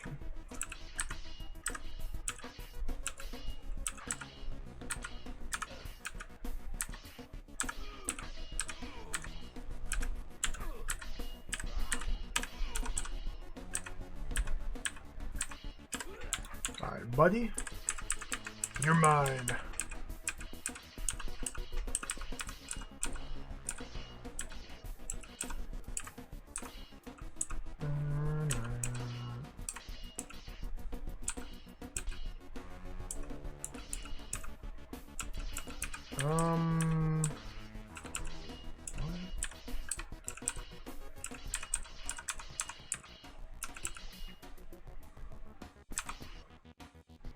Can I go in here? Yeah.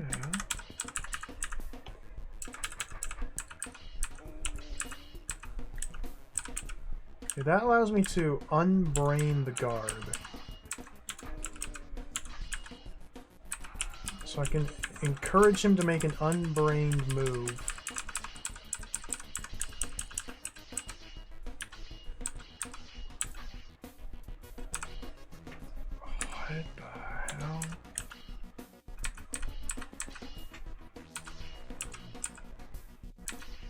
What is he doing? What are you doing, man? Mister? Man. Okay, how can I use the retreating dance two-step to force him to stay in place, waggling his sword, to move me closer to the horde where an opening exists while he's blocking with his sword? I don't know if I can. Because the retreating two-step means I'm retreating away from him. Or advancing towards him.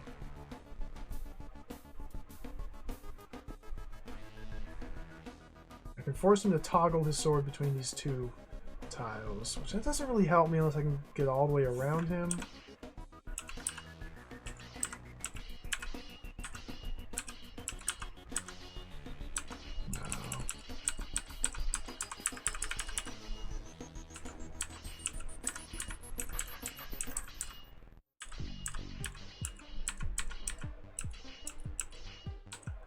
What in the world is going on in this room? At least this is like a legitimate puzzle. It's an incredibly goofy one. Okay, stay there.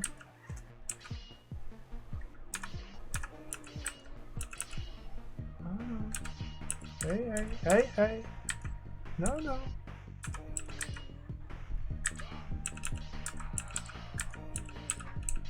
Ooh, ah, ooh, ah.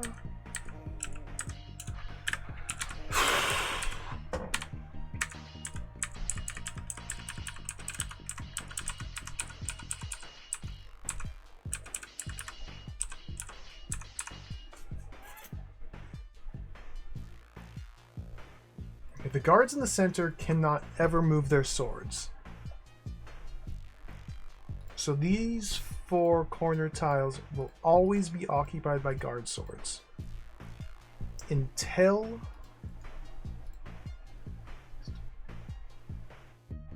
Well, this guy could step due south to reach me. No, he couldn't. None of these will ever be able to get out. Because, yeah, the only way this one can move is north, northwest, or west, which will always be blocked by a sword. Yeah, so these guys will never move. So how the heck do I kill them? It's perfect. They have the perfect defense. They've achieved the perfection. The ultimate unstoppable perfect defense.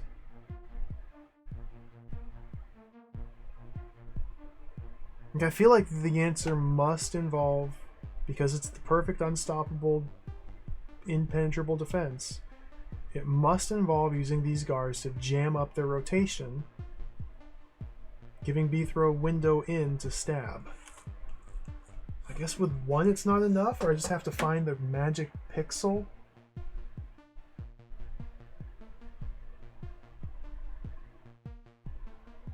It's hard to say what that would even be.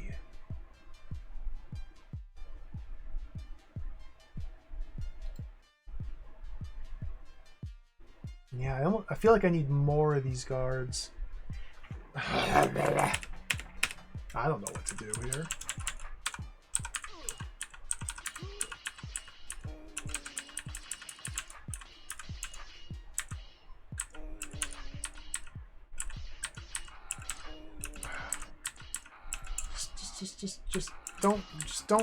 Just please don't kill me. Just let me watch you gum up the works. They're not gumming. No gumming is happening.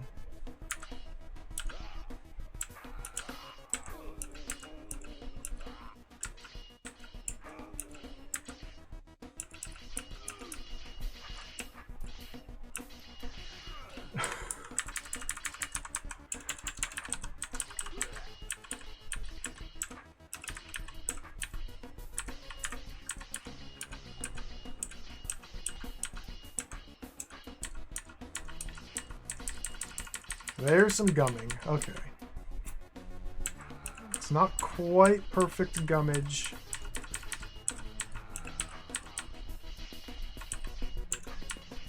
Come on, man. Come on, man.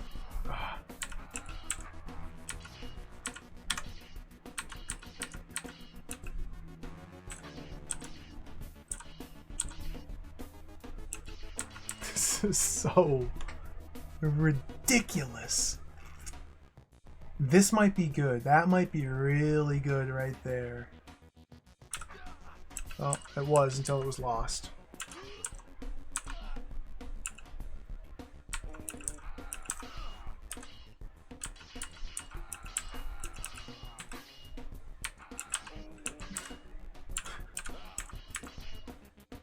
This is just...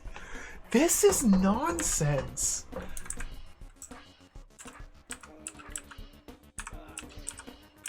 I really don't like to be so negative, but this is really not a good room.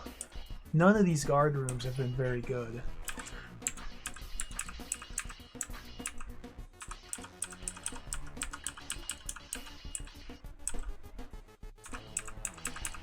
Maybe this one's a good room.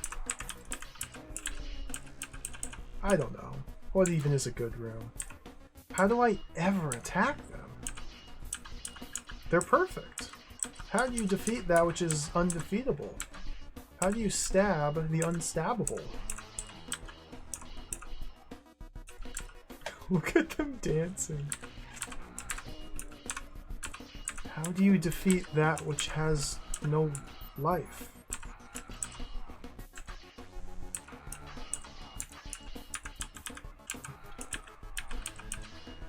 I can't.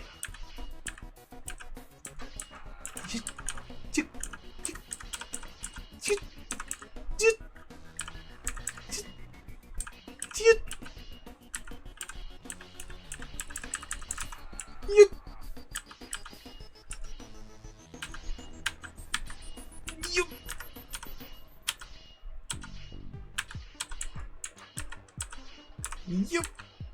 Why does that guy go the other way? Come on, come on. Come on, come on.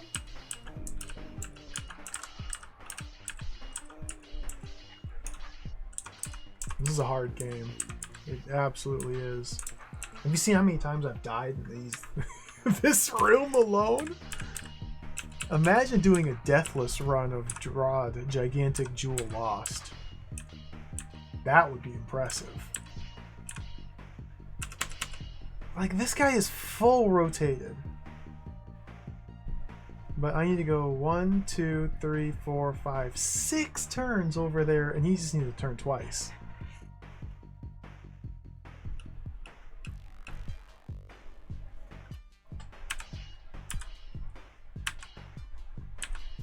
Five turns to reach him. This seems impossible. It's my catchphrase of the day. I feel like there is nothing I can do. So there must be something I can do. Some obscure edge case scenario trick regarding guards and their rotational preference, movement preference, ortho squares, braining and unbraining force arrow manipulation.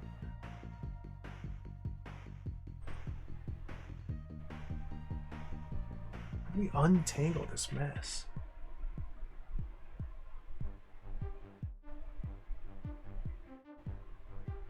If I could clear this room, that's all I want to do. I just want to clear this room. I just want to clear this room. That's all I want to do. Just one more room. Just one more room. I swear, just one more. This will close out the guard section. I'll be happy.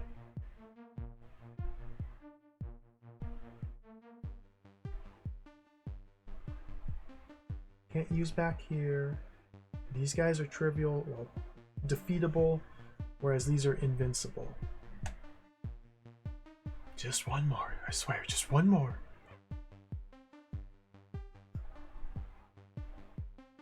I don't think turn order is going to help me deduce anything. There's their turn order. These guys seem to move before these guys over here, which will make it harder to gum up their works. mean, I haven't gotten anywhere with it.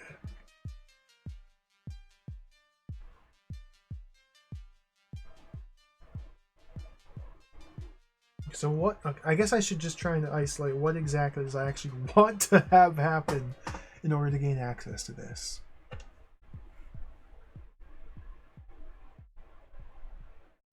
Because of the ortho squares, I have to step straight on orthogonally. I cannot diagonally step in.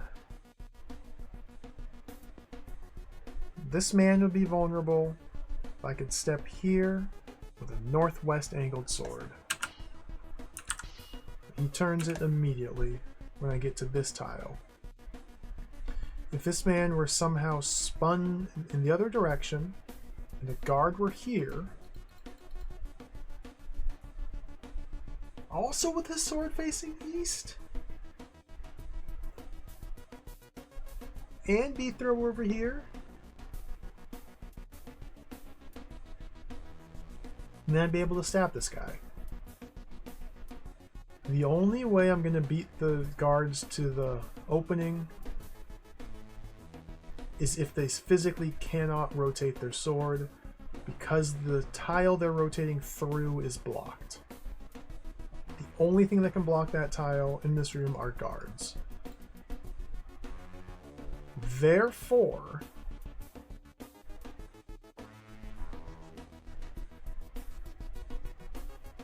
I just have to gum up the works with guards.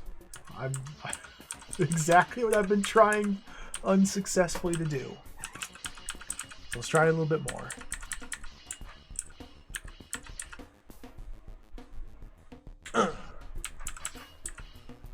Sir, gum. Okay, gum.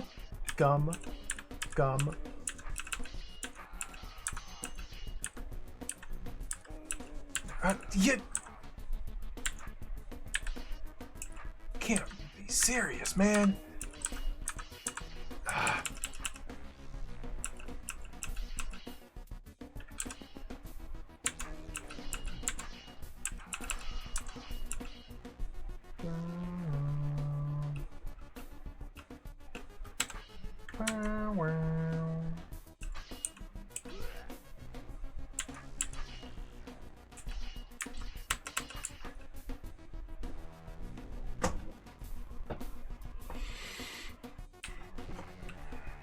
Let's try again.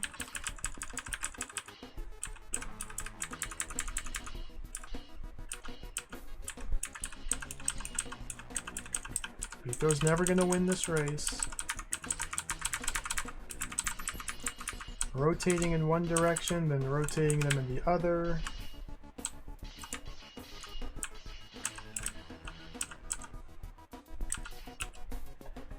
Okay, so I think I have a better opportunity with these guys, or rather when they have orthogonal swords instead of that. Why? I don't know.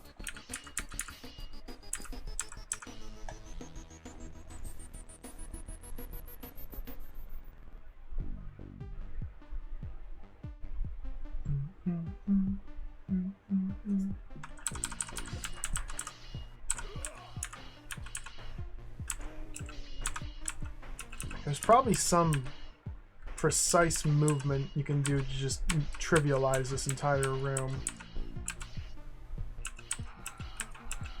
You know, kill this guard, then walk like that. And, oh, it's just solved. Or something insane like that.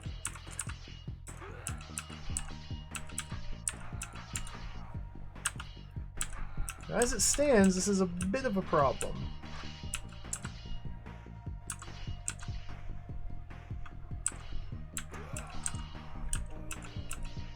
I have yet to even step on any of these ortho squares, much less step on it and die. Stepping on it would be one thing, even if I do die instantly.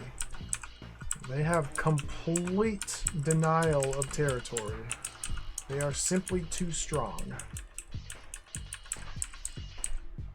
I can't seem to like stop them ever, so I'm always being chased. Going around here is incredibly dangerous because they tend to split up and flank.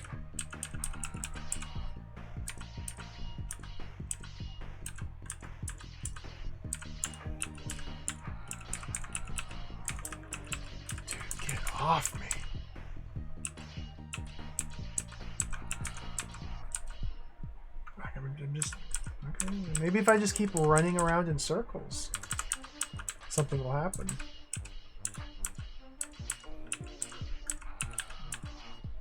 Okay, we got a dancer. We have a dancer here. We got a dancer alert. Dancer alert. Dancer alert. Dancer alert. Stop it, man! Oh my... the dancer stopped dancing. Why is he dancing? Is that what I need to do? Set up a dance move? Like, it would allow me to, with Northeast Sword, puncture this man. He undances. Why is he dancing? Is it the brain path oscillation technique of the roach that we saw earlier?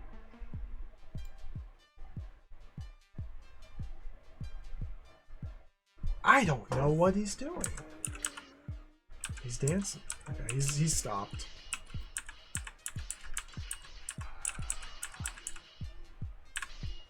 I really don't like this room.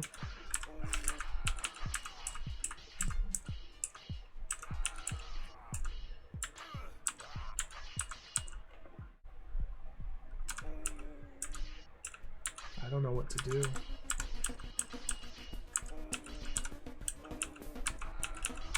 Ah, ooh, ah, ooh, ah, ooh, ah, ooh, ah, ooh, ah, ooh, ah, ooh, ah, ooh, ah, ooh, ah,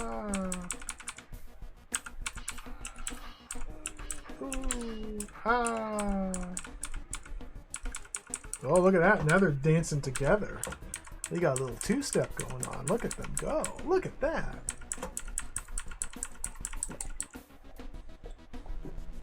I have done nothing to affect the left sphere.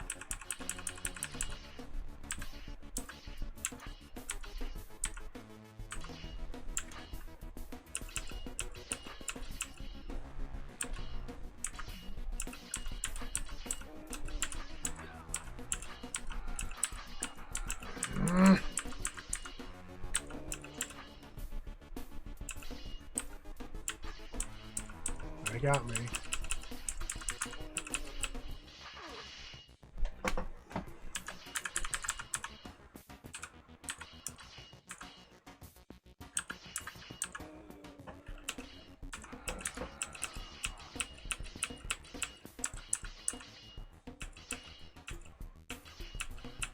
I keep hoping that there's just going to be a magical window where I can jump into an ortho square, just opening. But this is nonsense.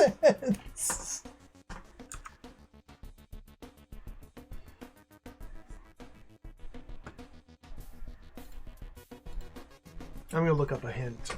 I'm going to see if there's a hint for this room. If the hint is simply get good, I'm going to laugh. Is there a hint? Indoors. What's that? 5N? Indoors. Search the hint boards. Quince north, twice east. What's Quince? Where's the entry point? Here? 1, 2, 3, 5.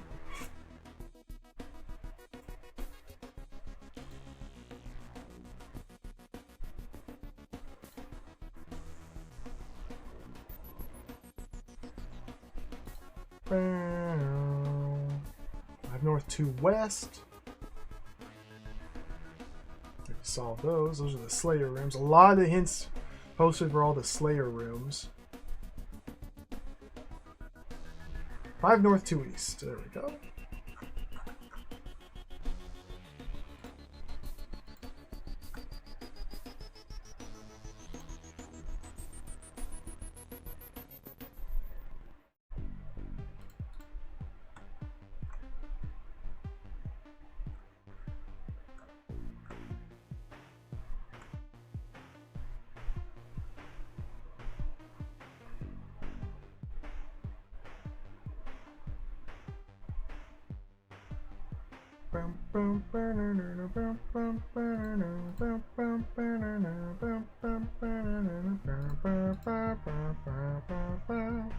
The hint is I need to use a guard from the right chamber to prevent one of the guards in the second chamber from turning, thus letting you get him before he has time to block you with his sword. And they've drawn a little ASCII diagram of what I'm supposed to do. Okay. Bithro sword is Y. Top guard is prevented from rotating its sword towards Bithro by the body of the second guard, and Bithro can kill it in 2 moves. What? Blondebeard? What are you saying, Blondebeard?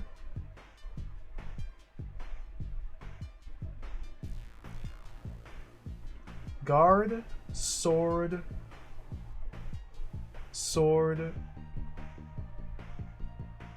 Bithro, Y? I can't understand this ASCII diagram.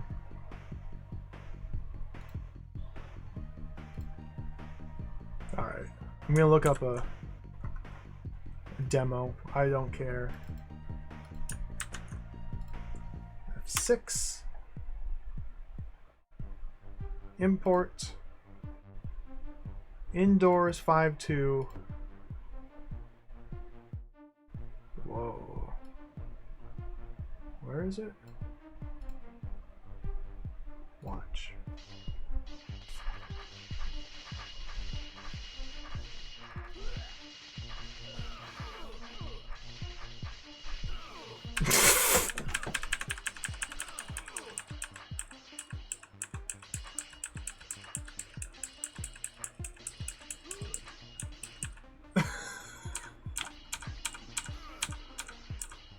Okay. Position guard there. Dance back and forth for 4 hours. Kill him and step north. So this is the crucial moment here. So it can be accomplished with a single guard. A single guard.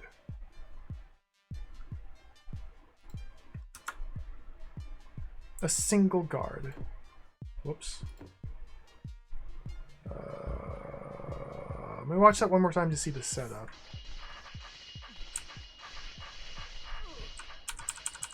Yeah, he kills off most of them.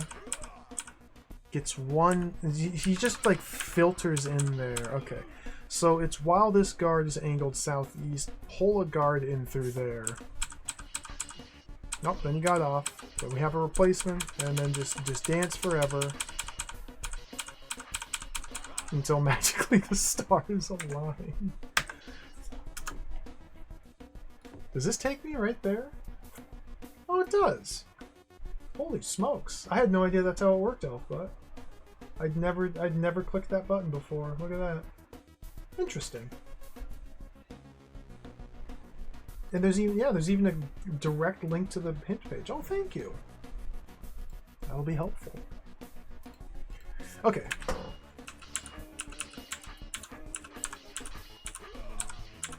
can kill off most of them.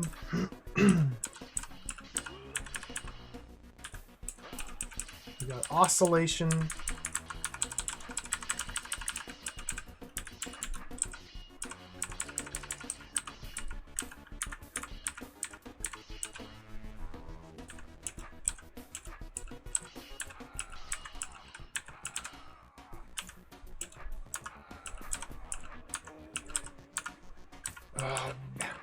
I need to get my sword northeast.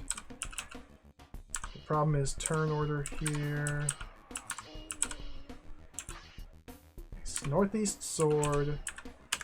Just like that. Yeah. So if you know exactly what to do, the one special sequence of moves to make, it's actually pretty easy. You know.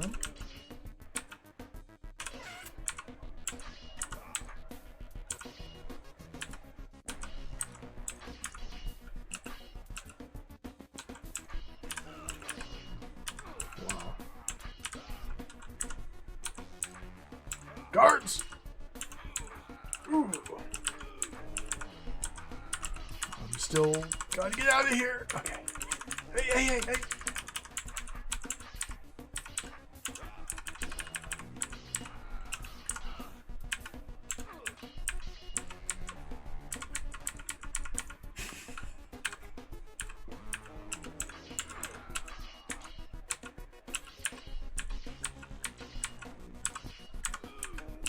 These guys are so funny.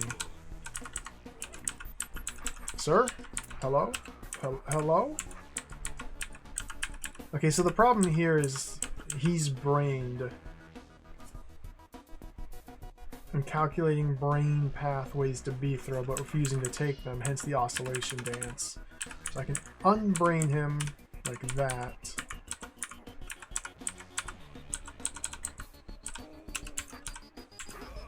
Or just go like that. Okay. Well,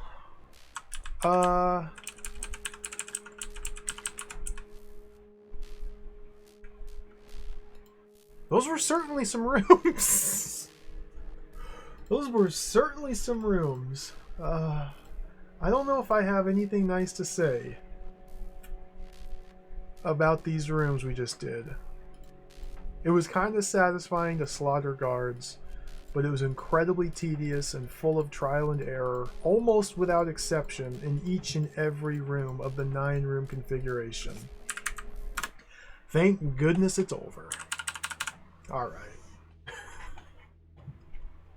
Wow. Wow.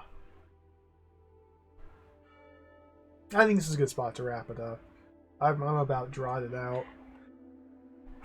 Another mega DROD session. So there's still tons more, but I think we're closing in. Yeah, we're almost down to 100 rooms left.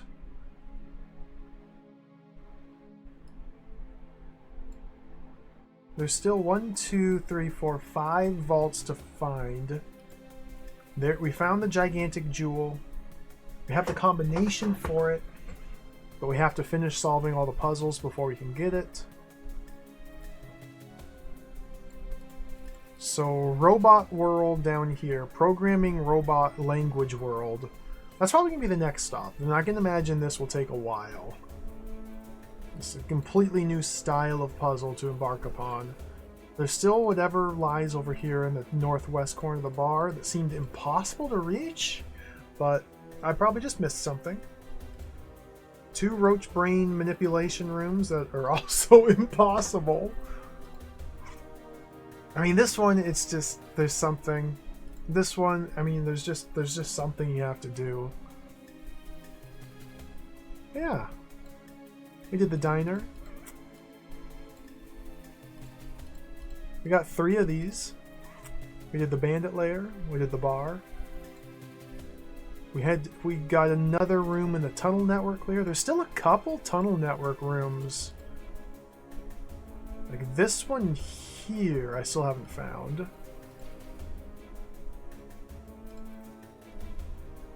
I think there's one more room in the tunnel network. Still haven't found.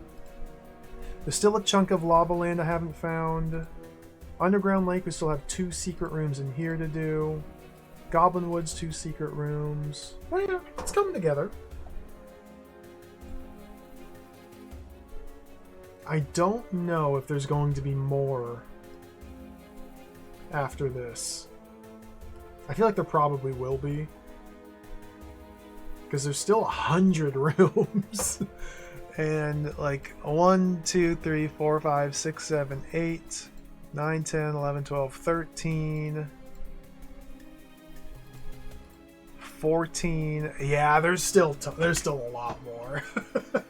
So, plenty more DROD to look forward to. But that's enough for one day. What a game. What a game. What a game. There's Danforth. There he is.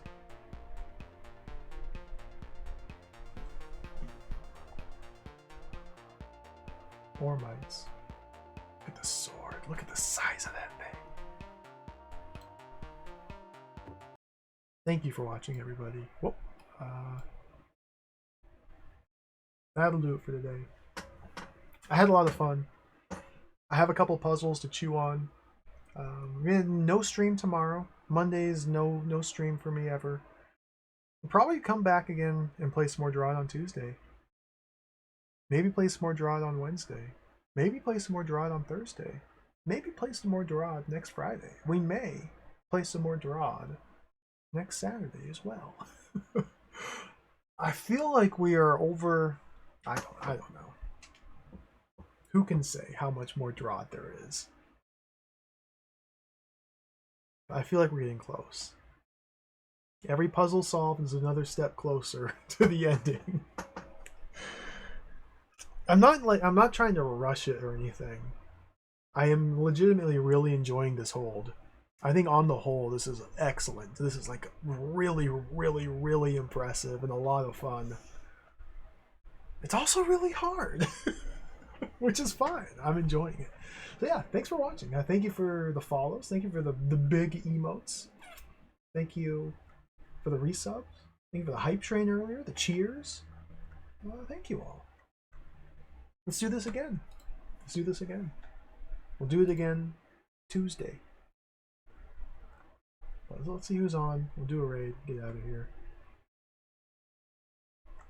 I'm gonna be thinking about infinite perpetual motion roach machines until Tuesday. So if anybody wants to know what I'm up to, I'm literally just gonna be sitting here thinking about perpetual Roshan machines. It's gonna drive me crazy. There must be an answer. There must be an answer. There's a way. There's a mechanism. Just gotta figure it out. Just gotta figure it out. A lot of people on. A lot of cool people streaming. Trade Duke Donuts. Duke Donuts playing Wizardry 6. I probably won't stick around and watch the Duke Donut stream, but Duke Donuts is awesome. I can't. Don't raid Wizardry. Raid Duke Donuts. Because I want to play Wizardry 6 someday. It looks like a lot of fun. Take care. Thanks for watching. Have a great night. We'll be back soon. Adios. Catch you later. Bye-bye.